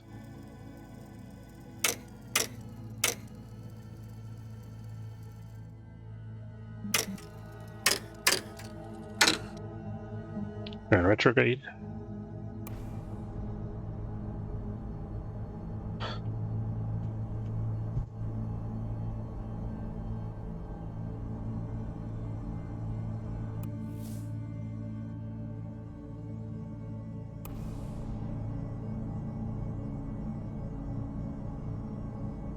You can see a couple of Jules' other moons here. There's 3 of them. There's the guy that we're approaching now.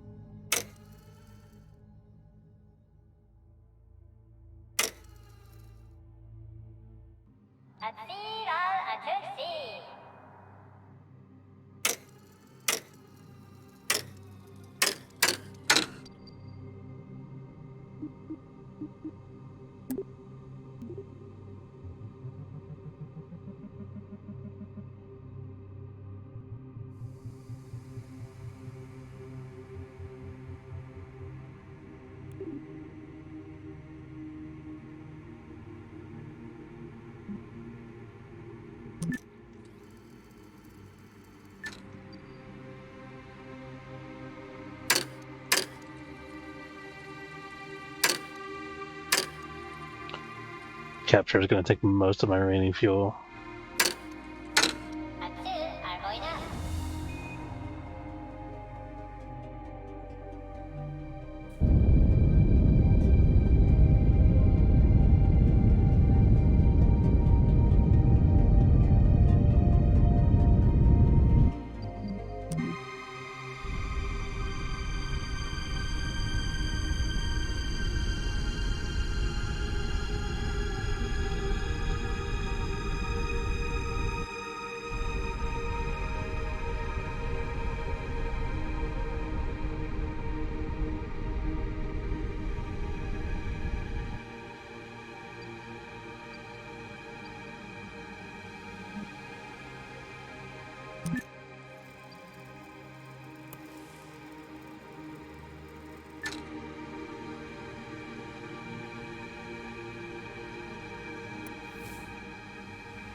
Alright, we're going to see if we can get low enough to get a good look at this guy.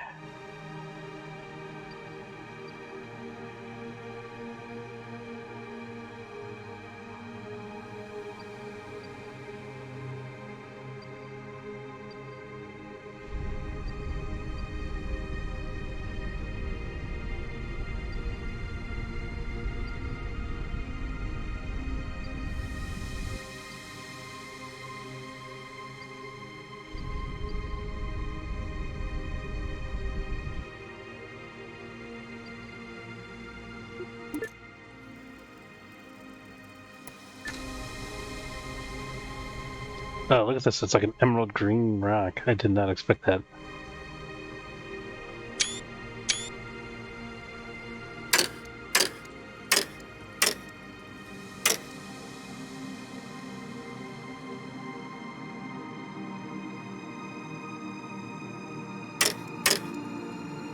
Okay, we just went behind the... we lost solar power. That's okay.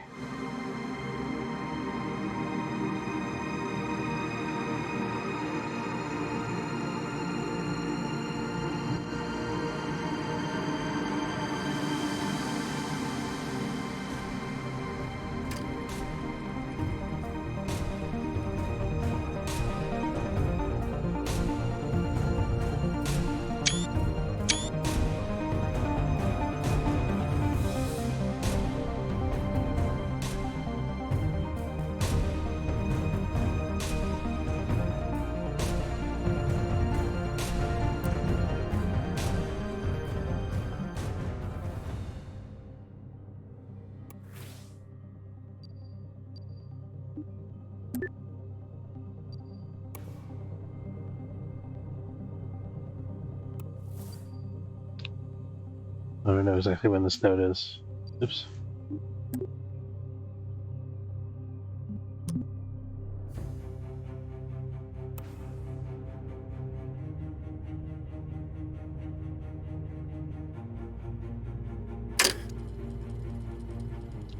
as fast as we can go, and we're this close to the ground.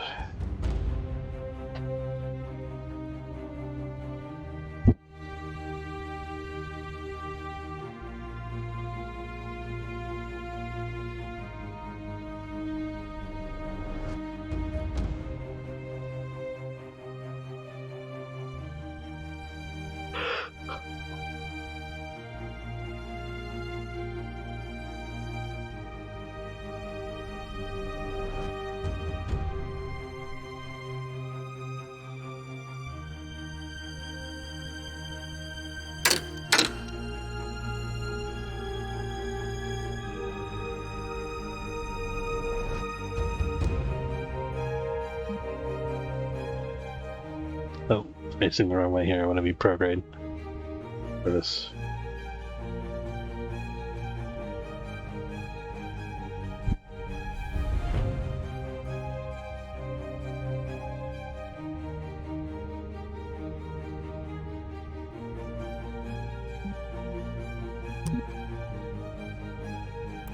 Oh my god, he's wet. Hey, we got a follow. Who's that? Hey, Lady Raincloud, thanks for the follow. Sorry, I didn't have my... Oh, Stivoxius, sorry, thanks for the follow. Sorry, I didn't have my chat up. Apparently a whole bunch of people tried to talk to me. Alright, I'm gonna hydrate real quick.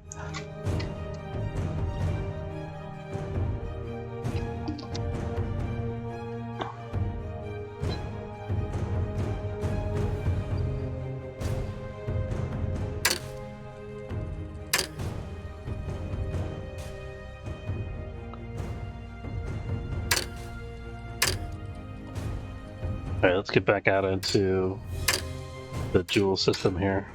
Take one last look at whichever asteroid this is before we go. Oh, that's weird. It's not green on this side. It's only green on one side. Okay. Kinda neat. Alright, we've escaped the system with only a couple of Delta V.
I wonder if there was a graphical glitch before, because I feel like the entire rock here was like neon green when we looked at it a minute ago, and now it's like sort of gray-brown.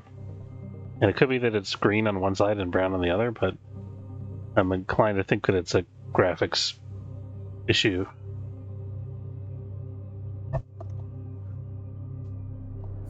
But we'll see when we get back to the other side of it, I guess.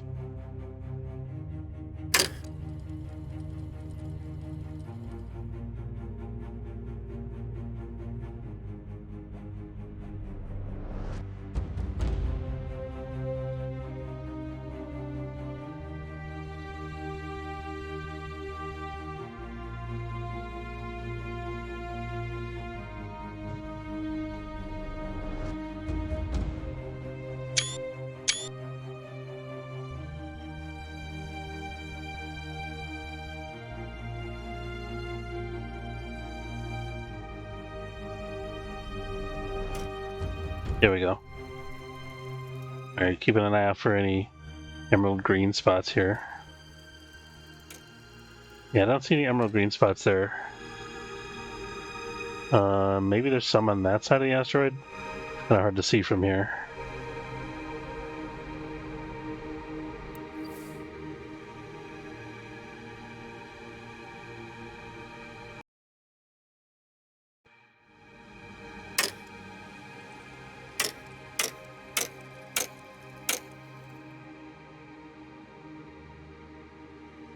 We got like 100 DV left. I don't think that's going to get us anywhere other than where we're at already.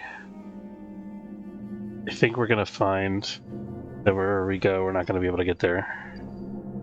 Well, let's try.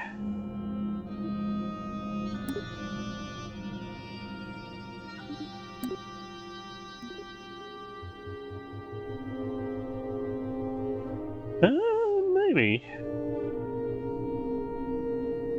Seems like it's not entirely outside the realm of possibility, but it's going to be tricky.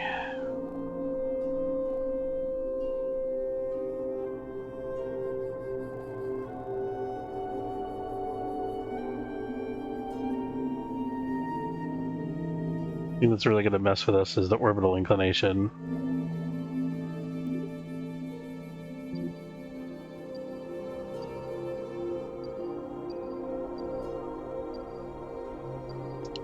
So if I wanted to possibly create an intercept, I think I would want to take one of the orbital inclination nodes and make it try to sync up. Otherwise, there's no possibility that I'm going to intercept when I'm way above or below the plane of the other thing here. So this is one possibility.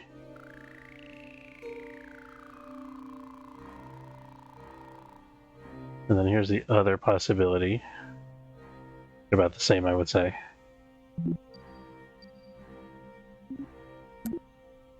Oops.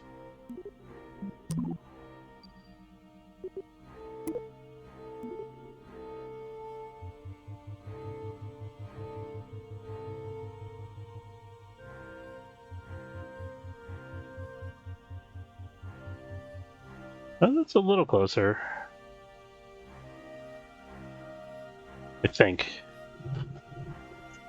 And this is... Oh, we can't actually make this maneuver, though.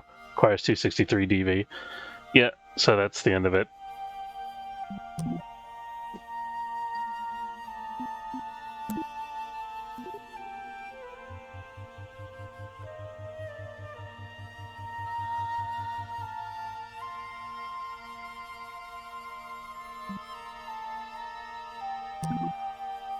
Okay, so the best thing we can do for ourselves then is just try to get as close to the system as possible. So for that, we're just going to warp to the apoapsis.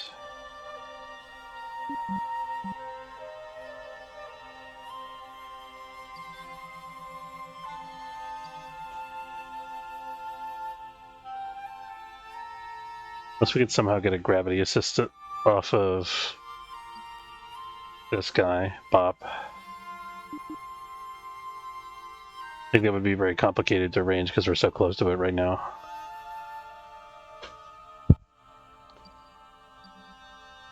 Alright, let's just blow the rest of our fuel here.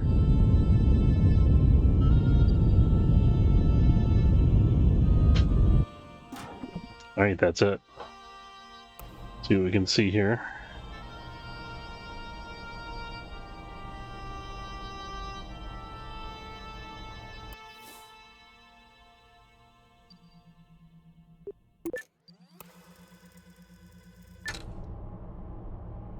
We got a pretty good view of Jewel. That's pretty nice. And we can see a couple of the moons here.